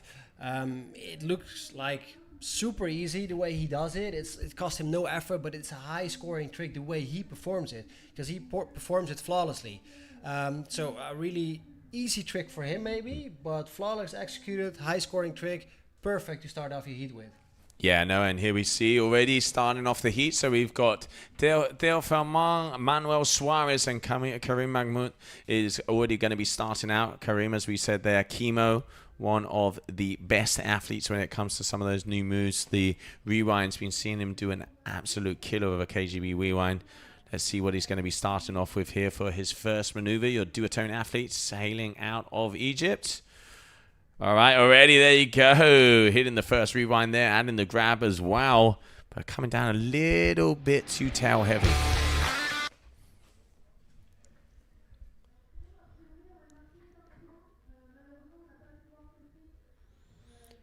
So Theo Fermon, Fermon is a well-known name. Brother of Antoine Fermon, used to compete as well on the tour. Day and night. Day and night, yeah. He is in Tahiti, if I'm correct, right now. But his little brother, I think he's actually from here as well. And yeah, home turf. Home turf, yeah. So there he goes. Oh, so hard attack, or we're going to call it the 360 pass up the top. So yeah, kite going a little bit high. Same movement of the hard attack, but obviously as that kite was right above his head, not being able to get the extension or rotation as well. But you can hear, he is definitely from here. You can hear the crowd in the background. It's so cool, the French kiting community down here. They really push the locals like no tomorrow. So we had Manuel Suarez in the red lycra, and Manuel actually 2 years ago he was in the lead of the tour, so he was in the race to become world champion in the freestyle tour. Well, it all came down to the last event, and then Gianmaria Coccoluto he snatched the win there. But he's first event, so he's back here, and I think he wants to win it again. Little getting caught up with the gust by the looks of it there. You could see him got a big pop, but then kind of stuck it. So a backside one, grabbing it with two hands. Obviously, you know, these top athletes, you know they're always going to go for those doubles. But here, just completely getting stuck. Yeah, got complete. Yeah, like you said, just stop the rotation. So not the move he was looking for. That moment, Gianmaria Coccoluto and Manuel Suarez. Manuel had to place first or second, and if I'm not mistaken, it was the quarterfinals. Yeah. And it was Eric Anderson who took out Manuel on the final trick. His buddy from Brazil. I'm not sure if they're still friends. Oh, there we go. Mr. Rewind. Very nice. Super stylish, clean, grab in the middle, good landing, speed in, speed out. And it's the way where he starts the rewind as well. So he completely has the trick and then completely turns back. And that's something you really want to see. You don't want to stop halfway and then turn. But it's like complete rotation and then completely back again. So well executed from Karim. Well played. For now, we see Theo. He's in the lead. He has 2 tricks on the scoring board. And hopefully he can make his... home turf and all the people that are cheering for him proud. Yeah, and it's one of the things you see with Chemo, and it's one of the things they were asking the judges as well, to notice that difference on the rewind. You know, you see it, for example, on the KGBs. It could be a difference of a back to blind to wrapped or a KGB rewind. Just that extra 180 that sometimes is only a 90 degrees different, but really taking the execution and the time to extend could mean a difference in almost 2 points of a trick. Definitely. We see on Theo, sorry, I was going to say Antoine. You see that Theo Fermon going for a double Hinterberger, but crashes on top of a wave. So what we can see right now is that most of the tricks coming in are a little bit harder to land. Though it's kind of flat, but closer to the beach, there are small little waves that really makes the landings a little bit harder. So the riders, they gotta carefully place where they're doing the tricks. Manuel Suarez here coming into the beach. Slim 7. Slim 7, nice and easy. Still waiting also for scores to hit up for Chemo for that last rewind. So still it's there's definitely going to be a mix in between Manuel Suarez and Chemo at the moment. Slim 7, not getting the inversion, so kind of like half going for the front roll. We've seen them, you know, that's kind of, you start to see that more when they go for the Slim 9. So he's obviously going to get points deducted in that, but still double in these conditions. All right, Chemo backside 7. Nice power. Nice. Kite very low on the landing. Good speed in, good speed out. This is Slim 7 from Manuel as well. It was a little stiff. There was not much explosion from his pop, so it was more of a force out of his body than out of a pop. And you see a properly executed backside 7 here from Kareem. You know, like if you would have to say something, you know, the judges really wanted to see a really big extension on the railie. You know, technically that board has to come over the head. That far they want to see it. But given the conditions, it was a well-executed backside 7. Yeah, obviously judges, you know, with conditions like this, they do take that into account. The same way for the good and let's say for the bad as well. If that kite is definitely high, you could see there Fermon with the kite, he's going to get seriously deducted for that. 5.90 for that rewind. That's tough. That's tough, yeah. I would have thought it would have been more. Only thing is, given into account, we don't see the exact kite position here from the boot. So we could have think that the kite would have been very low, but the judges they're right there at the beach and they could see the kite position. And if that kite was a little high, or there was something else that we've missed, you know, luckily we have a 5 people judging panel right at the beach. They see everything, and you know they're well skilled to see the difference in those kind of tricks. And then 6.92 for Kareem on that backside 7. I think that's a good trick. Definitely. And also, you know, noticing the difference there, you know, that the kite a little bit lower. Manuel going front blind mode, but nice into a little backside 3. So mixing it up here for Manuel Suarez. But, you know, like you're saying with the judges, how the scoring works as well is the 5 judges give a score. The top score and the bottom score are scratched, and it's the average of the 3 middle scores is the number that is going to show up on your scorecards. Manuel Suarez here, now he's starting to he's being intelligent because he's hitting a completely different family that is the combo. Kareem again, KGB. Oh, just a KGB. Yeah, normal KGB. He was definitely looking for something else, but not getting the height. But still, you know, he's got a 5.90, 6.92, which is not bad. Which is a good score. Manoa has definitely a lot of tricks on his sleeve, so it could come down quite close in this heat.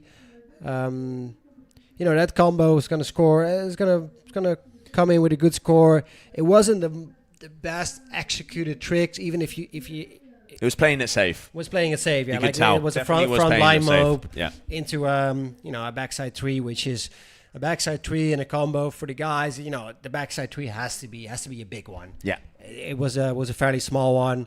5.03, so obviously average scores there. 16.76, so it's all going to come down to the final moves. Theo Fermon here, just about to look. Is he going to be coming left foot forward? I don't think he has the speed. You can see that tide is starting to push. Okay, he is. Oh no, I thought it was going to be kite loop. 313 to pop out. So managing to keep it together, and once again you can hear the French crowd. Yeah, so that was going to be a crash, even though he popped out, came back on the board, but. Basically, the rule is once that board pops off the water, as you can see, the bottom of the board, that's a crash. Yeah. All right, so now 2 moves. This is going to be for the number 1 position of the heat. Manuel Suarez from Brazil, from Barra Grande. As Yuri said before, he has been one of the top contenders a couple years back for that World Championship title. So he knows what he has to do to be on top of that podium. He's been an event winner multiple times, And now for his final move of this heat, because let's not forget, Dingle elimination. Winner of round number 1 will go through to round number 3. And then second and third place will have to battle it out in round number 2. So important moments. He's getting the info out here on the beach as well. As I said before, we are going to run a round number 2 of the men's as well. And then round number 3 of men and women are released for the day. So we're going to have a few more men's heat to go. Interesting ones. We're going to have some big action. Manuel Sorar is coming in toe side. Chromo. Just a chromo into a crash. I don't know. He seems relaxed. He seems relaxed, yeah. Do you reckon maybe he's seen the... It could be because sometimes you can see the seeding on the ladder. Has he seen a path that might be golden? That is... I've seen athletes do this. Yeah. And then sometimes it gets completely mixed up because who they thought would win loses. Yeah. So yeah, you can find an... Well, let's not call it an easier path. Well, maybe they think it's an easier path to the... quarter, semifinals, finals. But it's not always up to you because, you could lose, but other riders could lose as well, or big upsets early in the competition. And then, you could suddenly face, let's say a world champion, Carlos Marbebe, in your second heat. That's not something you want. Chemo powered. Very powered, waiting long to unhook. KGB 5, very stylish. Showing the control in the landing as well. So judges definitely going to be liking that because holding that bar behind his back, showing complete control of the move, and also that kite in a decent position for the light winds. Yeah, definitely. Good move. I mean, that's definitely the win for Kareem. Very well heat, very well executed. Lots of different tricks as well. Some rewinds, some doubles, toe side stuff. Good overall heat. Well put together, well played. Good win. Congrats. Yeah, nicely done there, Chemo. Red flag in the sky. Let's check the highlights of that last heat.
And welcome back, everybody. Nice little highlight of some of the rewinds and the heat we had there. Chemo taking the win. Next up, we're going to have Gian-Maria Coccoluto coming on the water. Yuri, tell me about that guy.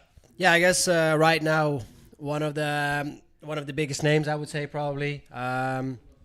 He has been putting out a lot of footage on his Instagram from his training sessions in Sicily, and it's wow. It's he's really pushing it. He's pushing rewinds. He's pushing osmosis. Lots of doubles. So really, the way of riding what the judges wants to see. So he has a world title. Carlos Mario, he won the world title next year. There are a lot of other riders that want to win as well, like a rider like Maxime in the heat before. He's been there. He's been on second place. He's been winning events. So all of these guys, they have what it takes to take the win. But yeah, Gianmaria, he has been impressing us a lot lately with his riding style, and I mean the execution of his tricks is just wow. I think personally for me, it's one of the better riders right now. The way he's executing his tricks. Yeah, no, he's definitely paying attention to detail. So you can see here, Kelvin Lucel from France, Rafael Montero, a local boy from Estepona, coming out on the water. First showing of him here at the GKA, and then Gianmaria Cocoluto, who is out there as well. Yeah, Gianmaria, he's pushing it. You know, he is 125% purely dedicated freestyle. We can see the scores of the previous heats up there, so we'll be getting the new scores coming at you soon. But all right, starting off 3, 1, 5. High kite. High kite, yeah, a bit of a wobble, a bit of a dangle. Young rider here, but first trick, first heat for him as well. So he's warming up, putting a score on the board, and he's riding straps as well. Interesting choice. We've seen so far. We've seen a couple of French riders are all on straps. I'm wondering if that's a decision from coach Nico Damas, or is that a decision in general from the riders itself? They feel more comfortable on straps or not? Rafael, a Spanish rider, is coming in toe side. Going for, nice. Toe side. Kite was high, but was still high. mixing out. He is one of the lighter riders out there as well. I think he's on a 40 meter. Let's see the replay of that. So toe side, slim, nice. All right. So dum-dum, technically. Yeah, dum-dum, yeah. I mean, kite high wasn't very high, but very interesting trick to start off your heat with. Directly ticking one of the boxes in the tricks categories. Right here, blue lycra, right foot forward, Gianmaria Cocoluto wants to go big front blind mob, landing. Just front blind mob. For a second there, I thought he was going to go for a combo, but just keeping it at a big, well executed front blind mob. I mean, the front blind mob for Gianmaria is kind of like textbook, like a textbook back mob for Maxime, like we saw in the previous heat. Yeah, they can. I mean, those guys can do that in the steep. But one of the things we were talking about before, 2 hands on the bar before the landing, full control. And I think, if I'm not mistaken, that was looking like from Rafa. Yeah, so Dum 377, toe side slim. Yeah, nice. Interesting starter. Yeah. We got a similar in between KO and Rafa, and now going for the second round of maneuvers. Let's not forget. 5 trick attempts, top 3 moves are the ones that count. Old school slim 5. There we go. Nice extension. Kite low on the landing. So that was good. Interesting scoring on the first 3-1-5 from KO, and then the dum from Rafael. Almost similar scores. Although we saw Rafael wasn't going as high, as much speed, but it's a way more technical move. trick. So Yeah, I agree. It was very close, but once again, unfortunately, the live cameras are a little bit further away than the judges' booth, and as they're jumping right towards us, we can't completely see how powered or how low the kite is. So he must have had his kite at lunch, as they would say. But I mean, he's coming very close to the shore. Right, so going again. Slim 7. All right, wow. Nice. That was better. So that was better. Nice. Right in front of the judges, right at the beach.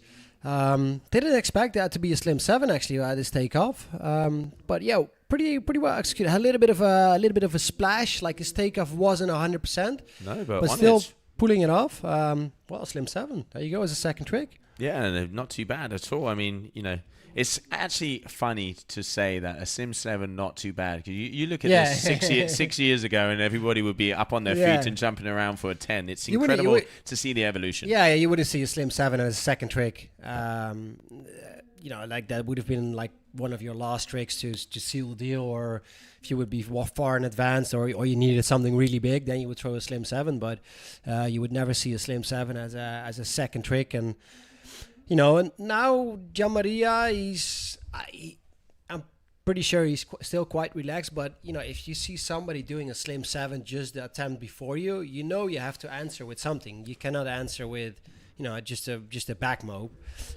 or it has to be something very big. So let's see how he's gonna answer. If he's still gonna just go with his knowledge of knowing what he can do and just easily build up his heat, or he's gonna be like, you know what, I'm here to win. Get out of my way. Boom. I'm gonna do something really big. Yeah. So I mean, all of these guys also and girls, most of the top freestyle athletes, they've been hanging out in Greece together, so they pretty much know what's on Stellfish, KGB to fine. Very nice. Textbook once again. That Stellfish grab, that comes back from the days of Stefan, mate. Yeah, he was always doing that. You could put money on it. If he would do a grab, it would have been that one. Nice. Very well executed. Like some speed in, speed out. Not a good grab at all. So it's definitely answering big time on that slim 7 from Rafael. 6.7 for that slim 7. Decent score. Yeah, decent score. Very, very decent. One of the things I really like with Jean-Marie Ayuri is how he puts his body into blind position immediately before landing. He stays there.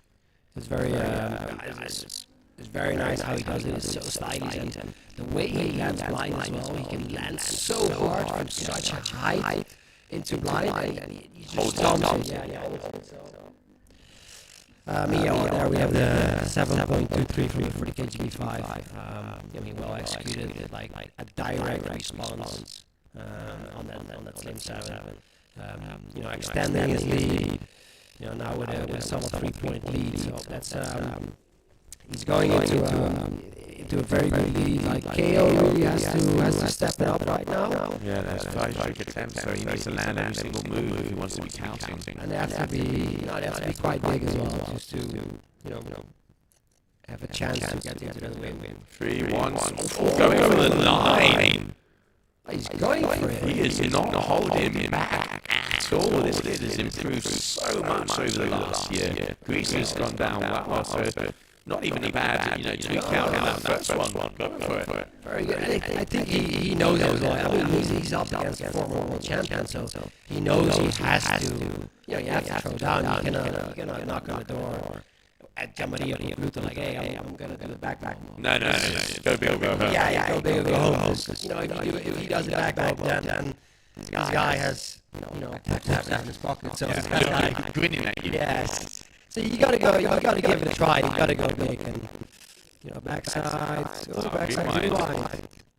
Oh, a bit sloppy on the landing. Yeah, looks like that kite a little bit higher than you expected. Not be able to get that extra rotation around, but still Jean-Marie also. Backside maybe wide. I like similar to what Kimo saw. Obviously, Kimo landing a lot better than he previously said. Almost a lot of them and that grabbing when they change locations to stop their body completely. It's kind of is that assisting them? Yeah, that grab definitely helps a lot to stop the rotation, and it makes it a lot easier. Well, it's not easy in this trick, but to spin the other way. And that definitely, a little handbrake definitely helps a lot. That trick I think is going to be a big deduction, because by the time he was getting out, he was really looping his kite.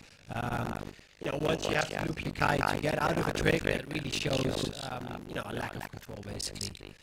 And it's almost hard to say, like with a rider at this caliber, a lack of control doesn't do justice. But in a trick like this, it was that.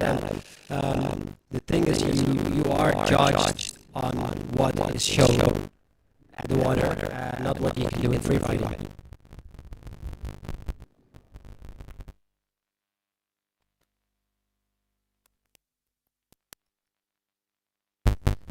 And we saw there also a nice roll there by KO. And now Rafa, what's it going to be? A repeat?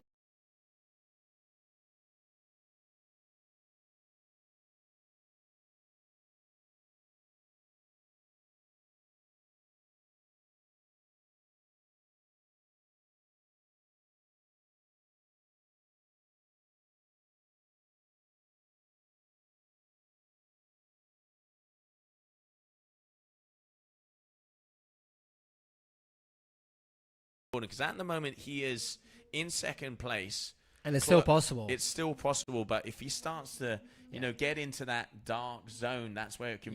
You actually start to compete against yourself. Yeah.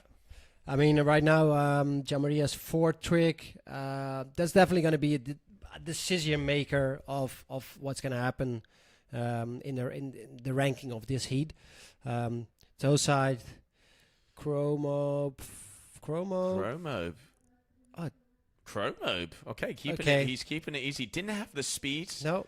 I think he, you know, knowing Gianmaria, maybe, you know, we're usually used to seeing Chromobe 5s when they go off of the kicker. That would be like your 3, 2, 1 go from him. But obviously conditions, you know, conditions are definitely hard out there. You know, we are coming to about 7 o'clock, so about an hour and a half away from the sunset coming in. The guys are still out there on 30 meters, but I'm going to dare to say it looks like it might have dropped off a little bit. Could be, yeah.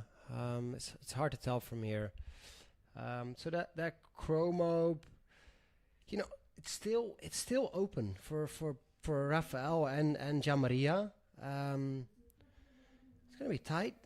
I mean, final move, we could see that was the final move from KO, going for the backside free, but unfortunately letting go of the bar after landing, so that is also going to be counted as a crash because you have to land and show control of your landing. Now, Rafa, final move.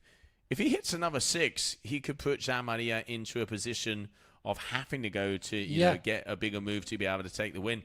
That 319 he attempted was looking nice. If he would have, it would be a different story. If he would pull this off right now, then pressure is on. Yeah, pressure is on, and I hopefully he has somebody on the beach that explain to him where he's standing and what does he need, which trick category. You know, hopefully. Let's see what's gonna pull off. He is like, seven, but crashes down, and here's going to be the fist bump. He's not going to be happy. No. So unfortunately, starting off strong, but ending off just not with what he was looking for. Didn't get the height. 1, 2. Spinning very fast, but just lacking a lot of height. Lacking the height. It looks like he was out there on this 12 meter. I know he's got a 14, and Gianmaria obviously is going to know he's going to be taking that win. Yep. Maybe one for the public. Is he going to give us a little show? Yeah, he has to. Yes. Come on. Forza Italia. Come on. Something nice, and it's also, you know, he knows he's done for the day. Whoa. Heart attack. Rewind. Yeah. Sketchy landing on the knees. Yeah. So he knows he's done for the day. So then either you can do 2 things, like do one more practice trick, or, you know, take it easy and try and mix it up. Well, he definitely went for practice tricks.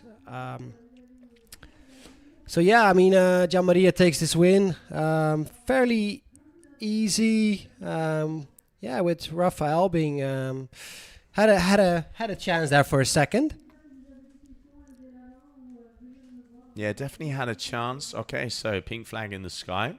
So there's a review on the maneuver there from Gianmaria Coccoluto. So waiting to see what is going to be said about that one. But there we go. So we are going to be continuing on. Gianmaria Coccoluto taking the win of this heat number 4, round number 1. We are going to be continuing down here in Dunkirk for the first freestyle event of the season, GKA Kite World Tour. Let's check the highlights.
All right, and welcome back, everybody. So now Daniel Pereira and Peyo are coming out to battle as we continue on with the competition out here on the water. And Finn Flugel. Finn, one of the lighter riders, and also he's been a Rookie of the Year, one of the young and upcoming talents.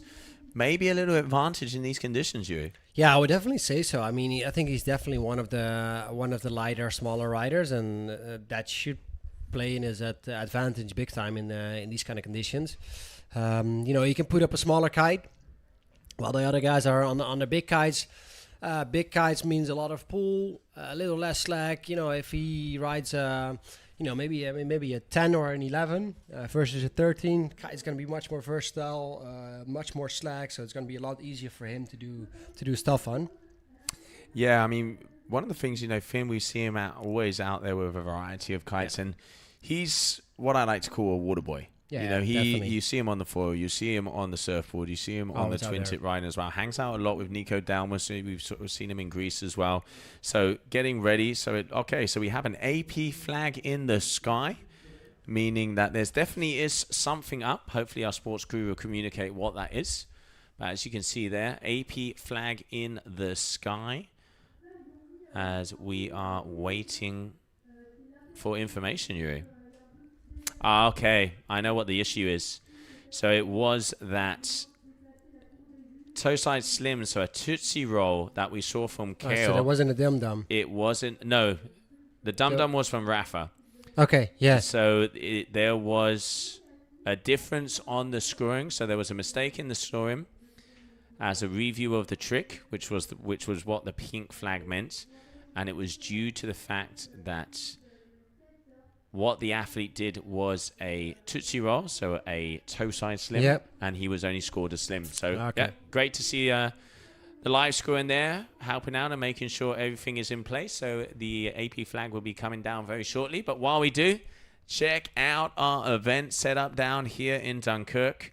Also, let's not forget, we have the GKA Pro-Am over there, which is a challenge where there's some races involved where they go from one side to the other, and pros and amateur athletes all, community joining together, and all the brands with a little testable as well. Really cool to see the setup that we have down here. And obviously, as always, a big shout out to all of our partners, to our headline sponsor, Qatar Airways, for the GK Kite World Tour.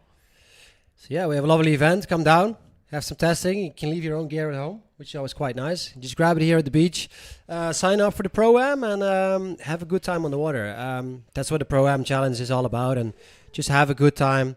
Go riding, go testing, race a little bit amongst amateurs and pro riders. I'm signed up myself as well for the Pro-Am, so hopefully I get a chance to go kiting. But first things first, World Tour, Freestyle, kiteboarding, first stop of the year here in Dunkirk with the GKA. And so far action has been already very good. Wind is, there's still loads of white caps out there. See the flags flapping up and down quite a lot. So there's still some wind. Hopefully it's going to stick with us for another hour and a half, something like that. Then at least we get round 1 and round 2 out of the way as well for men's and women's. And then tomorrow we can start directly with round number 3. Yeah, we got 8 heats left. Let's say on an average, heats are going around 15 minutes. So still, a solid, hour and a half to 2 hours. So hopefully we'll be able to hit that in before we need to use the candlelight. But now we are going back into sequence as that AP flag is down. So it's going to be Daniel Pereira, also one of the local boys from Kumbuko, railing it out. I didn't see the green flag on the shore though, so I reckon he's just warming up. I hope so, because the red flag is still up, so no start of the heat yet. And I'm a little surprised because we don't really see a lot of guys warming up, before on the event. So maybe they're using this time right now when the AP flag was up just to have a little bit of more of a warm up time. It is definitely good here on this location to get to know the spot a little bit. Obviously, there is a little bit of a current. It's not crazy strong, but if you play around in the right way with it, it can definitely help you, to get a little bit higher and score better tricks. Yeah, you can see one of the things that's nice and flat out there, that water is starting to creep a little bit further up. It's incredible the tides that we have down here in Dunkirk. You're looking at about a kilometer difference in between, you know, from those rocks that you can see in the back. Earlier on this afternoon, you couldn't see them. That's how much of a difference there is. But it creates a nice flat water inside lagoon here for our athletes. There's that red flag, so less than 3 minutes to go. Daniel Pereira, Peyo Kamaz, and Finn Flugel, your heat number 5, round number 1.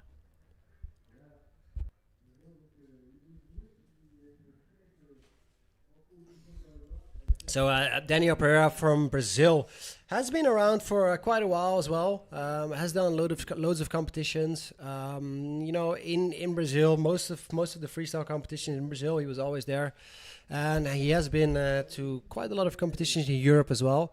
So has definitely some experience in riding competitions. Has a good bag of tricks. And then we have, one of the youngest riders we spoke earlier about, Finn Flugel, riding in straps as well. Also interesting choice, but he is really making it work. And lately he's been really pushing a lot of different tricks, a lot of different rewinds, combos, blind landings. So he has a very big trick repertoire in a lot of different categories. And that's something the judges right now, they really like to see. So, let's see whoever is going to make into round number 3. Yeah, and also one of the things we see from Finn is, you know, mixing it up as well, you know, taking off blind, similar, you know, obviously Tom Bridge, one of the guys pushing that very hard at the moment. And then, you know, on some of the, you know, double back to blinds where they're, you know, doing the back roll rotation before going into the back roll with that backside 3. It's, really starting to mix it up. Good to see, and hopefully see some innovation out here on the water. But like we said earlier on in the stream, the judges, they're also taking it very, you know, discreetly on the innovation, because most of the moves that we see out there have already been done at some point in the kiteboarding history. So definitely, it's more the evolution of the move with the scores on execution than just getting, you know, rewarded because it's never been landed in comp. All right, so Daniel Pereira is going to be starting off. Looks like he's powering up for right foot forward. Here we go. There you go, backside. Just the backside one. Backside, backside 3 there from Daniel. But yeah, like you said, Yuri, kite high. Kite high is, I don't know. It's I guess maybe you wanted more. It seems like you got a little bit stuck. A little bit stuck there. Gets second hand on the bar, but quite late for a backside 3. You know, if you want to go for a backside 5 or a backside 7, you really want to get that hand on the bar way earlier, so you can. So you have your way down of doing a blind landing or another pass. Peyo here with the backside 3 as well. A lot smaller, but a real different kite position as well. Kite was very low on Peyo's trick. It's a good angle, but there wasn't much height in the trick. So I'm wondering how the judges are going to compare those two backside 3s with each other. If they're going to reward height a little bit more or kite position. And there we go. Youngster in the blue, Finn Flugel. First move. Riding for Germany on the Irish kite. Guess it must have been like a 11 meter. KGB 5. Stomping it. Almost getting caught by the tightrope there, but nice. Really like the landing on this one, Yui. You know, he went into it.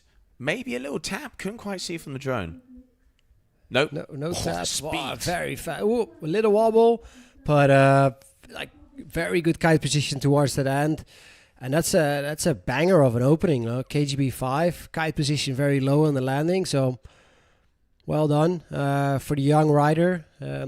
He's slowly putting in a lot of experience as well. He has been doing quite a few competitions. I think, if I'm correct, last year he rode the whole tour. Definitely, you know, by riding competition, you get a lot of experience. You learn a lot of things as well. And from that experience, you know, you can see like he's opening up with a 7 while the other guys are opening up with 3s. So putting in the groundwork early. Yeah, no, I mean, Finn, he's already starting to have been around quite a while. Slim five here from Danielle. I will say that kite he's hanging on it. He really is definitely, keeping it a little bit on top of him, and his judges are really going to be deducting him. Good, decent move, but you can see here just dangles down, and judges they're going to be deducting some points here. Peyo commands. Let's see what he's got. Local boy from France. Always good to see Peyo out there on the ozone. Let's see what he has for us.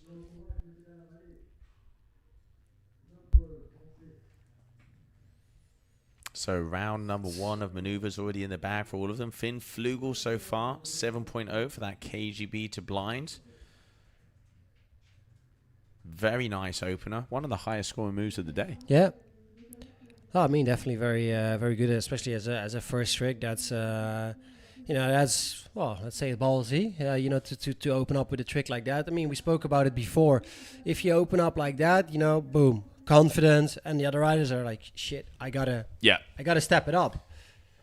Yeah, it's always a double-edged sword, but going well for Finn. Already has that confident booster. But one of the things we will say about Finn, you can see his parents down there as well. He's consistent. Yeah, the kid has, for such a young age, and let's say for not so much experience when it comes to competition, he is very consistent. First saw him in Colombia a couple of years back, and all right, here we go in front mob. Old school. Whoa, old school, yeah. Well, at least it looked like it from this position. I think his takeoff was a little off, but it was a little. Let's see the replay. Yeah, big old school. Yeah, the start was kind of like new school as front blind, and then his kite went up, and he turned it into old school front mob. Forced it through. But I mean, no harm done. I mean, second trick, you start off with a 7, so you, in your mind as well, you could easily say like, all right, you know what, easy, no worries, I discard it, done, next trick. Yeah, exactly. Exactly. That thinking of, aiming to get that perfect 30. Okay, Whoa. letting go. He's definitely having an issue. Looks like his kite's going up every time. Yeah. I have a feeling that he is riding the same kite as Manuel as well. Yep. Kind of had similar way of moving the kite. Yeah, so you can see. So Finn Flugo, Peyo Kamads, and Daniel Pereira, your heat on the water at the moment. Heat number 5, round number 1. Peyo, 3.20, missed his second attempt, looking to land a score here for his third. Let's not forget, 5 trick attempts, top 3 moves are the ones that count. Toe, side, looking for the crowbar. Okay, no. So he's going for the combo. Just got caught by the chop there. Yeah. It was a pretty good save. Yeah, I mean, that first trick didn't really happen, and then you gotta do something to make it happen, especially in this 5 trick attempts. You don't wanna waste anything. When you have 7, you can you could take a chance, but right now with 5 trick attempts, only 3 counting, you wanna make every attempt, you wanna make it count. Yeah, all right. So Finn looks like he's switching it up as he's now gaining speed. All right, toe side, what's it going to be? Okay. Right. He spins so fast. Man, it's incredible how he just wraps it around. Especially that last spin is just like wham. He just flicks it around, and he does a good job on that. Yeah, no, it's like you say, full over the top. So half cab rotation and then adding the extra in. It definitely in this condition, it definitely plays off for him that he's smaller, lighter. He can pull those tricks off. Well, I guess a little heavier, bigger riders are struggling a little bit more, I would say. You can really you see the result in the speed of those kind of tricks of like last minute turning to blind or turning to wrapped, and as a smaller rider, you definitely have a big advantage. Toe side. Oh, Daniel's not really having it today. He's struggling quite a bit. Yeah, I mean, sometimes competition riding, different animal. We've talked about it before, and sometimes, athletes that live in these perfect locations, you have to go and train in locations that aren't as perfect as well, because then when you come out of paradise hits you hard. Yeah, definitely. Yeah, I mean, these guys, you know, maybe they don't have the budgets to travel and train on other locations. Exactly. So they just train in Brazil. You know, in Brazil for everybody, it's kind of like the holy grail of training location for kiteboarding. It's absolutely perfect, and you can see instantly whenever the riders are going to Brazil, the level just shoots up.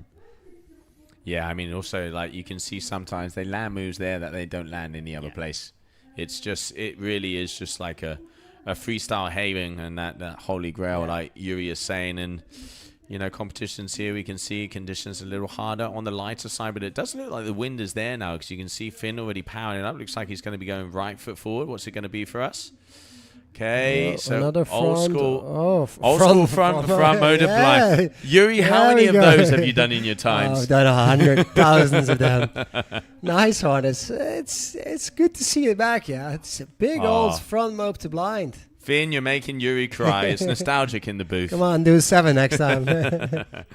Yeah, so, you know, Finn mixing it up, you know, joining the old school to new school. Again, obviously judges, they're going to deduct because Kite was a little higher. He did have continuation of flow through the rotation, but, you know, making the most of what he has. But it's going to be a medium to decent score. It's like, I mean, in this heat, he kind of knows he's leading by far.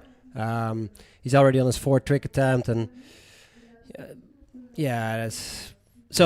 Finn, he's quite sure, well, pretty much that he's taking the win home in this heat. So yeah, he's triple comboed pretty much everybody, so he is in the lead. And yeah, Daniel and Peyo, they're just not having the best of a starter for them too. Obviously, Dingle format, round number 1. So winner goes to 3. The other 2 will go into round number 2. So they do have another chance. Peyo asking probably what do I need? What do I need? And his girlfriend will be saying 10, 10, 10, 10. So, unfortunate situation for these two. But, like I say, they will still be continuing on in round number 2. But Finn Flugel putting in the homework and putting in the groundwork early on. Straight into round number 3. And, well, he's scoring a 9.23. That's really close to Maxime's heat as well of a 9.9. One of the higher scoring heats of the day. So, wow, good job of the little man. Yeah, no, absolutely. Little man putting down big scores. With one trick left to do. So they're reviewing a score again from somebody of the pink flag. Yeah, pink flag meaning review scores, and then if the black flag goes up at the same time as the flag of an athlete, it will mean that that athlete has to perform his maneuver again. So that's kind of the new flag sequence that we have here for the tour. So they have all the info out there on the water. And now Peyo, final move of his heat. Let's see what he has. Going right foot forwards, over the chop, deciding against it. So I'm wondering what he's going to do now, because the initial plan was to do something right foot forward. So sometimes you see with riders with less experience, they would turn around and then do a trick suddenly left foot forward. Double. Looks like a toe side double heart attack from here. Let's see if we can get the first view. What are you calling? Toe side, backside 5. We were looking for the other blue lycra, the one who performed the maneuver, guys. Nope. All right, so it looks like we might not have a repeat. So it was a crash because he didn't land it. Yeah. But yeah, I mean, last trick is a crash. Still won the heat by quite far, a big margin. So well done, Finn. It's a good first heat. It's good warming up. Straight into round number 3. So he's done for today. Long day of waiting, but if you're a long day of waiting and you finally have your heat, like we're getting close to sunset. It's a nice feeling. If you had a good heat and you're done for the day, rest up and be ready for tomorrow. Yeah, so that's it. He's going to be able to chill. As a good heat there from Finn Flugel, the winner of this heat number 5. Let's check out the highlights of that last heat.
All right, Yuri, so we are back, continuing on in round number 1, heat number 6. Linus Edman, Hinoburo Nakano, and Arthur Gilbert. Linus, now that's a name from the past. It's going to be an interesting heat. Linus, well, he's back. We can clearly say that. He took a very long break from competing. And I spoke to him yesterday, and he was like, yeah, I got a girlfriend or a wife. I got 2 kids, got a house, I'm settled, got time again. So I started training and back on tour again. So it's really good to see him on tour. He is one of the bigger riders. He's a really big fellow. He's a very strong guy as well. So hopefully the wind is enough for him to do some good stuff. And yeah, he's actually opening up here. Back mode 5. Oh, crashed just behind the flags. Sinking on that landing. Yeah, unfortunately that was a crash. It started off pretty well. Pretty solid back mode 5. Yeah, I always remember him and Rick Jensen hanging out, yeah. and they had that exact same style when it came to the back modes, coming, having a big wakeboard background. And also, it was funny because we saw Linus in Silt last week. He was doing back modes on a hydrofoil. Oh, yeah. Oh. That's scary. That's sketchy. what I call a haircut. But I do remember when you had almost just came back from an operation on your knee doing back modes on a surfboard. Yeah. I had to take it easy from the dock, so yeah, surfboard it was easy. So Hironobu Nakano from Japan. I think he's one of the only rider, this year for sure from Japan, but in the World Tour there hasn't been very many, and he is riding very good, very solid, and. Look at this trick, like insanely, like what a height on this day, yeah. Like and the horizontal rotation. Look at the flow through the spin. Gets the railie, does the back, and look, boom, boom, boom. Very nice. Super good Clean. landing, super clean, and he's such a nice guy. I've met him a couple times on my demos in Japan, and he was always there. And yeah, he's such a friendly and very and in Japan they're very, very respectful to each other. So he's a super nice guy. And front bi-mope, textbook trick from Arthur Gilbert. Yeah, I mean, I probably could have guessed that before the heat even started that he would be opening up with this. I love how he inverts. He really, it's almost tantrum style. Like it's so nice. Yeah, holds onto the bar with 2 hands. Beauty. For that extra little second, just making him go up into that inverted position. Really nice there. Yeah. Arthur, he's been a world champion before. Yeah. He's hungry. He's definitely one of the top French athletes. All right, let's see Linus. He does like to land in front of these flags. Yeah, he is a spot. Well, back mode 5, but he is taking it now. I saw pink flag going up there in the meantime, so I'm not sure which tricks they're going to be reviewing. But yeah. An amazing opening so far from all 3 riders. Big front blind mode from Arthur Gilbert. Super well executed, very stylish. But I'm thinking they are reviewing his trick. I mean, that was a definition of quality over quantity. Oh, for sure. That was, it is a single handle pass, but it is as good as it gets. Yeah, and obviously, one of the things that the judges have been saying through the skippers meeting is that they want to push that. So if they want the athletes to understand that would need to get a decent score. Definitely. 6.07, pretty up there. Pretty good. For a single trick, that's a good score. And then obviously you can definitely improve those single tricks, like for example Maxim's back mope 5 with the grab. If you would do a front blind mope with a grab, executing it like that would easily go to like maybe 7 or something. Depends on the grab. So it's all either it's a tap or it's an actual grab, and where do you grab it? So all these factors makes a big difference on the improvement of your tricks. Yeah, no, absolutely. And it looks like we can see Hironobu is waiting for his flag to hit the sky. Red Lycra coming in from Japan. Already a 5.90 for that Hinterberger 5. So good score there for him. Just shy of about 0.17 of a point there from Arthur Gilbert. And yet it definitely looks like something is up on the beach there, as I can see he looks more Spanish than he does Japanese there, man, with the hand going, ¿Qué pasa? What's up? What's up? All right, so it looks like... So they are reviewing something, because I saw that pink flag going up, but I'm not sure which trick or what they are. Or maybe the trick from Linus. I'm not sure. I mean, Linus was a back mode 5, so that couldn't be too much of an issue. We can see a double Hindenburger 5 there here from Nakano. All right, so yeah, red flags in the sky. Pre-pop. 3-1-7. Oh, goes down. That was I don't know. It didn't look like he was ready for it. No, it's almost like he saw the flag going up. It was like, I gotta go. Yeah. Just, I think he would. I mean, if he just would have waited a little bit more, like you saw the difference in height on his first trick and the second trick. Like the second trick, there was almost half the height. And the run into it as well. Very slow. All right, so here Artur, so looking like he's going right foot forwards. This guy has a mean double heart attack. Backside 7. Boom. Boom. Nice. Allez bleu. You can hear the French crowd in the background starting to cheer on as they know he could be one of the contenders for this contest. Artur, known to he goes in. There's no half measures with Artur. It is balls to the wall, and he always go full steam ahead. And there you can see, got the height, got the rotation. 6.07 for the first move. Let's see what he has for the second. Linus coming in towards us. That was a high trick from Artur. A lot of height, a lot of speed in, speed out. 7.3. Wow, that's good for a backside 7. That's good. Yeah, no, the judges well earned though. I mean, yeah, judges want to see the power. They want to see that. Obviously, once again, the position of the judge tower, they can see a little bit better how that kite is placed, and it did look like that with the travel that Artur had, getting that little extra love from our judges. But then, Linus also 5.33 for that back mode 5 shows that they're, liking that style. He's coming in very close to the shore here. Heart attack. There you go. Decent position. Yeah, decent position. You can see with the drone, the kite was a bit high. But yeah, heart attack, not bad. You see here as well. Sent it up. Yeah. You can see. Think you see it the way is like when he lands, his head movement shows that he wanted to do something more. Maybe go for a heart attack 5. But yeah, you need the height. He's a big rider, so he definitely wants to have a lot of wind. And I think that if tomorrow is going to be stronger, so that's definitely going to play in his favor. And hopefully he can show us a bit more. You see Hiranobu moving his kite up and down to get a little bit more speed. He's doing all of his moves left foot forward so far as well. There we go. 3-1-7. Sticking it. Nice. Sticking it. There we go. Almost looked like he was going to miss that as well, because he came you could see that arm stretching out a little bit too much. But here again, same places we saw the double Hindenburger 5. There we go. 1, 2. Whoa. First rotation was a little bit more vertical, and then kind of dropping into it. Let's say nicely saved. Yeah, nicely saved, definitely. I mean, and the landing was good. The landing was solid. Solid, yeah.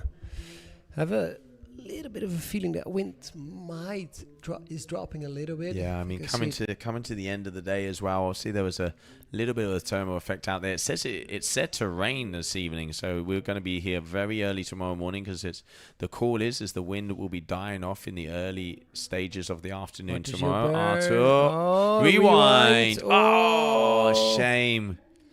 Just missed the landing there. He's going to get the points, but not what he's looking for. That's still going to count. 3-1. Oh, I think he started the grab too early, so he got off axis, and that's why he couldn't land it. Yeah, did get that full rotation round though, but yeah, like you're saying, just some little bit off balance. All right, Linus 9.83 total. Toe side. Crow 5. Oh no. Tootsie roll. Tootsie, all nice. Right. Oh, kite a bit high and kite high, no speed. He's gonna get slashed for that. Yeah. But I mean, definitely one of the heavier guys. I can see they're out there on 13s as well. So big kites in the skies. We're coming to the closing stages of the afternoon here. Dunkirk finally got some wins. We can start off the first freestyle event of the season. Forecast is looking good for tomorrow, but it is going to be a very long day, as we will still have about 5.5 to 6 hours of competition left. Yeah. I think the wind is slowly a little bit turning to glassy. The east side as well. Yeah, they're going more parallel, more perpendicular to the beach now. So yeah, you're right. It definitely is changing it up. Turning a little bit more to the east side, and that it comes along the city, so that might have a little bit of an effect on the wind. Oh, no. Dum Dum. Dum Dum. In that There we go. extra, so toe side slim landing, toe side once again. So that extra 180. Really you can see confidence here as he goes to the toe side. Wraps it around, similar to what we saw from Rafa on that a couple of heats before. Gets the landing, stomps it. Gets the trick. I have a feeling the wind's kind of backing off a little bit, and the guys are really, they're I wouldn't say struggling. I mean, there's still wind. It's still good. Challenging. But it's, they have to push it a little bit more. Yeah. All right. Yeah, you can see. Just look at the board path here. He is almost going downwind completely the other way, going for that rewind. Oh, missed it again. The bar. You can see let go of the bar on the pass. Oh. So at the moment, it could be. So we have Nakano in second place. Artur did that grab a little later, like you were saying, Yuri, there. And you can see there with the new Freestyle Elevate kite. Looks like he's on a 12. I'm surprised. So there's only one more move each. Yeah, one more move each, and there's a point difference between the two. And Linus, he's not that far. Right? He's on 14, so... Yeah, I mean, his lowest score is a 4.17, so he would, if he could hit a 6, he'd be applying pressure. I mean, we saw before he was going for that heart attack. It looked like he wanted more, maybe a heart attack 5? Yeah, heart attack 5 would definitely put him up there. Backside, backside 5, not bad. It could be. It's not great, but it could replace that 4.17. I reckon it's going to improve on that, but I don't think it's going to improve enough because you can see grabbing the end of the bar, so not complete control on the landing. But I reckon it will improve his score. Is it going to be enough to go past Nakano and push him to have to do another move? I honestly don't think so. I don't think it is going to be. And now, so Nakano is going to need a 1.25 increase on his overall score. So mid sixes is what he's going to be aiming for. Yeah, if he replaces that 4.13. Yeah, exactly. And with the tricks we've been seeing from him, like a mid 6 could be possible. Slim. Just misses the bar 7. on that slim 7. I mean, so hard on the light wind doubles as well, because if that kite is high, that second pass, you can't put it in. Yeah. I mean, it's a good choice from him to, he has to, because it's a last attempt, so you got to go for something big, and he knows from what you see your trick score in over the past couple of heats, then like something scoring as mid 6, like 6.5. It has to be like a slim 7 or a KGB 5, something like that, and then well executed. So it was a good choice from him, but not just enough to take the win.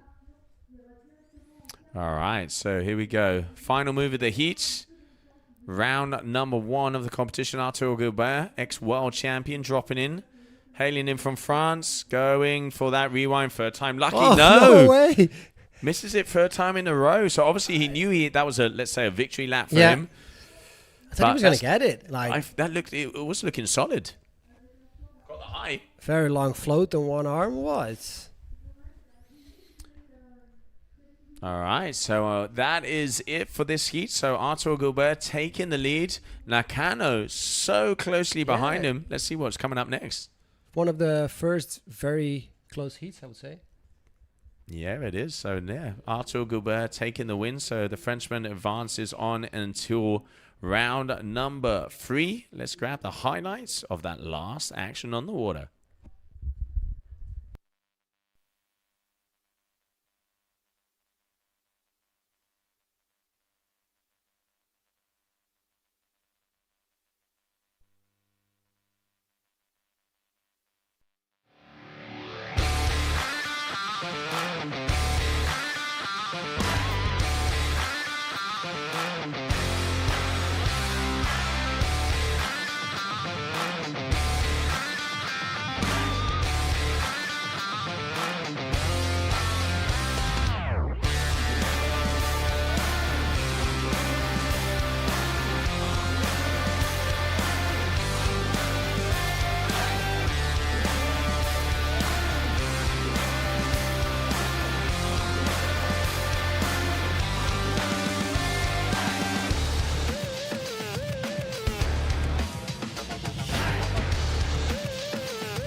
And welcome back, everybody. So, heat number 7, round number 1. Elliot Panet, the young blood youngster from France, also up against Valentin Rodriguez, ex-world champion from Colombia, and Val Garat, one of the known riders here from France, younger brother of Seb Garat. Yep. That is a kiting family. That's definitely a kiting family. Mom and dad are kite as well. And, you know, I've been competing with Seb, been competing with Val, and, they've always been around for a long time. Let's see how he's going to do here at, France. A little bit of his home spot. He's a bigger rider as well. So let's see how he's going to handle in these conditions. Valentin Rodriguez, former world champion as well. Let's see how he is in shape and what is he going to do. So white lycra, Elliot Panet. Red lycra, Valentin Rodriguez right here on the screen, and then we have in blue lycra, Valentin Garat, also from France. Yeah, I mean, Val, you can see Valentin Rodriguez, he has been hanging Backside out 5. in the Dominican Republic quite a lot. So obviously riding at La Boca, also a very talented young man on the freestyle side, hence why he's been a world champion. Backside 5, opener, not too bad. Very easy landing, very controlled. All right, so we saw toe side, front side 3 there from Elliot Panet, 1.97. We've got a backside 5 from Valentin Rodriguez. And now Val Garat, let's see what he has. Val has an absolute awesome Sim 7. He said he might be opening up with a front blind mode. Let's see if he's going to stay true to that. Oh, yeah, there you go, front blind. Oh, caught on the chop. Didn't expect that. That looks That solid. looks I was like fully in control, and then just hitting that chop on your landing. It's one of the worst feelings, actually. Like, well, but I've done everything right, and then it just happens just on the landing. Yeah, it's hard when it's a bit choppy, and I mean, choppy. Like out there, it is pretty flat, but if you're unlucky to hit just that little bit of a ripple, you will go down, like you said there. You know, Val, doing everything correctly, doing it all right, but just that final moment kind of going against him. Yeah. All right, so Elliot Panet, like we were mentioned in the lineup, he is one of the upcoming talents in France here, the duotone team. Looking like he's out there on the dice as well. So wind is lighter. What's he got for us? All right, back move 5 to splash. Not getting the landing either. Nope. 5.63 for a backside 3 there for Valentin Garat. But Elliot here really pushing that rotation around, not getting the height or the speed. And let's have a little look. Valentin Rodriguez, what has the Colombian got for his second move?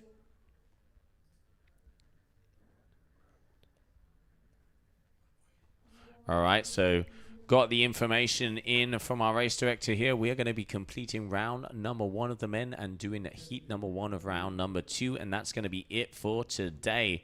So we are just going to be coming in for one more heat after this one out there on the water. And let's see who is going to be making their way through. Round number 1 winners go to round number 3, means they won't have to get up so early tomorrow. It's a good reason to win a heat. Sleep in a little bit. I don't think we have word yet what time we're going to be starting, but I mean, we know for sure it's going to be early. Oh, Slim 7 there from Val. Just getting caught on the chop as well. Well, I think it's going to score, but it's not going to score big time. There we go. Yeah, not really. Not really, no. I'm actually wondering if they're going to score that. Yeah. Because you did almost come to a complete stand. I reckon that's going to be the typical way here in the judges' tower, half score. Yeah. All right, so Val Garat, is he going to go on a repeat? I think so. I mean, just reset your heat, start again, start from 0. Stick to the game plan.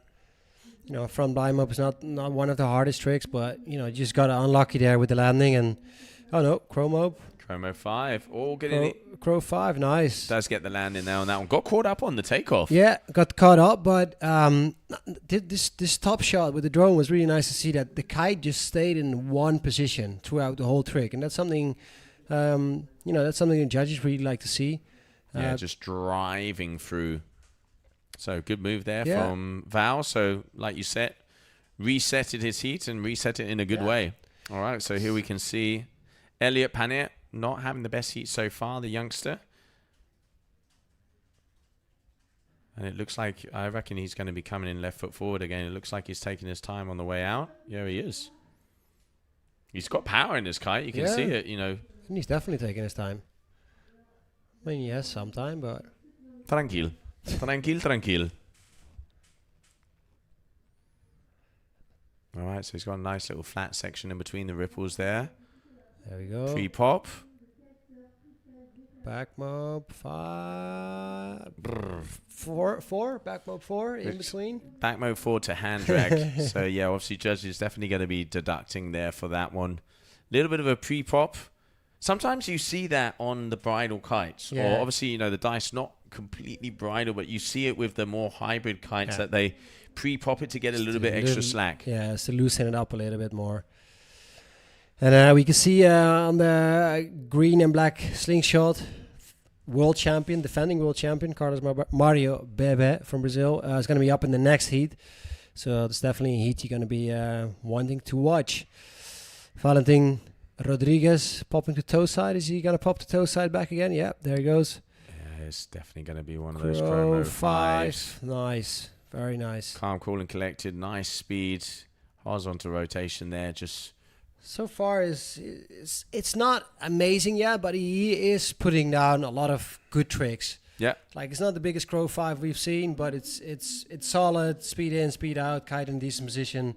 So another, medium scoring trick, let's say it this way, and slowly, chipping away into the lead from Valentin Garat and, Elliot as well. They're close. Yeah, no, nice there from, you can see from Val. So 5.63, 5.40, excuse me. So good move. All right. He's coming left forward. Slim 7, I'm calling. Val. Oh, might get some turbulence from Rodriguez's kite there. There's one. Yep. Go. Oh, he was going for it. It's too much forcing. The kite was high, just couldn't, not getting the rotation. I wonder if he landed on the sand there. I mean, he was very close. Yeah. Kite, just not being able to get it pulled in. So, no, you can see a little bit of frustration in his face there as well. 5.57 total. Not easy. So, Valentin Rodriguez, 14.83. Kind of, some of the biggest heats we've seen around the 19 area. So, he's kind of in the lower half of the top guys. So, 18, 17, 18s, 19s is kind of where the top athletes have so far. We've seen the likes of Finn Flugel. Yeah. I'm going to say he's probably put on one of the best performances of today. Yeah, definitely. Him and I would say Maxime. Yeah. I think Maxime's heat was just flawless. Smooth, super smooth. Did what he had to do. Won the heat by far. Good training slap, I would say. No, absolutely. And you can see Maxime super consistent, looking like a slim 5 there from Elliot. Landing that nice and easy. That's going to put him in second right now, I think. Yep, agreed. So Valentin Garat, he has to step it up a little bit more. I mean, these are not his conditions, Heavier guy. So I think he definitely gonna like it more tomorrow, whether it's stronger. And next up is gonna be Valentin Rodriguez for what is that? His fourth attempt already. There we go. KGB 5. Misses the bar. Let go early on that one. I'm wondering why, because he did that already. He started off with that trick. Yeah, and you maybe just wanted to improve it. He had to, the front blind mode would maybe be any easier to improve on that, and the Chromo 5 actually, excuse me. So interesting choice.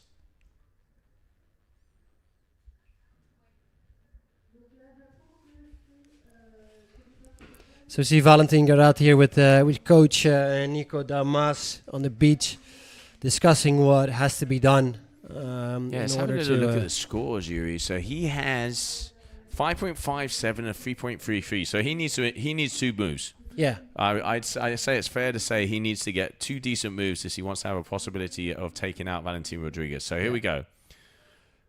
Front blind mob. Oh, keeps it together. He keeps it together, but it's not what he can do and he has to do. This was a tough one. I mean, that first one was just a bummer. I mean, that was executed really well, but, when he got taken out by that wave. And this one is just to get something out on the board and try and move forward. 5.94 is what he would need to take that first position off of Valentin Garat. I'm going to say he's not going to be getting that. Nah, he's not going to get that. But his lowest score is a 3.33, so he could. It would put him in a decent position to be able to achieve it, though. So Elliot here needs to.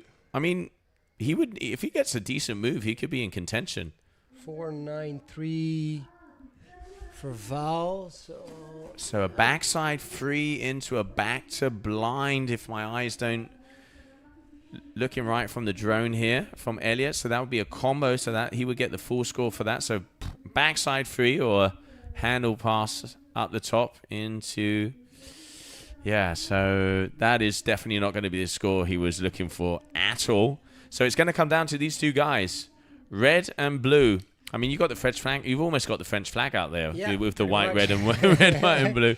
So red and blue. So Valentin Rodriguez. So he's only 1 point ahead, so it's Slim 7 of a 3.80. Do you risk it or do you play smart? I'd play smart. I would play smart in this situation. KGB 5. Is that better than the one he's done before? I don't think it was. I don't think so. I don't think it was. I mean, he had his first move, backside 315. The Slim 7, obviously saying for family is the KGB, so 3.80. He's going to improve it a little bit. Yeah. But not hugely. So I'm going to say semi leaving the door open for Val, or at least not making his life a lot harder. So just still waiting for that score to be dropped. But Val, obviously, it looks like he's a bit under, I think. He does look a little bit under. I mean, he has Val, like I said, talked to him earlier this afternoon. So moves he has on tap. Slim 7. Yeah, so he did not improve his score, right? If score's coming in. It does look like he's improved his score by a decent amount. So Val, we're still waiting for scores to be dropped for Valentin Rodriguez, but he's going to need a decent move. Oh, yeah, so he's now on 17.9, so. He's going to need a 4.0. Yeah, he's going to need a big move. 7-ish is what Val is going to need because his lowest score is a 3.33, and he needs that on the overall. So Slim 7. Slim 7. No doubt at it. Look, he's got a Slim 7 written all over his forehead. His only chance, pretty much. And he has a good Slim 7, so hopefully the conditions allow him to do it. And it's coming close. Dude, there's beach there. Slim. Oh, goes down and lifts up the sand, and you can see that not happy about that one. So Slim 7 attempt. It's going to be a crash. So that means it is going to be Valentin Rodriguez who is going to take the win of that heat. Just almost getting it, but not quite getting the land in there, unfortunately, for Val Garat. But so congratulations there to Valentin Rodriguez taking the first position. Now, coming up next, round number 2, final heat of the day. Bear with us. Let's check the highlights.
And welcome back, everybody, as we continue on. Here we have a round number 1, heat number 8. Einar Sada, Leo Verruccia, and Carlos Mario Bebe. The king is coming out on the water. Yeah, we could say he's the king. Multiple world champion, defending world champion. Yeah, I mean... You name it, he's done it. He's done it. Yeah, I think he's one of the top favorites this year, again. Together with, for example, former world champion Jamaria. But then, there's a lot of guys with, some crazy riding out there, and I think anything could happen. But yeah, Bebe is definitely one of the favorite riders, and he's riding good in a lot of different conditions. Yeah. The thing is Bebe coming from Kauipe Lagoon. One of the differences with Carlos Mario is he is always out there. Yeah. He doesn't matter what the wind was from a very young age. It could be 12 meter, it could be 6 meter. He was always out there spending the time out on the water. And he would still ride his 12 meter. That's true. 30 knots or 10 knots, it would be 12. Teammate of yours from the beginnings, that 12 meter RPM, he has paid his dues. Yeah. Cheapest teammate. You could just give him one. One kite does it all. One hit wonder. Yeah. One hit wonder.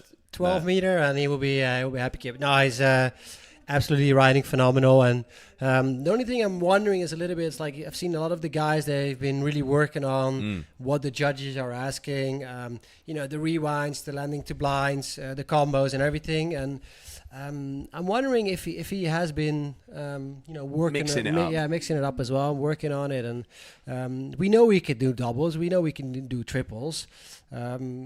But yeah, let's see how he's mixing things up. And in a few seconds, we're gonna know what it's all about. All right, so here we have Einar Sad representing Mexico. Airbrush athletes. Let's see what he's got. Right foot forwards. KGB. Back KGB. to blind. Yeah. High back to blind there. Looks like he was trying to go for something more, but almost getting dropped out by the wind. Is he on a razor as well?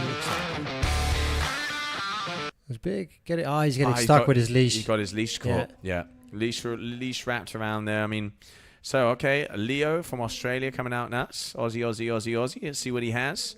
Looks like these guys, he's also powering up right foot forwards.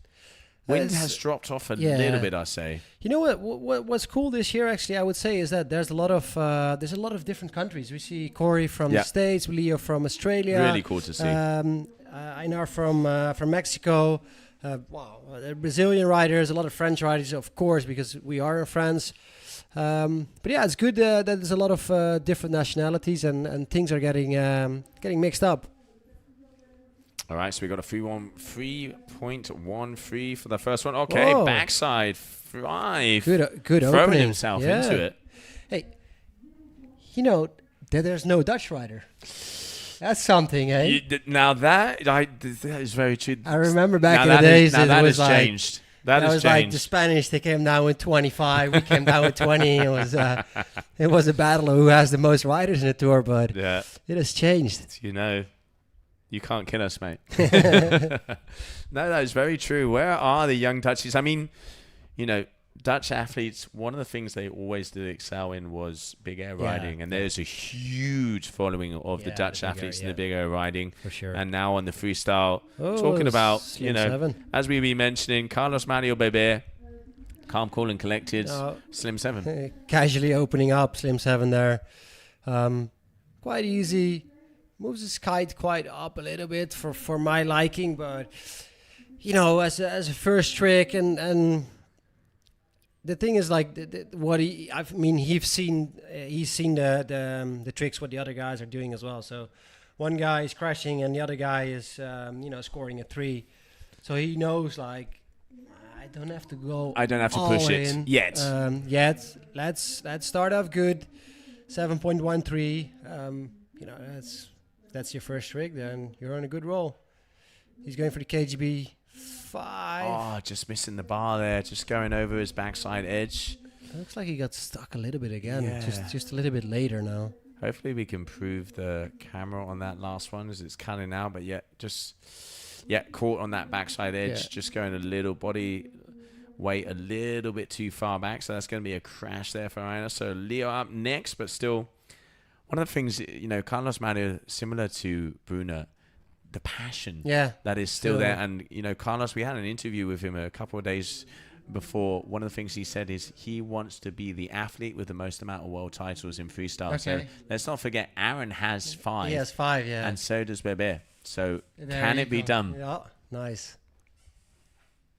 I mean, Yuri, you saw Bebe growing up. Yeah. Basically. Yeah. It must be cool to, still come and see Oh, a yeah, lot of for these sure. guys still around and then, know the history. For sure, he's been pushing it, and he's been working hard for it, and he has loads of talent, and not to forget that, I mean, he does live at the most amazing spot there is, but his background, he's not from a background with the family that could support him, and he's self-made. He has done everything by himself, and there are a handful of people that gave him some kites to borrow, and when we were in Kumbuko, he was riding my kites, and now you see him here 5 world titles later, and what is nice to see is that he has done it in a lot of different stages of kiteboarding, over a lot of different years. So it's very impressive what he has done and what he's still doing, of course.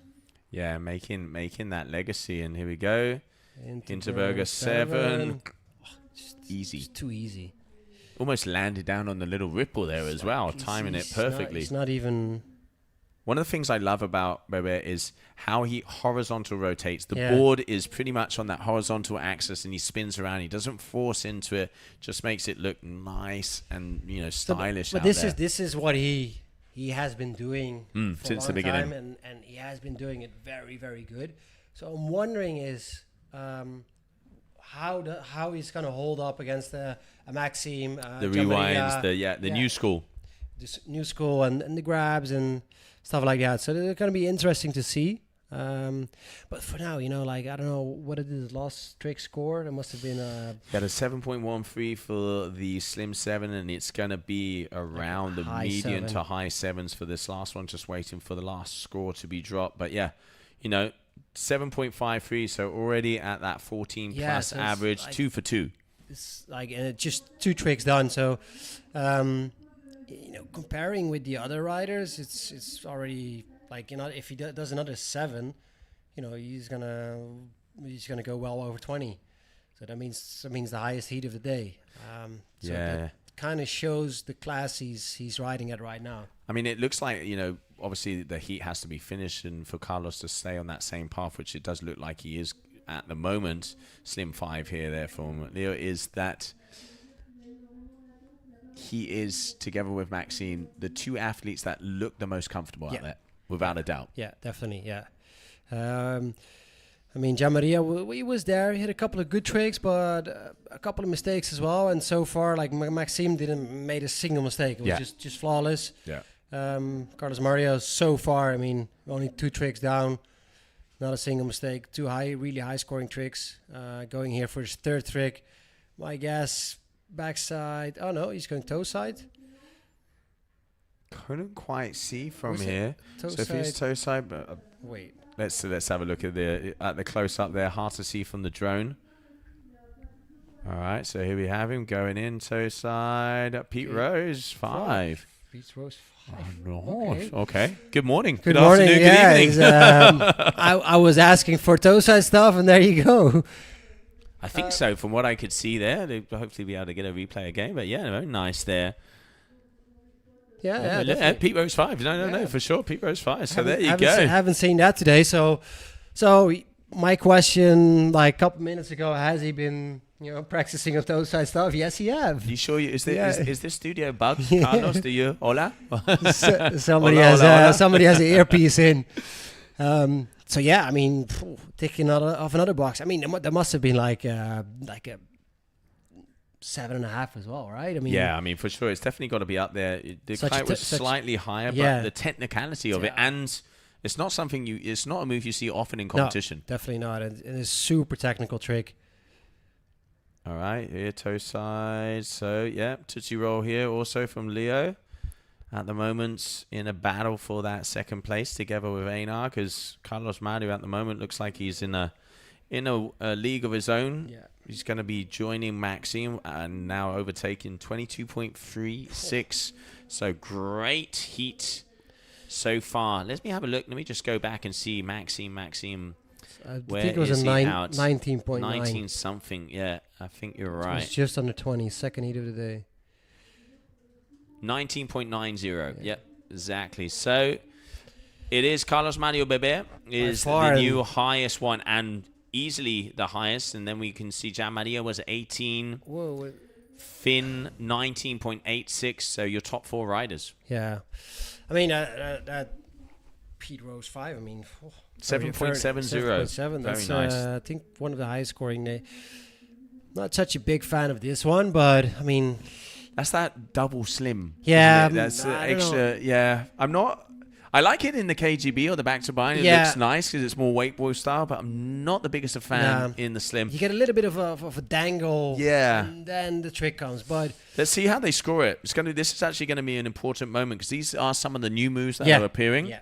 So, depending on how they score this maneuver is going to set a tone for where the competition is going. So, quite an important moment of that one. We're waiting. They're taking their time. I'm going to say, I reckon there might be a pink flag coming up in the sky. I think I haven't seen this one in competition so far. So I really like, for example, Tom Bridge, he does the back roll into the back to blind, add in that, let's say, double back to blind. Yeah, he's king in that. It looks a lot better on that rotation than what I've seen there on the front.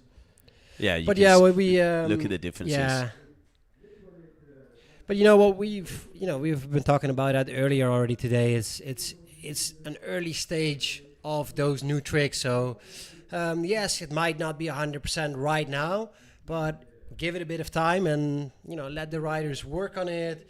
Fine tune it, and maybe in a year or two it will look absolutely amazing. So you got to start somewhere. Yeah, you got to start somewhere. It's innovation. It's something new. In the end, if not, we would be still seeing, the 317s and 319s, and time after time after time. Yeah, no, absolutely. I mean, it's always good to see athletes, jumping out, you're going outside the box. Yeah, for sure. Pushing the limits. And, sometimes there can be, core crews that agree with it one way, core crews that agree with it the other. But in the end, it's always good to see, them pushing outside of the box to take the sport to new levels. And, waiting for that score to be dropped because it is an important moment. You can see judges take some time, huh? Yeah. So we have three scores already coming in. They go quite far. There's definitely talks happening. Yeah, so it's a good moment. It's good actually from the judges that they are taking their time for this. Yeah, I mean, it was nicely executed. It was, like you say, obviously a little bit of a dangle in it because it was on that front rotation. The landing was good. So let's say it would be a medium to high score as much as possible for that maneuver. If I had to put something on it, I call seeing the other moves that we've done out there 6-ish. Yeah. Maybe high 6, depending on how the kite was, which we couldn't see from here. Yeah. I reckon that would be my that would be my bet to push it a little bit, but obviously not. Let's think of for example, that front blind mode from Arthur Gilbert was a 5.9. Yeah. And that was as stylish as it can get with a single trick. So obviously maybe a little bit more than that because it does have the extra rotation and the new innovation addition, but not too much because the other one was executed to perfection. Yeah, definitely. 6-ish. Yeah, probably would go that way as well. Somewhere around maybe 6.4, 6.5. Yeah. But yeah, for Carlos, are we way off? Or we're not too far off. I mean, it's interesting. Like I say, we can't see the kite angle. Yeah. Is the one thing because down that side they're jumping towards us. So anything from medium 5s to medium 6, I reckon it's in that mid-range of the table. That pink flag is in the sky like the sunset. So it is still being under revision. But yeah, I mean, it's good to see they are taking their time with this one because it is an important moment because it does set the tone for those new moves. It doesn't really affect this heat, but it can affect others. Yeah, but that indeed, and it's gonna what you said, set the tone for the future, and not just for this event, but for the other events as well. Because especially with the new tricks, every event is a learning process, is a learning curve in order to make it better for the upcoming events. So pink flag still up, and the guys are waiting patiently on the beach. So when that pink flag drops, the flag from the rider goes up, and that rider can then go on his trick. But yeah, for now, pink flag up, and it's the moment where nobody has control over except the judges. Yeah, you got five judges hitting the enter button like an Energizer bunny. Hopefully they hit a little bit of Duracell and we can get this one going. But at the moment, without a doubt, Carlos Mario Bebe 22.36, showing that he is here and he means business. Yeah, he definitely means business, and yeah, hopefully he still has one more trick after this. As we said before, it's not going to change anything in the outcome of this heat because yeah, he is outcomboed both riders already. But it would be nice to see what else he has. Will it be just a regular trick for him or something completely new? Very interested to see, and I think people are going to see where he's standing right now as well in terms of level wise. There we go.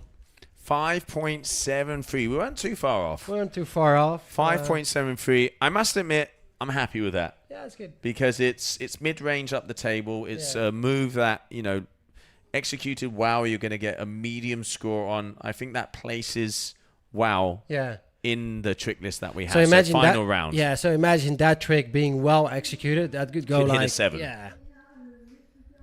All right, Einar. Front blind. Oh. Front blind mode, unfortunately, coming down a little bit too heavy, so that's going to be a crash. So he is going to be third position in this heat. He's going to have to banner it out in round number 2. And also, Leo is comboed.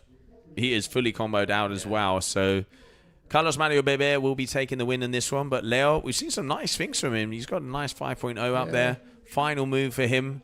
And coming up next, we will have the final heat of the day. All right, so Leo gaining speed. It's going to be left foot.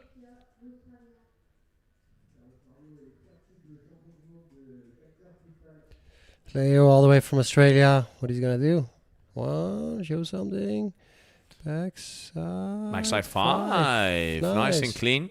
Not going to be enough to take out Carlos, but still nice way to end your day. Yeah, definitely. I mean, that's going to give him a little bit of confidence boost for tomorrow. And yeah, well, I mean, he crashed this as a first trick, so it's a good one to do it as a last trick. And Carlos here, he's probably thinking like, what am I going to do?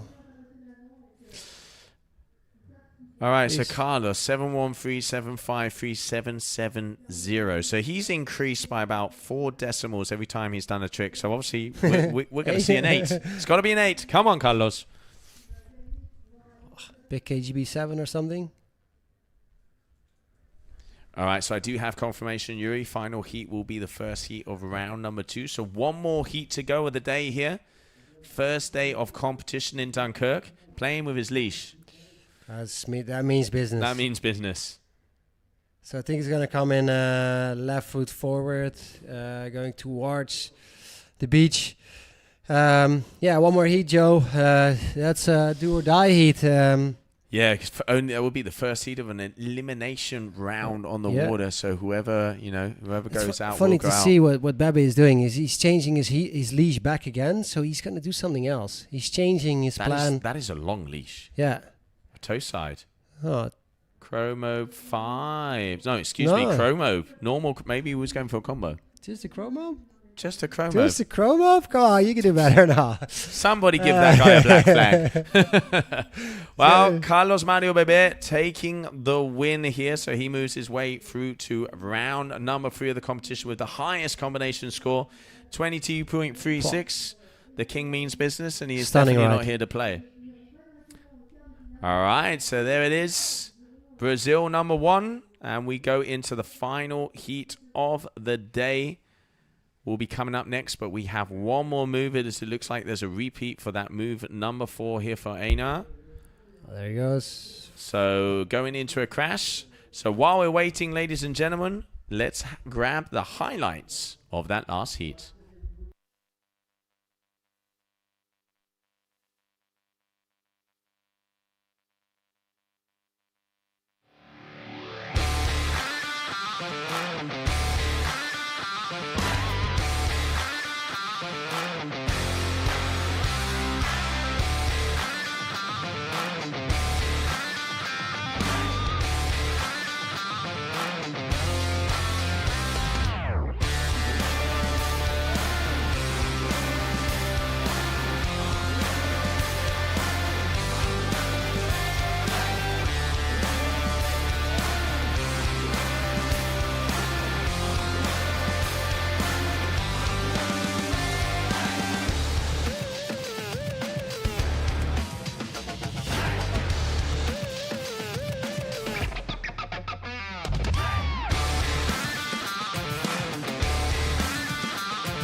All right, so welcome back, ladies and gentlemen, as we go into the final heat of the day. Yuri, I was expecting golden skies.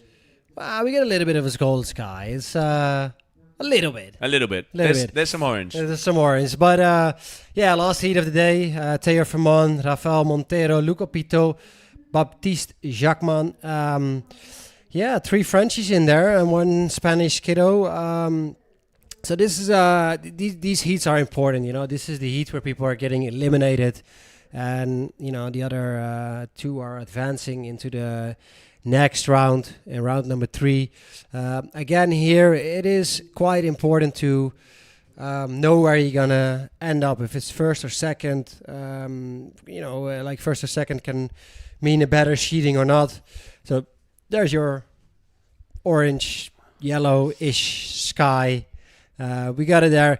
I mean, I think we're very happy that we have come so far today. The wind started later than expected, but yeah, we've been pushing out quite good heats. Some insane riding from a couple of riders. Some of the riders that really stood out, like Maxime Chablot, Finn Flugel, Carlos Mario, and the girls division as well. Bruno Kachia.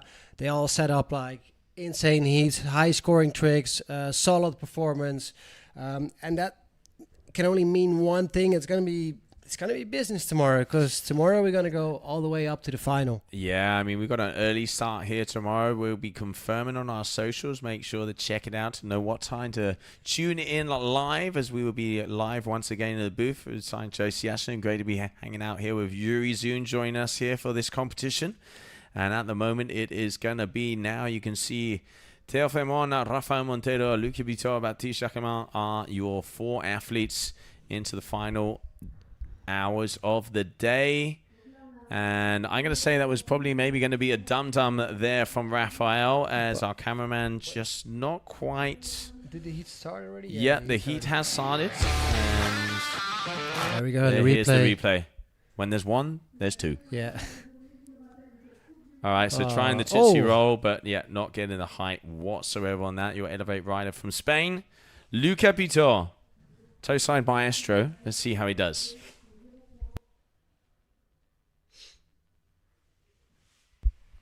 All right, Luca coming in left foot forwards. He's one of the few riders that passes the bar left to right instead of right to left. Front blind move. Nice and extended. Little bit of a butt check coming into the sand. There's not many athletes that you see passing left to right now. No, huh? very few. So we have Luca. Who else do we have? No,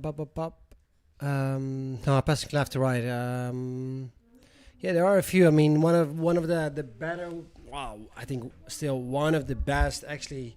Passing both ways was one of our judges, Alberto Rondina.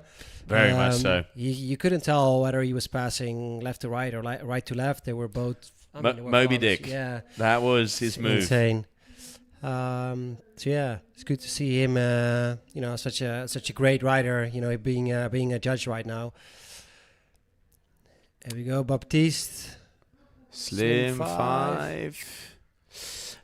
Keeping the kite a little high, obviously, as that sun is pretty much going down. It does look like the wind is dropping out a bit, but the boys are out there on big kite. So let's not forget, 5 trick attempts. Top 3 moves are the ones that count. Baptiste and Luca are the only 2 athletes to land the first move. So they are going to be in first and second position. White Lycra. So there we see Vermont. So yeah, first and second are gonna be advancing into the third round. Said before. So yeah, it's gonna be quite important for these guys that they get that top 2 spots, and because if not, it's gonna be a real end of the day for them, unfortunately. But yeah, that's how competition works. There can only be one winner, unfortunately. Well, not unfortunate. That keeps it exciting. Slim 5 stomps the landing.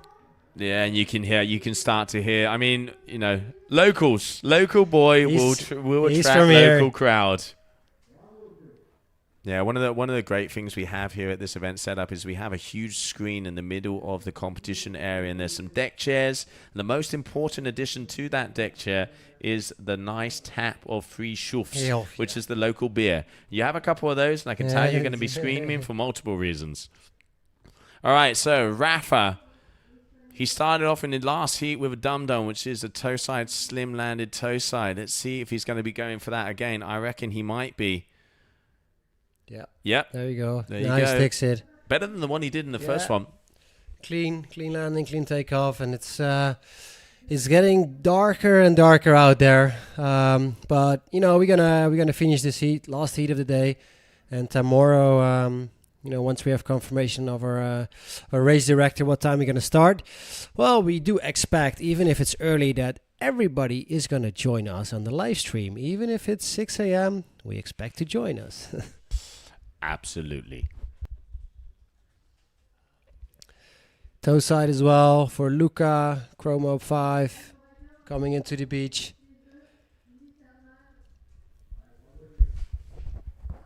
I really love Luca's style. He just throws into it. And he edges toe side almost as well. He did something. Look at the speed in that one. So nice. Yeah, and he really wants to be either first or second in this heat to have a shot in the next rounds. But so far, I think he's this heat is quite close altogether. Yeah, he's going to go into first now, but obviously he has one trick advantage. Here we have Baptiste, toe side.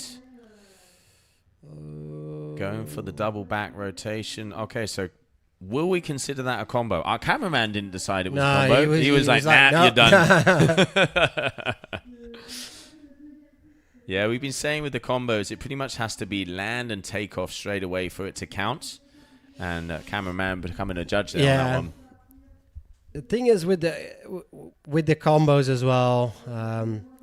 For me, this is. I mean, he crashes it, but this for me is not a combo. No. For a combo, you kind of need to do your first trick right as well, because we can clearly see he wanted to go for a different trick.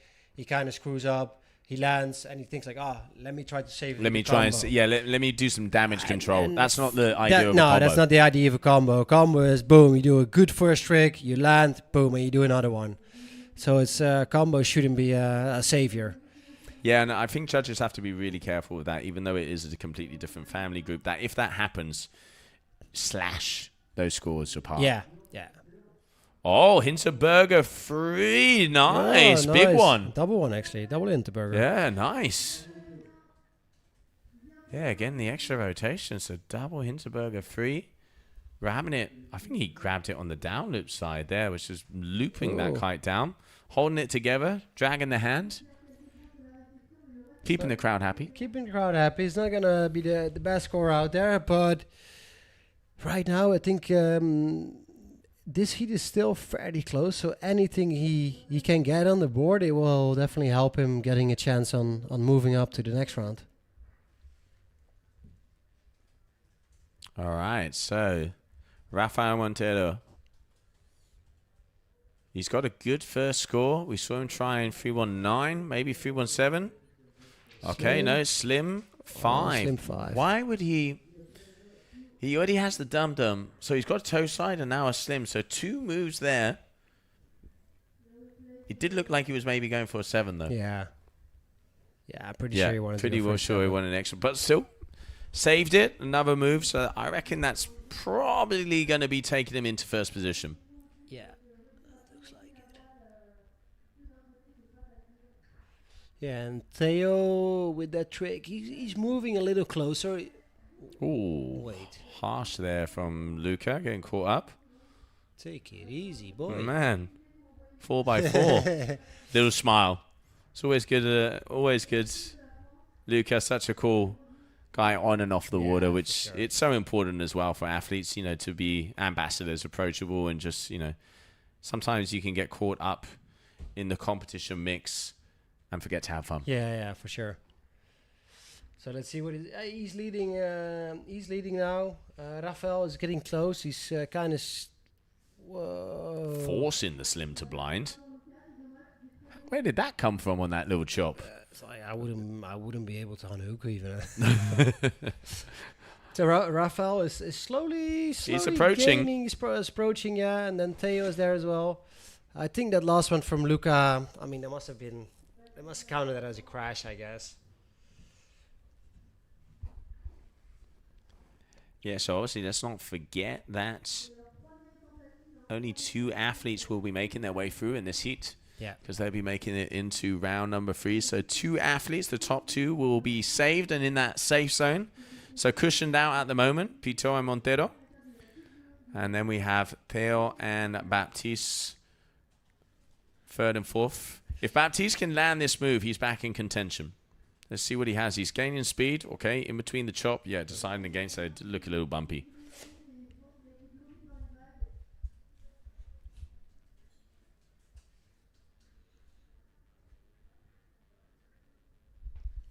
All right, so a little info coming in, Yuri. It's going to be early. How early? Word on the street. Word on the street. Not confirmed. It's around 7:30 starting tomorrow. So it's not too bad. That's like it could have been worse. Could have been worse. Could have been worse. Hey, we had sunrises as well in the back in the day. So. We've had starlight as well, not just sunrises. So looking around 7:30 Central European time will be when we will be starting competition tomorrow. If Mother Nature throws us a bone and a little bit of wind, forecast is saying it is going to be windy early in the morning, hence why we're making that call. We will be updating everybody on the socials. Once again, we will be live here in Dunkirk for the first event of the freestyle season. And now Baptiste, he's going to have to go if he wants to get scored. Yeah, because it's taking a bit of time. Oh. Bombs away. Power bomb into the sandbar. Looks like his foot came out before as well. So that's kind of the downsides when you're on straps, you know, like foot's coming out, but pros and cons. Pros and cons, definitely. Pros and cons. So, but it's the same thing on boots. There are pros and cons as well. So, I guess slowly that's gonna be kind of it for Baptiste. Yeah, I mean, Rafa's at a 9.60. So if Rafa lands a medium to decent maneuver for his 4th trick, he could be considered safe. Anything can happen, of course. Yeah, but he could be considered safe. Yeah. Okay, Theo, 3-1-3 combo. Oh, back into mob. back to blind, back mob. Nice. Okay. Answering back. Not the greatest tricks, but I mean applying pressure to Rafa. Yeah. I mean being. That's going to be his 3rd score. Yeah, being there I mean, for sure, Nico is right at the beach coaching them, and Nico knows exactly now what he can do, what he should do. So probably he said like, play it safe, do this, do a combo. Try and get a 4. Yeah, 2 very easy tricks, and you're there. A backside 3-1-3. So it's really. The kid's getting frustrated again. Yeah. This happened to him in the heat before. He's in a good situation, but Theo has gone into 1st position with that combo. So intelligent move because he's touched a completely different family. Yeah. Let's say an easier move to be able to get a 3.73, and he's gone into 1st place. So now both Luca and Rafa need to get a groove on. Luca, he needs to land this move. Yeah. If he wants to not be pressured, he wants to land this move. It is getting dark out there as well, as you can see. Luca Piton, your French athlete, living out in Mauritius. What a place to call home. Not bad, eh? Not bad. Not bad at all. So yeah, things have really taken a turn in this heat, and it's getting down to the wire because Luca has pressure right now. Because you know, if he has to land this trick, and if not, it all comes down to that last trick. Ooh, okay. Saving it. Hard attack, for sure. high kite, but just wanting to get that 3rd score. Yeah. Obviously, you know, As going well, to get just playing it safe. Yeah. You know, like. I mean, that he could land that every day, but yeah, you can see just going, okay, let's get this one in, and then if he has to, he will improve it on that final one. So taking back Baptiste, 1st position again. He needs to land 2 moves if he wants to have a chance here. Yeah. So he needs to be above a 12 if he wants to have an opportunity to go into the next round. Chromo. Oh! Keeps losing the board. That is a slap. That is a slap. Those are so painful. Yeah. Oh. Yeah. He was lucky he wasn't straps there. Very lucky. If he was in boots, he would have had the little twinkle stars going around the top of his head. All right, so from on now, he knows he's in second position, so he is in the safe zone, but he knows he needs a good move. Now he's just been pushed back to third. So Teo, he needs to improve on that 3.73. Yeah. Let's see what he's got. So it's all very close. He looks like he was looking for it. It actually looks choppier out there now, Yuri. Tide is coming in. Yeah, tide is coming in, so the current is the other way. So calculator is out. I mean, he needs, let's say he needs to get a 5 to be safe. Yeah, to get into the second spot. Because if Rafa or Luca improve on anything, they're going to go past him. So it needs to be a decent move. He's got the height. Oh, what a shame. What a shame. That would have been it if he had it. it. Yeah, for sure. Just that bounce out is going to... It really cost him. Yeah. Got the height. It was good, actually. Yeah, what a shame. I think the judge is not even going to score it. With that board bouncing out. It's not going to be enough for him to breathe easily. So there you can see Rafa and his father. His dad's going, all right. Will they wait for Teo's score to drop? I would wait. Definitely. I would wait. Yeah. I would force the wait because it's a very important moment. No, it's going to be a crash. It's a crash, yeah. So it's going to be official. Yeah. It is going to be official that pretty much, unless Baptiste gets an 8 point something, it's going to be Rafa and Luca making their way through. Yeah. So yeah, the judge, that board came out of the water, and that's basically, it's just for the judges, it's a crash. Yeah. But that trick would have been so close. Oh, that would have mixed things up completely. Yeah. And now it's basically just a matter of like who's getting first, who's getting second, backside 5. Oh, he stumps it. Nice. There we go. Also, again, similar to what we saw before, confidence booster for Rafa. Ending the hit on that. I do have a question if that kite, because he was looping it around, did that kite land? Did he ride out of this? Let's see. Because if that kite had landed on the water, it would be a 0. So waiting to see, because we obviously didn't see that on the camera. So Luca, obviously he's going to be wanting to go through in first position. Yeah. He's going to be waiting for the score from Rafa. Rafa, he's going to improve. If that was a landed move, which I'm pretty sure it was, but waiting for the scores to be updated. That's going to improve, yeah, for sure. Luca's going to look to improve a 4.20, which was his heart attack. Yeah. So Nico, you can see Val there as well. So they're waiting for the scores. So waiting for the updates. Yeah, you see there. So they're actually pointing at the guys from the flags or the race director, like, hey, the scores are not in yet. I want to know the scores. Which is then, that's good. That's how it should be. No. Good work. Good work there from the coach. Yeah. Because then he knows what he has to what Luca has to do or not do. Yeah, it's looking like a 4. So Rafa is definitely going to improve. So 4.20. No. All right. So Rafa 13.95. So Luca is first. Yeah. So it is official. Luca is going to be going through in first position. But that's something you need to know before you go out for your move. Yeah, for sure. So it's just going to be, at least the Rafa made it as well. So first and second, they advance. And this is just a little victory lap for Luca. The last trick of the day, a blind. Blind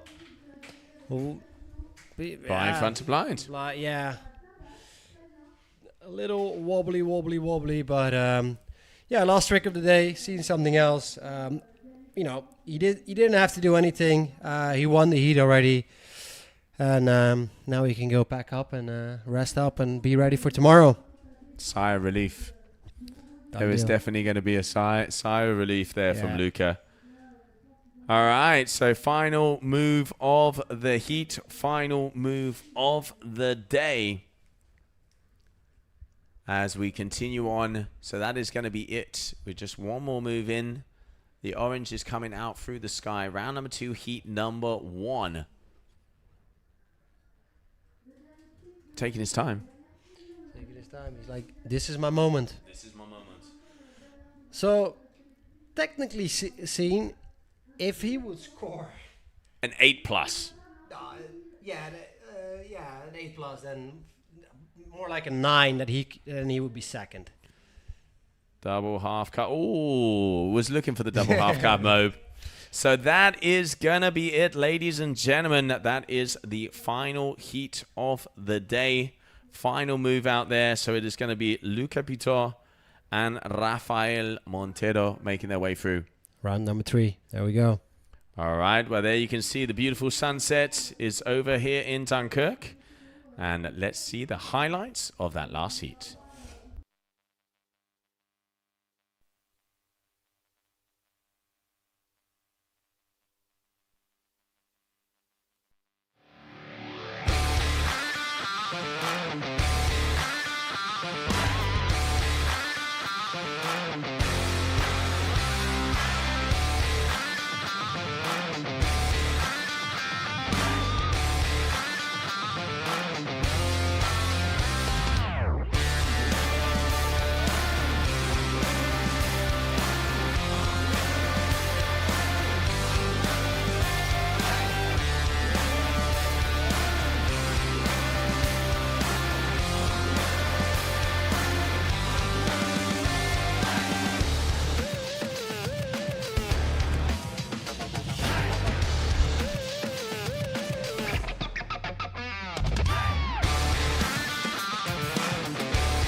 All right, Yuri. So the image says itself. Sitting in the dark. Until the final hours of the day. That is it, ladies and gentlemen. Thank you very much for tuning in here for the live stream of the first freestyle event of the season.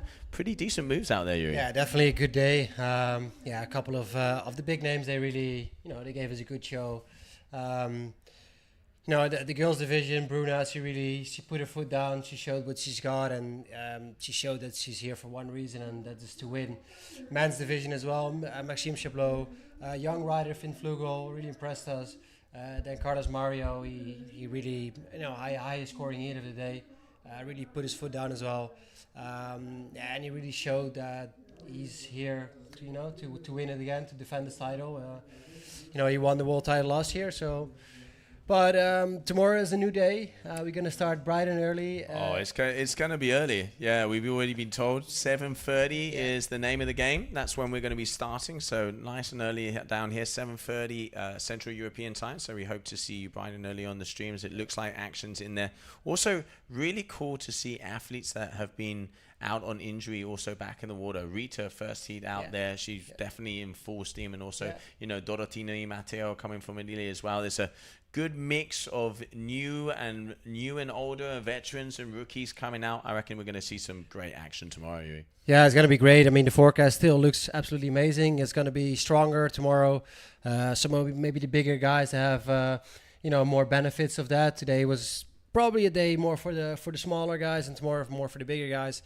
I'm looking forward for tomorrow. Nice and early, full day of nice action ahead. So looking forward. Well, there it is. That's the end of day number 1 down here in Dunkirk, the first event of the freestyle season. I'm Josie Ashler, Yuri Zun joining us here. Thank you very much for tuning in, everybody. We will see you bright and early tomorrow.